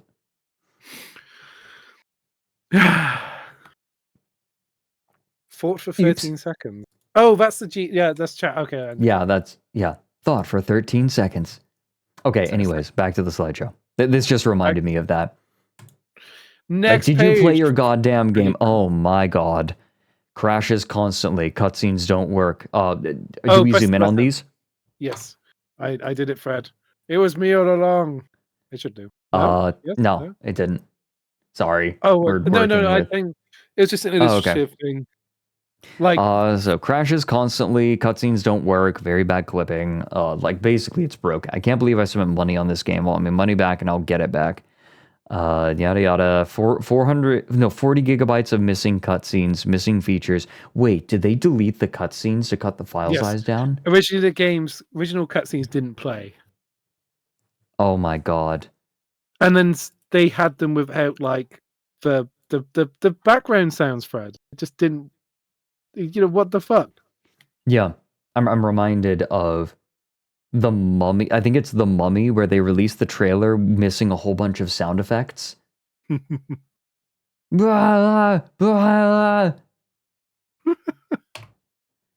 everyone, more updates are coming. Please continue giving us feedback. Day 1 patch. Cutscenes are now downloadable. Oh god. Alaska cube maps fixed. Adam's mysterious twin brother is no more in the metro. This sounds like he killed someone.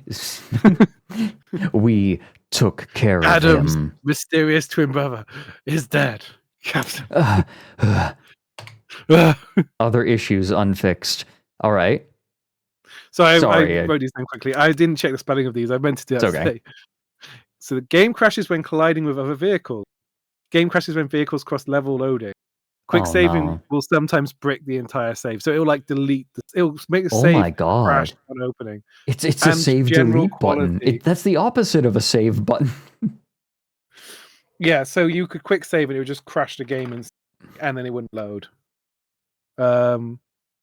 The Mission Impossible: The Final Reckoning. Thank you, Spider. Oh, it was a similar film. So general complaints: level design, levels are confusing with unclear objectives, unclear direction, and unclear cause and effect. So you don't know where to go, you don't know what the game wants you to do. Sorry, Borf. Cutscenes, as we will see, are horribly animated. Don't mess with the game with terrible voice acting. Oh, I haven't finished writing that. What was I going to say there? This presentation is unfinished. I just deleted it by a week. I think it's just a cut between light and sections. The lighting changes. Broken NPCs. Broken NPCs similarly have unaltered AI, the original Half-Life 2, and often broken Half-Life. Make sure you lean in. I like this. Breathe harder. I'm trying to get the dog away from the microphone. Because she just wants to put her head up against it.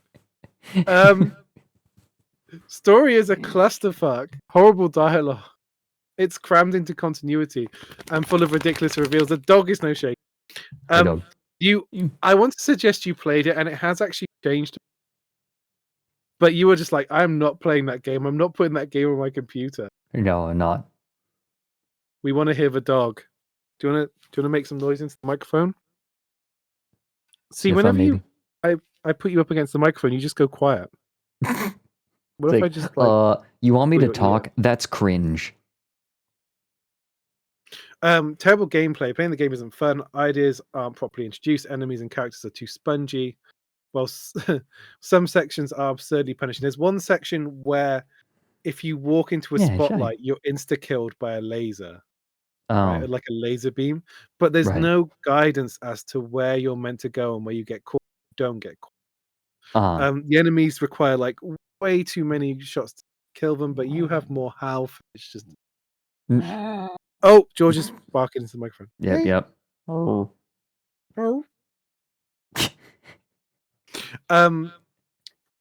But I think if you want to look at the gameplay, just going to look at to Snake River.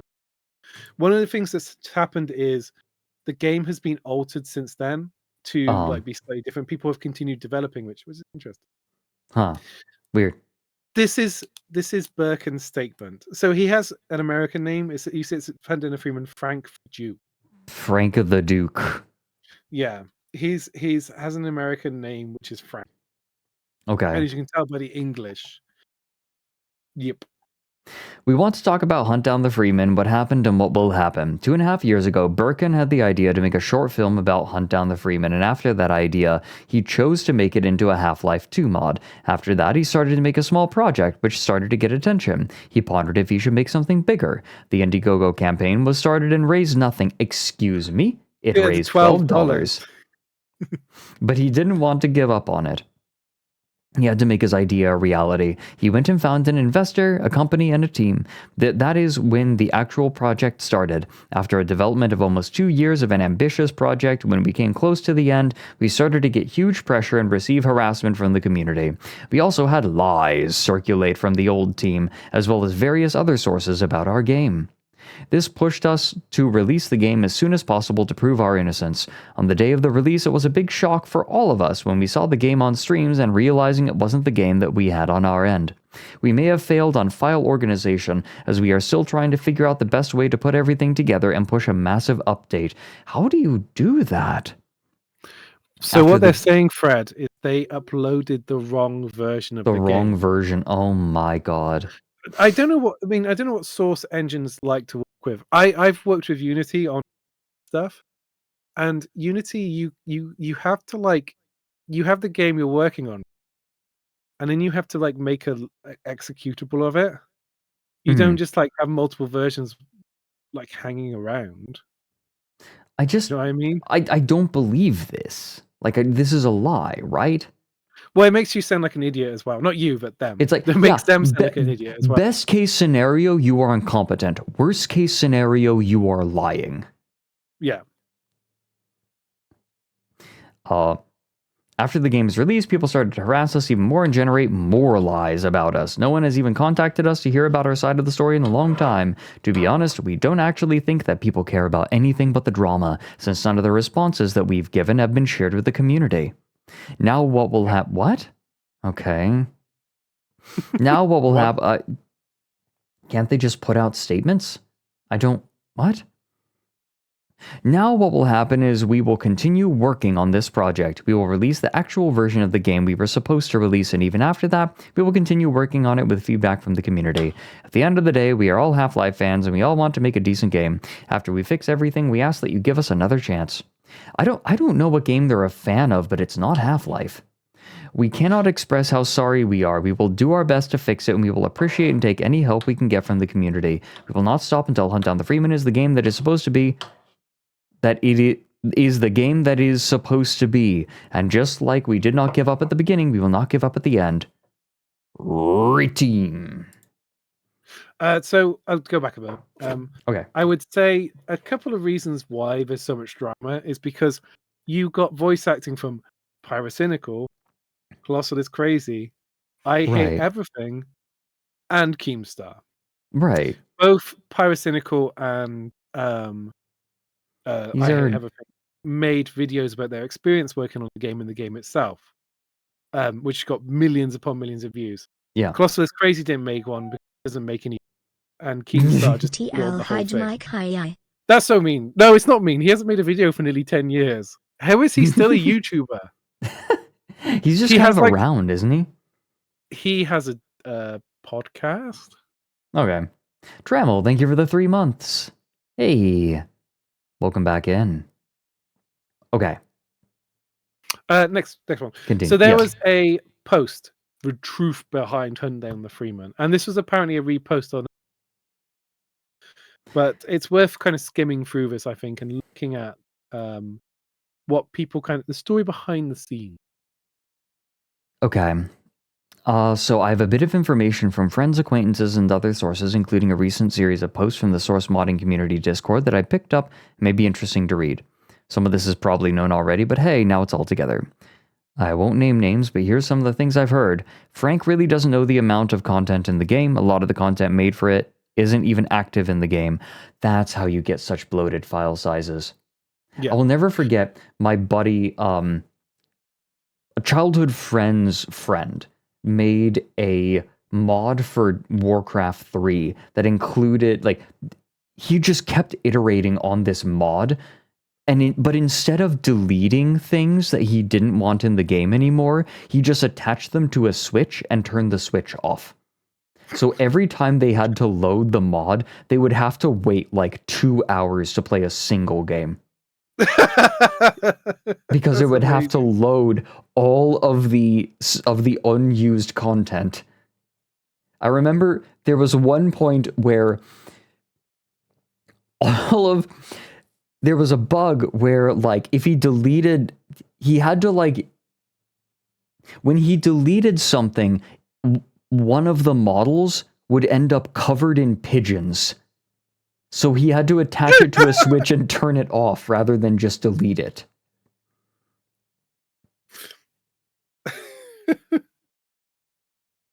That's amazing. It's Is your blank owl getting bigger, Fred? Is what? The blank owl getting No, bigger. it's not. Has it replaced one of the V It Royale? has, yes. It has. When I downloaded it. How dare you criticize your mod making friend? Where you somehow this owl image keeps appearing in the top corner. I thought you were putting it up there as a reaction to your job. No, I just kept. I replaced a file. I replaced a file that had, like, I was saving the owl because I wanted it as a reaction, and, like, I didn't bother to change the file name, so it replaced one of the images in the Oh my slideshow. god. Oh my god, I you are so incompetent. that's what it replaced. I like the idea that, like, you being incompetent actually matters. You're not incompetent, but I like the idea, like, you have a normal job where you being incompetent actually matters. It wasn't important, so I didn't bother. Bless you. Keep reading, Word Man. Word Captain. Most of the devs did work for free or a little pay up front with a promise of payment after release. The game was delayed again today due to Frank apparently having a mental breakdown and delayed it without notifying the rest of the devs. The devs are, needless to say, not happy, as that means they don't get paid for even longer and are threatening to take their assets out of the game. Despite some devs, the game in quotation marks. Despite some devs not being paid their promised earnings up front, others were paid immediately. I know someone who was paid regularly for his work he did on the game. Payment was also his sole reason for working on it, as he recognized it for the monstrosity it is. Hunt Down the Freeman has to sell at least somewhere around 3,000 copies before it can start earning money to pay off the devs. Steam takes a 30% cut of sales, Valve takes a 10% cut for the source engine, and presumably another $10 for the Half-Life IP. The first thing to be paid off is the engine license, $100, and the physics engine license, $25K.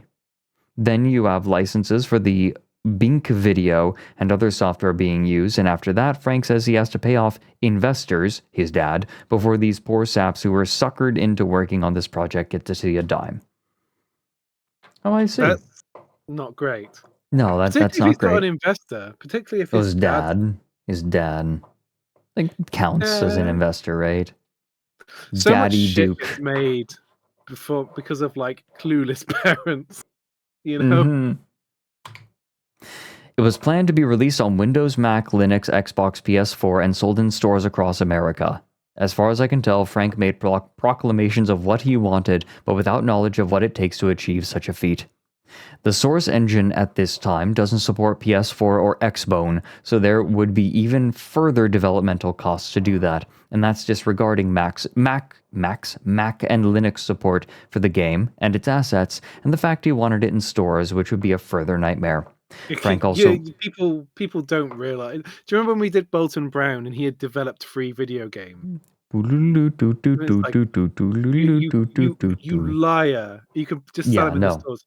The putting a physical disc in a store is a huge expense and a huge risk if the game doesn't sell. Yeah. It's almost done for the prestige these days. You make yourself a AAA. Yeah. Having It's like yeah, you're correct. Frank also wanted 4K textures for everything. Level textures, character models, weapons, decals, particle effects, you name it, he wanted a 4K res texture for it. However, he's stupid enough not to know how to check the size of textures, so some artists just did whatever res they wanted, and he had no way of checking. Oh, brilliant. No one on the dev team really knows what state the game is in. All development was done through Discord, the assets being sent directly to Frank via messaging, with no real planner as far as I'm aware for the overall development log. No checklist, no Trello, nothing. At least early on, there were not even NDAs, just Frank asking people don't talk about this, because he knew people wouldn't be suckered into buying or working on something this bad if they knew any of the ideas he put into it. I'm starting to feel self-conscious of Down the Rabbit Hole's development now. Yes, I was going to say, I'm not saying that Down the Rabbit Hole is of the scale of this, but it does sound awfully familiar. It does sound a little bit familiar, I'm not going to lie. Furthering this last point... To be fair, you were like working with like 3 other people. I'm working... Yeah, I was working with 2 for the longest time. Now I'm working with 3.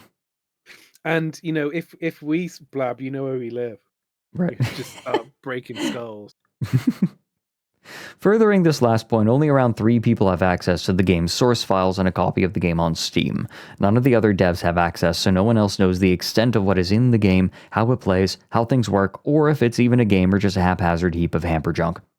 In essence, Hunt Down the Freeman is a fan fiction written by a boy with access to daddy's money to influence developers into making assets that contribute to what is probably the worst developed game in history.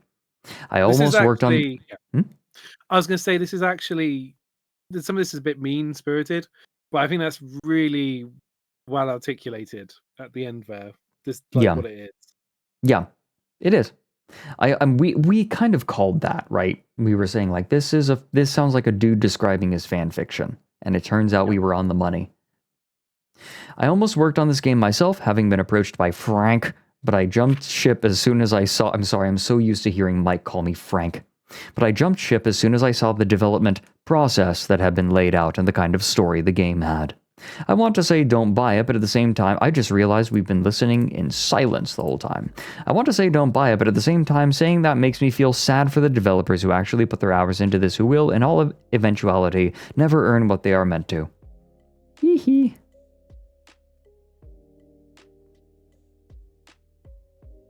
Listening.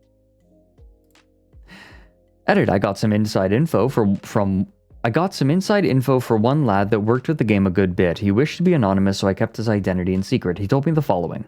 The stolen content is simply a bloated thing made by the community. One of the people working on maps for the trailer accidentally had Gmod Tower content in his map without realizing it, thus a witch hunt started. The overall development was quite weird, more on that later. The content, of course, was later removed. 2. The now well-known Black Mesa window is not stolen either. It's just a very similar model to the one seen in another fan-made Half-Life title, Black Mesa. The reports that Hunt Down the... I feel like calling Black Mesa fan-made is probably doing it a disservice. Yeah. Because it became very, very... It's like probably... If you want to call it a mod, it's probably the best mod ever. Can you think of a better one? It's elevated, yeah. I guess like calling Black Mesa a mod kind of makes me think of calling like calling for the Tifa Forgotten City. It reminds. It's kind of like calling the Forgotten City a mod. Right, like the Forgotten City was originally a Skyrim mod, and then they spun it out into its own game. Yeah. Great game, by the way. The ending was a little silly, but it was a great game. Black Mesa's a great game. I was agreeing with you on Mesa. The reports that Hunt Down the Freeman stole some FAS. It's mainly just like the stolen asset stuff is apparently a bit nonsense. I think what's more egregious is they're not paying people. Content were debunked by the devs themselves. All of these are mostly brought up to beat the game up. Most of the developers have the game on Steam but can't play it until release. There's still no confirmed info about the bots other than the fact that they exist and did what we already know. I'm guessing there's a whole story behind that. There's claims that the bots pushed it through Greenland. Oh, I see. Frank did know a thing or two about the game itself, unlike the statement made in the face punch post above. He just didn't control art assets that were made by the team since he wanted the levels to be as good as they could possibly be. Some developers definitely worked without getting paid up front, perhaps because of lack of money since it's an indie studio, with a promise that they will be paid after release. Some of the devs have been paid already, no specifics. There's no information why the game was delayed the fourth and the fifth time. Frank's mental breakdown is highly doubtable. It's alleged that Bollocks invested $50,000 into Hunt Down the Freeman. No info about the NDA. Hunt Down the Freeman wasn't planned for other systems until the Frank went to GDC and got a deal from some company to get the game released on PS4 for $100,000. This is not 100% confirmed. The dev team were mostly... Like, this is crazy. The dev team were... It's like you have 100,000 to release a game on PS4. Like, how many copies are you going to sell? How many copies are you going to sell? What? No way. What? The dev team were mostly only given the source files they needed for their work, no playtesting the full project other than what you made. Quote from the lad I talked to, "The game development is badly handled, but this is just an odd indie team and it's also Frank's first try at anything like this. He has a very specific style for managing which some people might like and some people might hate, but that surely can go for all managers. In conclusion, people can't really judge whether the game was successful or not until it's fully released. That way, we will see if it's a train wreck or not." Well, obviously we know it's a train wreck. Right. Now, Fred, if you go to the next slide, some of the cutscenes from the game, which I think you may enjoy. It's 52 minutes long. Yay! Maybe watch 10 minutes of it. Oh, can you click the link? I can get you the link. No, I have the file. No, it's not a file, it's just a link. Oh. It's just a link to the YouTube video. I was not downloading 52 minutes. I can find it. Just look up Hunt Down the Freeman game movie. Yeah. Game movie. And Tarantino's first movie, my best friend's birthday, is a great film. But to be fair, Reservoir Dogs is fucking amazing. You know, it was made like 6 years later. But yeah, that's. I did a bit of an analysis. You know, we've seen what. Give me time code. Gimme. Well, you've seen we've seen the G-Man talking. We've seen President Keem's. Perhaps we want the scene where they find the crowbar. So let me get you a time code. Can you send me the link and I'll? Yeah, sure. Because honestly, this is Fred. This is bollocks. It's ironic that Bollocks invested in the game. That is very ironic. Bollocks. He just wants more of him. 1345. Let's go. 1340. 134. All right, 13. Okay. I can't see it right now. Yeah, 45. And this is interesting for a very specific. Oh, that's so ugly. God, they are really not great. Away.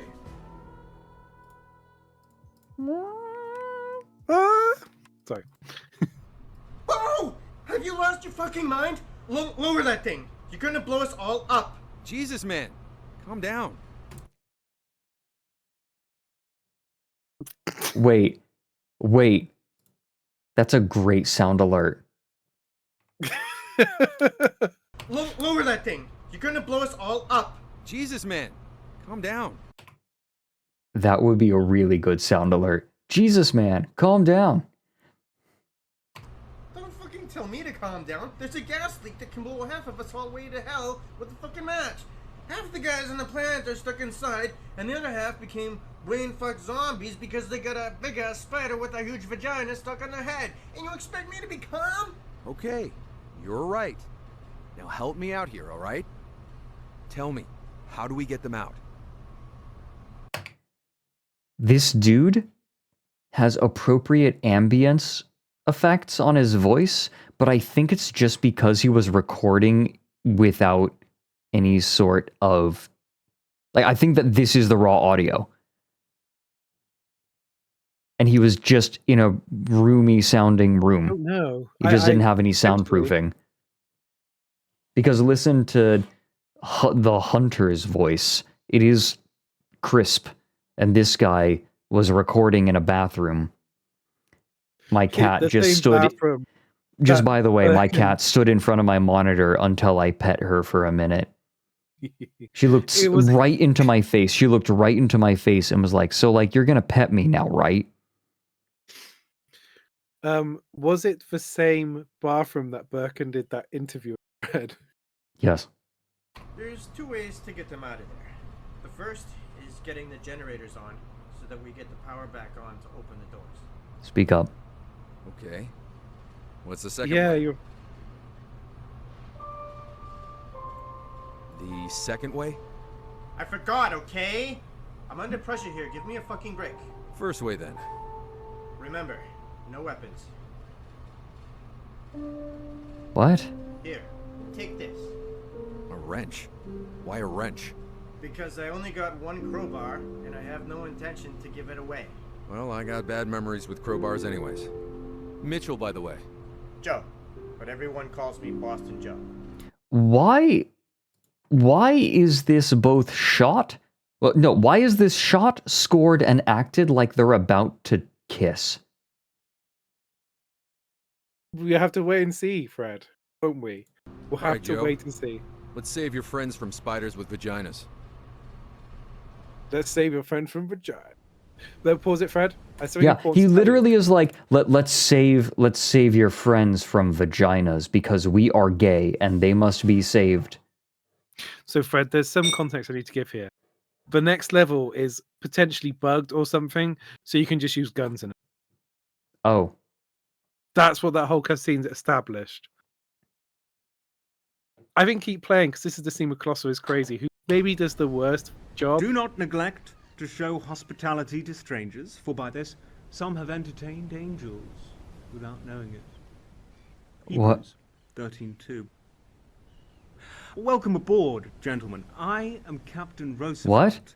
What does that Bible quote have to do with anything? Because they've just turned up and they want to get on his boat. What's up with his mustache? It's like... Tell looks me, like it who is in charge of smeared on his all face. these warriors? Oh, hold on. Spectral said, yes. oh, they're using the puppet tool. Okay, so they said, no respect to the source filmmaker animators here. I just hate how much I can tell they were exploiting the puppeteer tool in the animation. The puppeteer tool in source filmmaker lets you basically grab a bone and then manually move your mouse around to record animation directly from your mouse movements. It's a useful tool, but it's only useful for subtle human movements. The reason they keep the camera angles so close to the face is to avoid having to manually animate the lower half of the character. That's He's just so... doing a dance underneath that. That's so funny. They had no time to do keyframe animations, so they were just kind of wiggling them around. Oh yeah, I'd agree that the sentiment, no disrespect to animators, because they could have been under pressure. Yeah, they were under crunch. Like Spectral's saying, this looks like crunch. Yeah.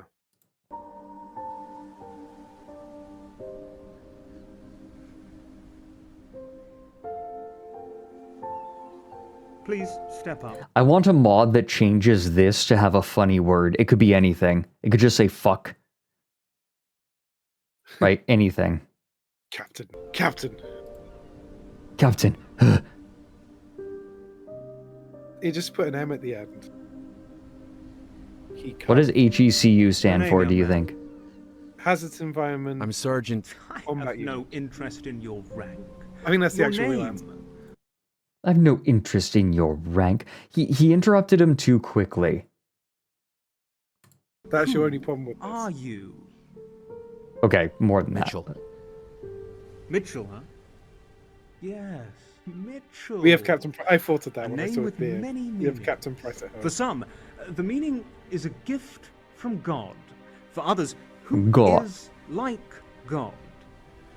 Which one are you, Mitchell? Are you a gift from God sent to Just a save reminder, us? Fred, Or perhaps it's the end of the you are fucking God world. himself.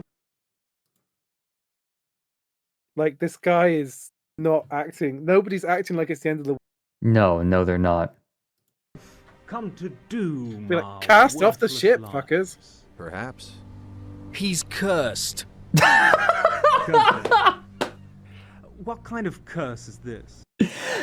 I hate everything just coming in louder than everyone else to yell he's cursed might be the funniest thing I've seen in this so far. That's the sound alert as well. We need Captain, and this is a sound alert, and the other one. I see Spectral. Wait, you have an award? God damn. I don't think you told me that. Nothing but some bullshit. Whoever is at the top of his command dies. Colonel Q, Whoever- Sergeant Harvey, they're all dead. Boston Joe in the But whatever background. happens, he lives. It's just a coincidence. There's no such thing as a curse. Fred. Yeah. Fred. It looks so fucking weird when Boston Joe's in the background and everybody is the same copy-paste character. Yeah. It's like when Homer wore a pink shirt. You know, I almost want to do this as its own stream, watching all of the cutscenes from Hunt Down the Freeman. We can totally do that. We'll watch like. Can we do maybe, like, that? 5 minutes more. We can totally do that. That's our movie night. Get Mike Okay, in. that'd be a good Mike movie might night. die. Mike. Maybe might die. we do that. Okay, maybe we do that as a VR chat movie night. Right, we put together a couple of terrible game cutscenes as movies. I won't be able to join then. That'd be fun. Yeah. I cannot. You VR. don't. Yeah. Well, one thing that we've done in the past is we've had someone in Discord streaming it, like streaming their perspective, so everyone can kind of hang out. It's not like anyone who wants to join but can't like get into VR, can't download VR chat, right? Doesn't have a PC maybe. But people can sort of vicariously be there. Some people wanted that. And so we can do that. Right? And we could have you. I actually don't know. Shit. I don't know how to get you into like VR because part of the idea is, everyone's there. Man, now I feel like shit. No, shut up. Play the game, Fred. That, Sergeant, you and your men from now on are under my command. Welcome to Avalon Vale, and welcome to the crew. Pause it, Fred. To the crew. You shoot for 5 minutes, and then you get this cutscene.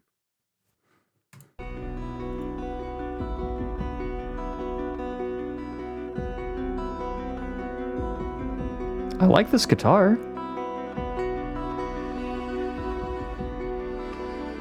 Wait, this track kind of goes hard. Wait, what? It's not a curse. You made a deal with the devil. Here, you have it.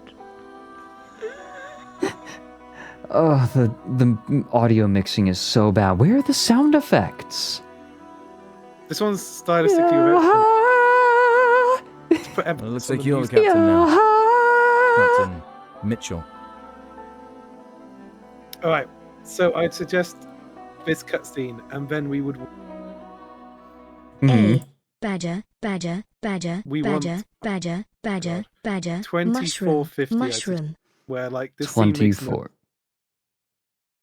We really need to watch. I think that this would be great for a VR chat meetup. I understand why it's such an important thing. The captain needs to see it. The captain. When's he gonna let me out on my own? Got one more time. When can I leave to be on my own? I've got the whole world to see. The world to see. Was gone, now it's back. A gift for the captain. Do you recognize it?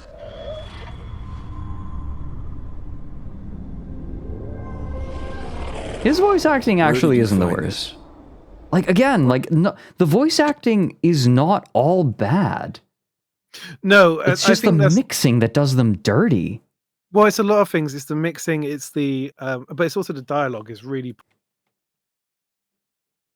It's really what? Right. The dialogue is just really poor. Mm-hmm. Yeah, it really is. They have nothing to work with. One of our guys, Kane, found this in the middle of the water. He was trying to hide it, but we caught him. Right, Fred, pause it.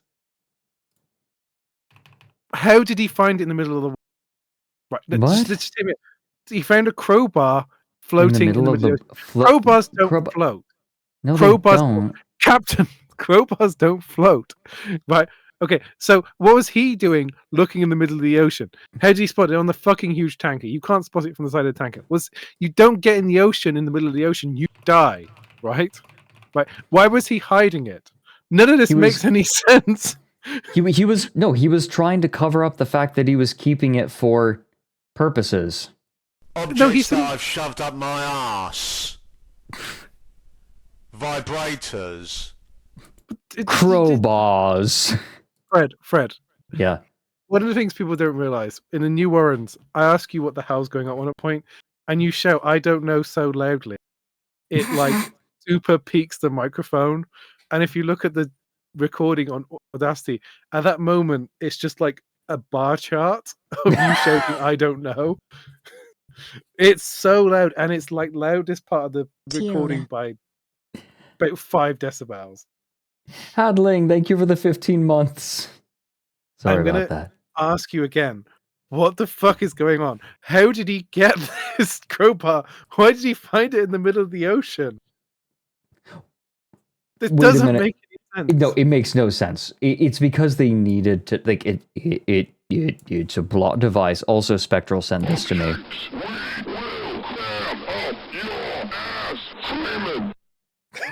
Weapons! Grenade!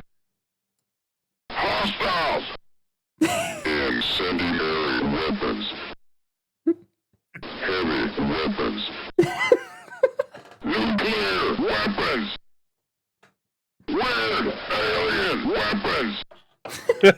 Sons team. 5-meter post. 10-meter post. 80-meter post. Radio. Sign. Casualties. Alien. Fox. Your mother.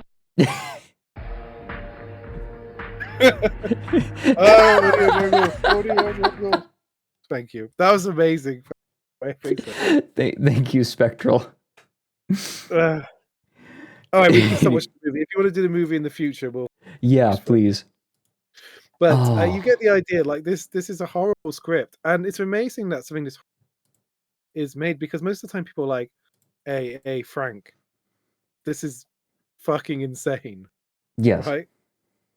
I am very proud of the fact the newest episode of Dinner Rabbit Hole, I got the script changed. Do you remember?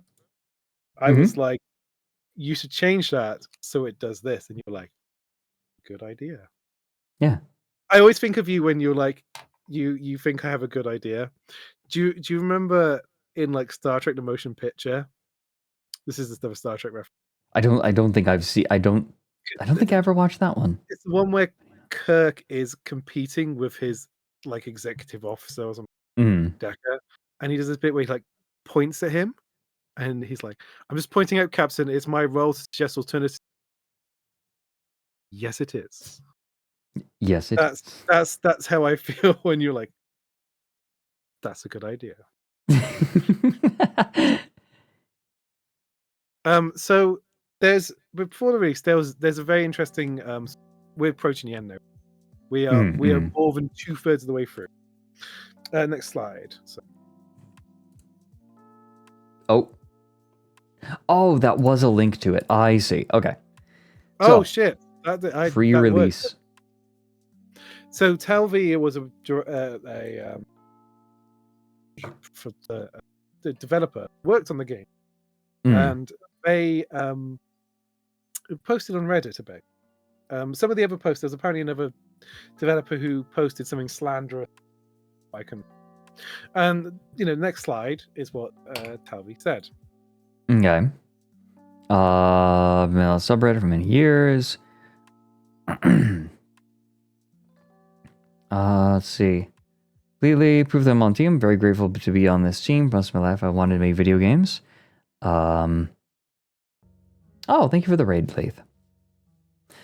Welcome in. Could be a typo of some sorts, but a delay is a delay. And as I am typing this, Birkin has yet to make any note on what the issue is. I'm just as mad and upset as you are that you guys are not able to play the game now, and that's why I'm here to resolve it on my own behalf. I have no authority to do this. I am only doing something for the team, which is at least some sort of damage control here on this subreddit, while most of the hate and controversy of the game, from what I'm seeing, is coming from. Okay, I'm not going to leak things. Okay, so he's just like coming on to try to put fires out. He's like a dedicated dev. Yeah, he seems to like the game. He's like, yeah, he's excited to be on. Did I thank you, Hatling Hotoru? Thank you for the 15 months. I think I did. I may not have. I wanted to make sure. Thank you very much. You thank somebody for having. Okay. I don't know. Let's see. I knew Frank during these times. Frank was a pretty awesome guy in the first ever call I had with him. This guy does have a bit of a language barrier with him being from Turkey and English obviously not being his first language. Frank offered me to work in Face Poser for a bit to work on NPC voice lines. This was my first time working in Face Poser ever, but I learned really quickly and made a ton of VCD files for him. The fact that he was willing to allow me to work more and stay on the game meant a lot to me. I basically skipped this college semester so I can work... Oh no. Yeah. Work more on voice lines, and I thank him greatly for that. Crazy ambitious. He's just saying he's crazy ambitious. Nothing. It doesn't seem like there's a whole lot new from him. The guy is a passionate. He's big Hideo Kojima fans. We might. Gave us some Metal Gear Solid inspiration. So it's not. He seems like to really respect this guy. This is the interesting thing. Right. And it's interesting because you can see why. I think what's interesting. If you go to the next slide. Yeah. Maybe before I had something. Because when I've worked with people who are like, I mean, when I worked for this big piano. You're cutting out sometimes, by the way. Oh, sorry. It might be because of. No, I'm leaning too far. Oh, I have my hand over my mouth. That's why I'm thinking. So when I worked for the piano school, which was like, it started off as a single school, and when I was creative director, it became the biggest piano school in China during that time.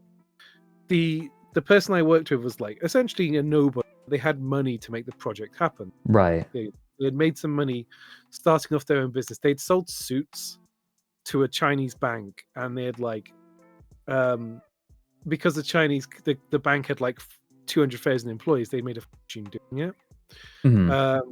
But they and they kind of acted as a middleman for that because they wanted British suits. Right. But apart from that, he didn't really have much experience in doing what he's doing. But you just go along with it because you've wanted to have an opportunity to work professionally in your industry for like years, essentially. But like it's notable. He said he's like hanging out with people like Hideo Kojima, Andrew House, people like that, Craig Miller, and Doctor. So you have you probably have more faith in this guy. So these people aren't fish by doing it, and he seems like kind of a cool guy. The last paragraph I think is interesting. Not allowing your development staff to even test the game is very problematic, but it gets worse. Recently, with this delay, Frank has kept extremely, I guess, quiet, vague as to what the issue is with the least most with the recent one. I think, the issues with like not trusting your team is really detrimental to this project. If you go to the last paragraph note, interesting. Yeah, kind of bringing up the same thing that I mentioned. Working on Dr. Breen's lines in Face Poser and told Frank how unbreenish they were. Yeah. Made his own. Did he voice him? Frank liked the original better. No. This person made their own version, and they said that Frank went with the original, like with the original one, didn't use his version because it sounded darker. And scrapped he liked the darker version of Breen. Well, I think the Half-Life the Freeman team, is full of some really cool and talented people. I think that's important to reference. Is like when we look at the anatomy, really talented people, and they can not produce decent work because they're poorly managed. That's the sad thing. And that's what this is. Like it's not unified, and the person who is putting it all together is not very good at it. Right? Like he has everyone making a bunch of pieces, and those pieces do not work together at all. Alrighty now, Fred. Next slide. Post-release Talvi. Oh no. I'm very proud of it.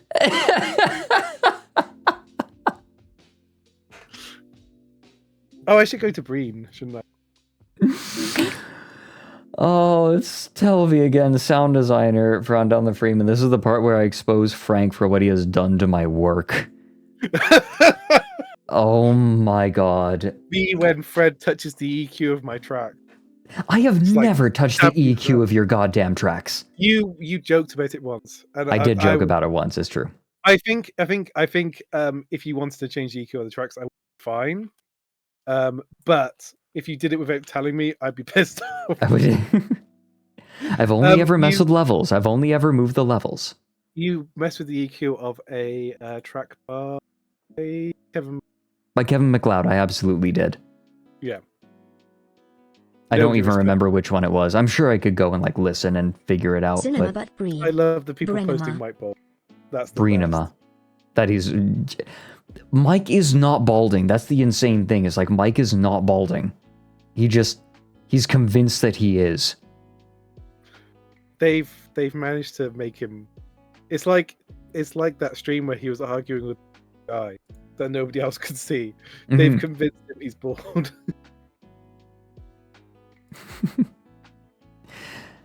Yeah, Joel is feeding the fire. Let's see. Is currently post-release. God. As we kept watching the streaming and seeing how awful the game is, everyone in our general voice chat was on borderline suicide watch. People like Zarpos were so mad as to what the state of the game had become, how broken, unpolished, unfinished the game had become. We were at a loss of words, and the fact that we, both us freelancers and inner-house developers, were screwed over, since most of our work was either misused or not even in the base game itself. Not to mention we weren't even paid properly for most of our work, including me, and this is affecting our incomes. My trust and faith in Frank is officially destroyed, and all the accusations about shady practices that I doubted at first, I officially believe, I like, this is a little bit childish, I officially believe it's all true. And this is a little, okay, calm down. He's probably pretty salty at this point. He's pretty pissed, yeah. He's pretty pissed. He made Hunt Down the Freeman. Like, if I made Hunt Down the Freeman, I'd be pissed off. You know, this is just me being persnickety, because, like, officially, I mean, you don't officially believe something, right? Like, you would just publicly state that you believe something. It kind of reminds me when someone I was watching GDQ and there was a runner who wanted to use the word essentially, but spruced it up by saying quintessentially instead. But essentially and quintessentially do not mean the same thing. Like essential and quintessential are two different words. They don't mean the same thing. But he kept saying quintessentially because I think he thought it made himself sound smarter. It's a very delicious word, quintessentially. It's a great word. Just, use it right. Anyway, this is a very specific gripe that only I care about. I used to believe things such as the stolen assets were just fake news and false accusations, yet seeing how our own game logs are exposing us and people here are revealing things uncovered speaks more truth than I can fathom. That's the Goop chat. Graph node out of date. Yeah, do you know what that means? Do you know what graph node means? No. It means that the pathfinding on the character's broken, and I think that's correct, because if somebody in chat knows better, please correct me. But I remember Googling that a long time ago, and it meant that their pathfinding, they were going to collide with something on their path, so it had to... Yep. Woo! Exhibit Alpha, My Work in Frank, Part 1, Mapping. How far along are we? There's not much of a way for me to... the end, Fred. We're getting Oh my god. This really fell apart, didn't it? First thing that I was instructed... Okay, when I started working on Hunt Down the Freeman, the first thing I did was level design for Frank. The first thing that I was instructed was to make an office complex building for a section of the game that was supposedly going to be open world, or at least that was the general idea I think he was going for. I was only a gray mapper, then only making the base layout of the office complex, which was then transferred over to someone else to revamp and look prettier. The latest version of the map is currently title. You can have a look at the next slide. Okay. It's this. Okay. When Frank visualized to me what the map was going to be, he said it was going to be an area to explore and loot for items with a rainy setting in the background. I was stoked for it because it sounded cool and interesting. The level was going to be designed as a means to explore with unique setups. The final version of the map instead was used as some generic Left 4 Dead crescendo sequence waiting for an elevator to come down at the beginning. Then later on at the top floor of the building was going to be used as a setup to introduce one of the supporting characters, Nick, or Adam, I think. I don't care. I don't know who it is or care at this point. Bear in mind he told me to do this in late 2017 for a part I wasn't even told that it was going to be used for a story section showing more evidence of how rushed the game was made. Just in reference, it came out early 2018, so this is could be 3 months before it came out. Right. Later on, Frank instructed me to make a fast food restaurant building to be used in an Albuquerque section of the game that was scrapped completely. It's funny how they keep saying scraped instead of scrapped. I did that. I once had a piece of music where I instructed people to scrap it, and I just felt I see, Spectral. Sorry, you were saying you were cutting out. Oh, hey, Breen. Oh, sorry. No, because we were talking about Dr. Breen. Dr. Breen, yeah. I once wrote a piece of music and I was instructing people to scrap the symbol. So yeah. Let's see. So I did what I needed to there. There was a month-long period of time where I didn't do any work. Later on, Frank got upset that I was using his development team community as a community to yourself, simply due to me asking a lot of mapping questions because I was working on my own personal mod at the time. I was working that I may have been booted from the game team, but then Frank offered me to work in Face Poser to work on voice lines for characters. Bear in mind, I never worked in Face Poster before, but I quickly learned fast and made a lot of progress. Frank was happy with me with what I made, but shortly after the release of the game, I realized my work was all for nothing. I come so far. In the end, doesn't even matter. I think he was quite young because he was at college. Yes. So yeah, he was in college. We should lay off making fun of him, but yeah. It was a bit. He's probably pretty pissed off at this point. Yeah, I don't blame him. I want to say I think he did release a video, but I can't find it online anymore. It is featured in the Right Opinions video, but I think if he's taken off. Main Dog, maybe if that was the case, I wouldn't habitually clench my jaw. Main Dog said, what if teeth were soft all of the time until you were hungry? Yeah, I don't like the comment. Why don't people like that get timed out? Why do I get timed? for just expressing my opinion to Fred. Isn't Main Dog banned from Mike's channel? So to put into perspective, by the release of Hunt Down the Freeman, I have worked on over 500 plus individual audio file lines. A lot have probably not been used at all. I have spent late nights working on organizing each individual wave file, intricately making each VCD carefully, making a test map for each character with their respective lines, compiling the scenes.image file, funky file to get the choreography files to play in game, and getting everything to work, just to be used in the worst possible scenarios in the game. Wait, they didn't use wave files for the sound, like they compress them later, right? I don't know, it depends. I think I mean, it depends what you're playing, Fred. If you're playing, Call of Duty Modern Warfare 19, you want to have crisp WAV files, but because they're lossless, I think they're probably, if you're worried about space, they're probably better files, lossless files than WAV. Yeah, no, I guess that you can, like, just reduce the bitrate a bunch, right? Yeah. Yeah. Gotta use FLAC. Okay.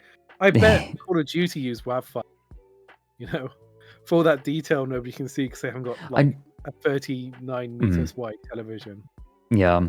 I guess I've just only used wave files for, like, taking advantage of the losslessness of it, but I'm sure, yeah, I guess you can just reduce the bitrate and still get a good file. Anyway. There is no way these lines can be stretched to last 14 hours, a selling point that was probably never met. On top of that, a lot of these lines weren't even used by NPCs and were only used in SFM cutscenes, something Frank never ever told me would be used for. Many times, there were times where characters would speak under heavy gunfire, so you wouldn't even hear them. From what I heard, there weren't even subtitles for these lines that I have seen, so all in all, it's wasted potential. One Another of the issue. One of the funniest gags in the to Snakera video is he subtitles games. His subtitles are what? They're missing the subtitles are missing from the game. So to Snakera completely subtitles the game he plays through, and like he makes like Nick's really British, so he's like army old China, stuff like that. Like you right that it's really good. It's a good video if you guys want to watch. Like have an hour and a half to kill the Snakera's video on Hunt Down the Freeman. It's less about the production, but more about the actual experience of playing the game. Yeah. Doing less here. Another issue I have is how these lines were used and how little proper care they were utilized. I kid you not, Frank has worked on maps where he implements the lines himself, not knowing exactly how they all properly work. The idea that he gave me with the lines was that he wanted me to make 2 to 3 versions of the same line for the sake of variation when they played. Problem is, they were implemented awfully where NPCs would be repeating the same 2 lines over and over again with no end, i.e., "Die use songs of bitches, God bless America." So yeah, work ruined. Not to mention the fact that most of these lines can be technically summed up to around half of the total amount of lines that technically existed. Exhibit Beta, the delays. I don't care if I get in trouble with Frank because everyone else on the dev team is probably going to back me up. The reason why Frank delayed the game for the 5th time was for a publicity stunt. Frank believed for a fact that the extreme backlash from the 2016 demo was going to be great publicity for the game. Now here we are, Frank delayed the game countless times as a publicity stunt. Not only was Frank delaying the game pre-planned, but he also embraced all the memes that came out of the public Discord unironically, enjoying himself with them while probably not working as hard on the game compared to the poor sods in his inner development team at the LA office. Conclusion. Frank, or should I say Birkin, is a shady developer who has no clue how games are made, let alone how teams are organized. He came here from Turkey to make Hunt Down the Freeman, convincing people like me to make stuff for his baby. Don't get me wrong, there was so much wasted talent that went into this game. The developers who have worked on assets, be it source filmmaker cutscenes, maps, textures, models, animations, or whatever, have done so much, and it was all for nothing at this point. Our moderators on Discord were pressured to say things without knowing they were lies for damage control, convincing people like me that everything is alright and under control. I unfortunately believed everything was going to be alright and that the final game was going to be a-okay.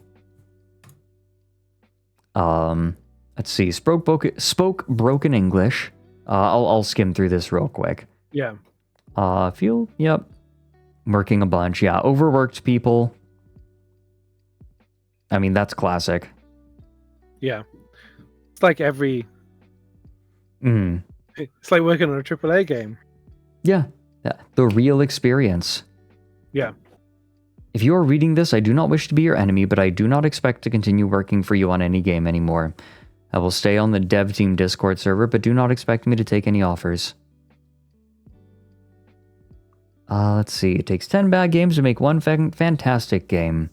I expect to be compensated for my work when this mess is resolved eventually, and I hope the best for you and the rest of Royal Rudius.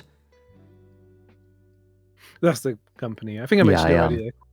Rudius, yes. But yeah. Rudy. I thought it was Radius. Rudy I is the Rudy. What is the word rude? What does that mean? Latin word? I love this last bit. Frank posts dead memes from 9gag in our general chat from time to time, so one more reason to despise him.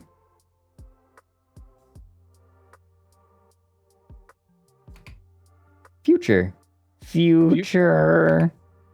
4 years later. Alright, where are we? Hey all, it's been a while. It's me, the dude who has been managing the Twitter and the Steam store page. I've been working with a number of new people and other former devs to make Hunt Down the Freeman more playable. They, along with the community, have done truly amazing work, massively overhauling parts of the game in about 4 months. We hope you'll have fun playing it. So they actually updated it and made it more playable? Yeah, it was somebody else. It wasn't, Frank or Birkin or whatever. Right, it was just some dude. It was just some dude, yeah, who was like working on the game before.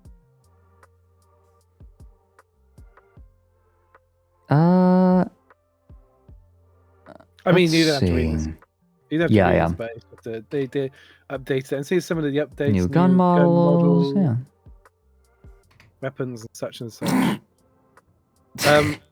I noticed the page. This is the page. The problem is, I think there is an issue where they might not be taking it completely seriously. Really? But at the same time, I wanted to draw your attention to the fact it still has mixed reviews. It still has mixed. Wow, mixed. Wait, what? Yeah, it's not overwhelmingly negative. Like, it's now marked as being a walking simulator. Souls-like. Yeah. It used to be. It used to be marked as being like a walking simulator and female protagonist, which is a little bit sexist. A little. Got to check on me. Well, no, not a little bit. I mean, no. I guess I can't speak too much to this because I've done the same gag by putting postmodern in my stream tags. You have to reach modern first. Be postmodern. Yeah, I am an old streamer. And this is video.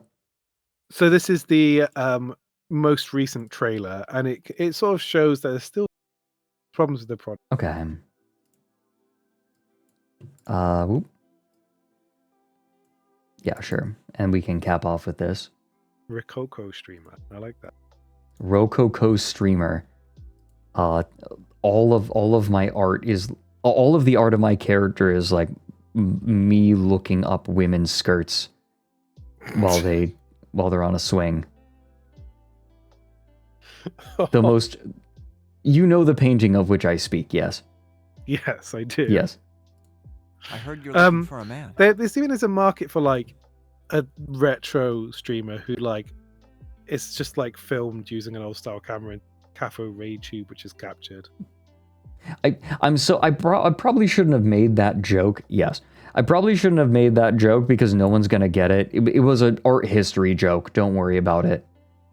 Rococo had a lot of paintings. Like one of the most famous Rococo paintings is of like a dude looking up a woman's skirt while she's on the swing, and they're just it's like it's a bit more classy.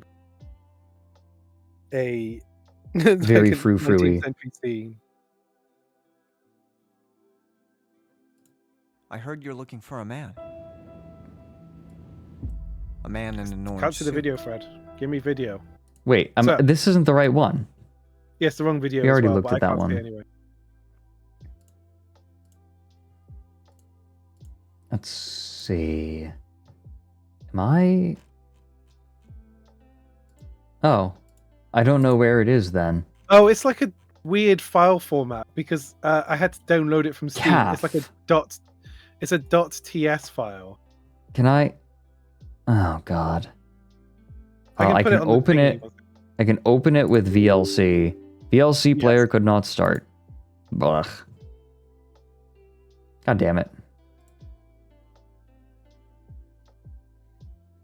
I mean, you can open the Steam page and watch it if you. Yeah, it's true. Let's see. Steam it. Steam. Another Oh, we could look it up on classic Steam. Hunt down the Freeman. I'm amazed that Steam has left it up. Well, it's a legit game now, kind of.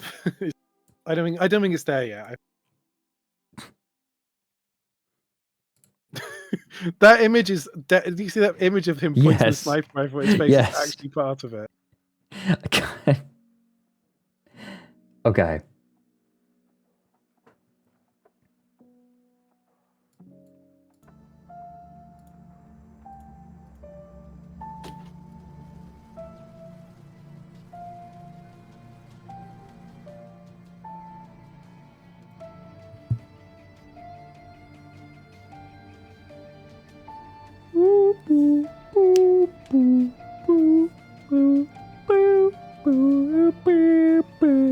You can see there's still some issues sorry. with the game, though. The enemies look very spongy, ugly, and it has the same story.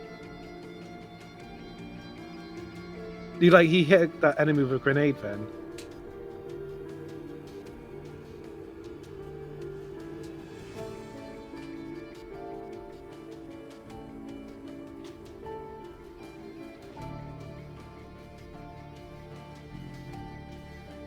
Okay.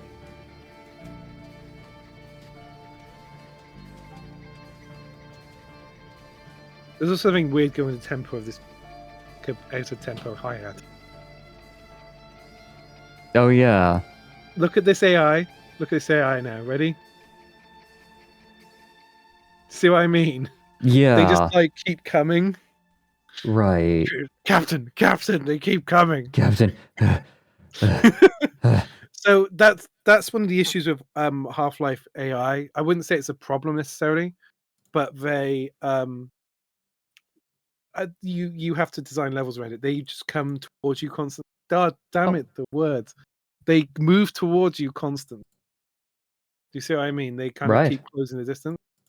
And levels have to be designed to kind of work with that. And do you see when you see 6 of them coming and they're like the elite combine, right. and you're just I just don't want to deal with these guys. Do you know what I mean? There's a reason why if you ever play Call of Duty, the enemies are made of paper. They just read, "Oh, Fred, go to the achievement." It has my favorite achievement. Oh shoot! Where are the achievements? Up, down. Hold on. Let me share. Everyone. I can see. Oh, you can't. No, everybody. Single player. Go down a bit more. Achievables. There you are. Steam achievements. You also. So these all have comedy ones. Which you started the game, or you haven't. Or maybe you thought about it and didn't. Fucked face. They do look like loss. Oh my god. That's my favorite achievement in any game. Wait. They don't actually quite look. No, they don't. It's not. It makes you look. Fresh out of basic. In God we trust. Death by Claymore. All you had to do was follow the damn cable. And this game sucks. Game sucks. I go to bed. No refund. Play the game for 2 hours. This grade is 28%. No refund. The 7-hour chore. God, that was a mess. Because that's a reference to the video. Yes, 7-hour chore. And it crashed. Programmed in one last crash for old time's sake. 1 or 2 more crashes. SV cheats 1. Not really unexpected for you to do this. This is the part where you meet Joe. He gave me the flu when I was working on the game. Sad face. Get bullied. Wow, you stole CI-17 and the intro to Alex Sequence 2. Oof. Oh, City. what, City 17. Down to business. Pick the shotgun up before venturing into Ravenholm. Wait, what? I But guess you just, it takes place in... Oh, so let me explain it, Fred. You have to, you go to Ravenholm, but before you're allowed to leave Black Mesa West, you have to get a shotgun and tape a flashlight. And when Snakero was playing this game, the radio like duplicated and the shotgun was thrown up in the air as he level, and it went down a lift shaft next to him, so he had to no clip down the lift shaft to get the shotgun because it won't let you go outside unless you do it. Right. Karen, take all the children from the factory. There was a knife, ignored the knife or didn't even know it was there in the prologue. Betrayal, set course for Borealis, the wrong way. Famous. This is where you get on. Gordception, private dirtbag, deceased. Authorized personnel only. Fixed it. Fix so it won't soft lock your game anymore. Just to be sure Freeman isn't there, check every corner of Black Mesa East. Devi, tilt your head back and laugh. Another blow to the face, the crowbar just didn't cut it. Cone, warning, may contain more polygons than any character models. Oh. You should really stop that. Interact with Larry 30 times. Play Hunt Down the Freeman at 3 a.m. Not clickbait. And is that... That's the main character and then the G-Man doing the soy pogs at 3 a.m. M203 Mastery. Shoot down the gunship in Act 1. Can't really say I like him. Destroy the Dr. Breen statue. I hate glass. I hate glass. I hate glass. You monster. You raised them for 17 years just to do that? Oh, like kill the kids? 100%. I add a new achievement every time someone posts that they have all the previous achievements. Give a little bit, even in the quietest moments. No weapons. Follow Joe's original instructions. Refund. Beat the game from start to finish in under 2 hours. Wow. Do you see like 3.5% of people actually just Joe's? Wow, that is powerful. Sneaky. Avoid waking up the Antlion Guardian. Work in progress. Carry the infamous cone to the very end of the game. You actually did it. Successfully hunt down the Freeman. 0.5% of people. I don't think that's for finishing the game. No, it can't be. I think there must be a way to actually kill Gordon. Maybe you SV cheats into like a weird corner of the map to find him or something. That's amazing. Sorry, the face fucked one makes me really happy. Yes, they do look like loss. They do look like loss. Yeah. That's so great. More people have, I guess, been beaten up by Gordon Freeman that finished the training. They are the single best thing about the game. One of the things that stuck with me after seeing this game was I went back and I was like, oh wow, these achievements are actually fun. Why are those two Supertramp brothers? Maybe he's playing just like Supertramp. Give a little bit. Give a little bit. Yeah. Okay. We are well over time, and it is getting late, and I need to eat dinner. Yes. So let's take a look at art together. Yes. Shall we? Yes. Thank you. I need a proper soundboard. I enjoyed it. I feel like I need a long beep if I want to you. That just makes it sound like I'm swearing. Yes. Beeps are excellent comedy, just in general. Yeah.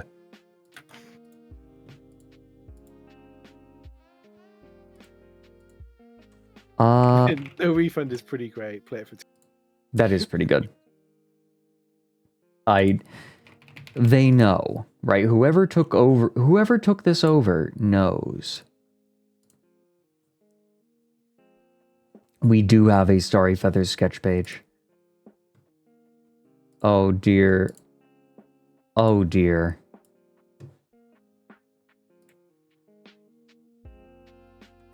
This better have lots of... Oh boy. Oh, we just got followed by someone named he. Thank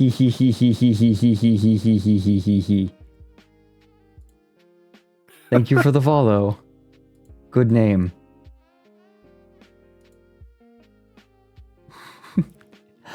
You yimped up my face.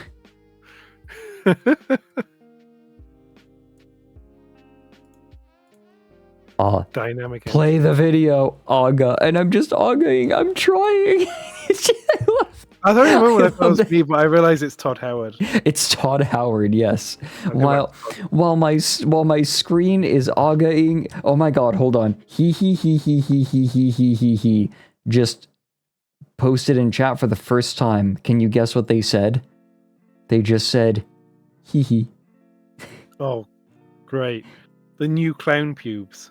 And welcome in I Like Fox VTubers as well. Also a good name. Look, it's Gabro trying to eat my snacks while I'm at the computer. Oh, that's very I'm good. Againg. I'm trying. I'm doing my best. Grapefruit sounds. Yeah, Starry? Yeah with this? Probably a bup. Oh. Gordon Freeman, my ass is heavy. Oh my God. Yeah, it's Spectral. Oh my God, wait a minute. Gordon Freeman is Spectral. Because Spectral is actually mute. Yes. Oh my God, that makes like IRL complete mute. sense. Yeah.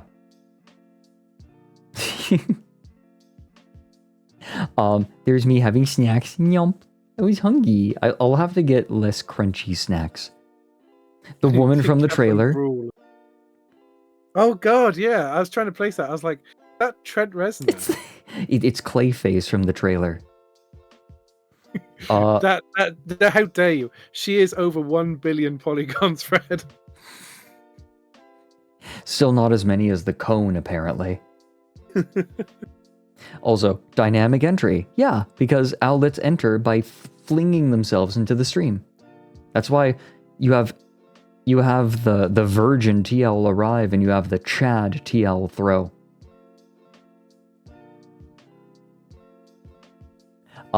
There's Mike. What? Wait, this is this that comic? Yeah, very different kind of snack. Don't worry about it. Don't worry about it. Oh, there's me with the shirt that says Brat. Brat. Hello. Say next slide, please. Ryan. Smoking dick and sucking dick, baby. There's Keemstar as president. What up, American nation? How is that man so angular? I know, right? And I have the whore eyebrows, it's true. Hello, Gordon. Hello, Gordon. Hello, Fredrik. And of course, we have... Have you got your passport? Have you... God. What incredible comedy. It's amazing, yeah. I have my passport, Gordon. Wetted tits. What was Gordon. that? Boobs, big, I can't remember how it is. It's hotted boobs up ahead, Hotted Gordon. boobs. Tits, big ones. Yeah. That might is... be better than Half-Life 3 is getting fat in Freeman's mind. It's true. Literally, the phrase hotted boobs up ahead, tits, big ones is... That is pure genius. Yeah. Like, who would think of using the English language in such a way? It's like the first person who had the idea of using a knife to peel a potato. Hello, like, it's Gordon. genius. Captain, and then we have the Gooner soldier. Captain. Oh my God! Stop! That was so loud. Captain. Just deep throating the mic here. Oh God. Oh, here we go. We have the clip. Was that a woman? Oh, huh? Look out, Gordon! Hotted boobs up ahead, the tits big ones.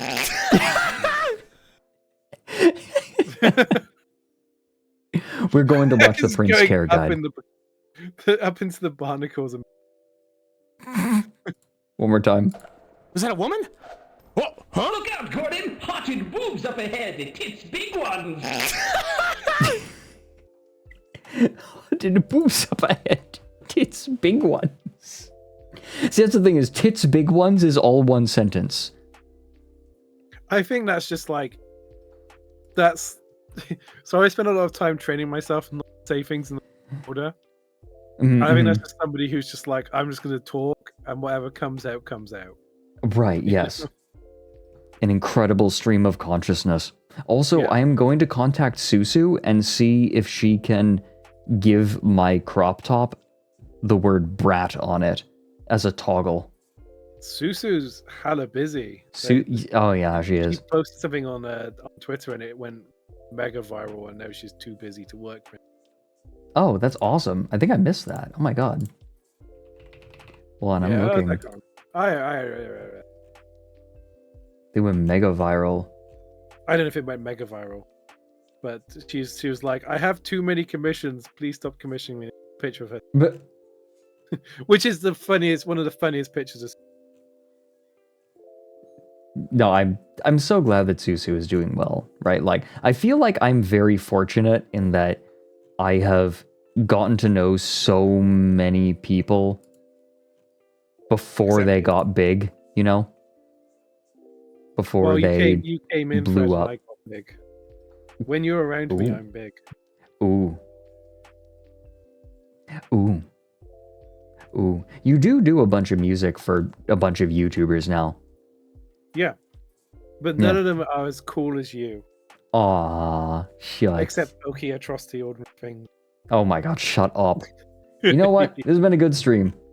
No, it is great. Bad stream. Despite the bad stream. Problem. No, Captain, no. It's been a good stream. Captain. Honestly, Okay. I can't get over. I'm sorry. It popped in my head when he was on the radio. Just that scene with Homer dialing the phone during the conversation. Mm-hmm. Like, I just had this image of the captain just trying to like talk to him and him holding down the speak button the whole time. I feel like a walkie-talkie is like a lost piece of technology to. I remember when me and my brother went to the park to hang out, my mom would send a radio with us so she could contact us. That's insane. Didn't use it much. She'd just be like checking on us every couple of hours or something, right? Baby to Marge. Wah, over. Wow. That's really it worked. Funny. It's it worked. like you started picking up pirate radio stations on talkie.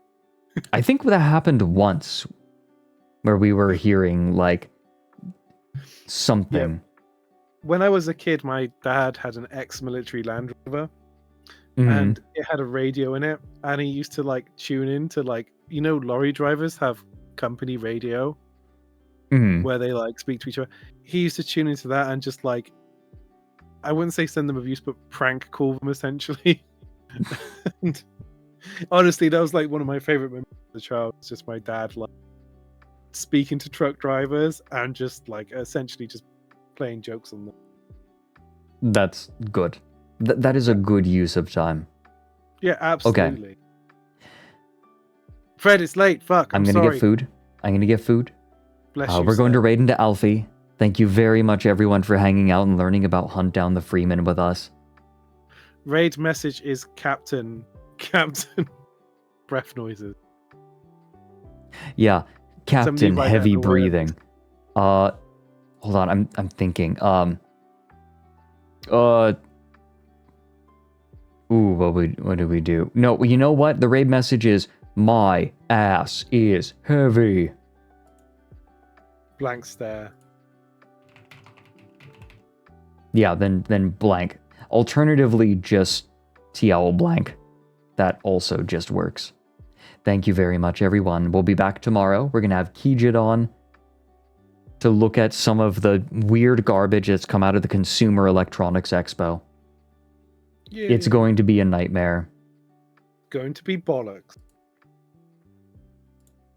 Goodbye, everyone. Good night, everybody.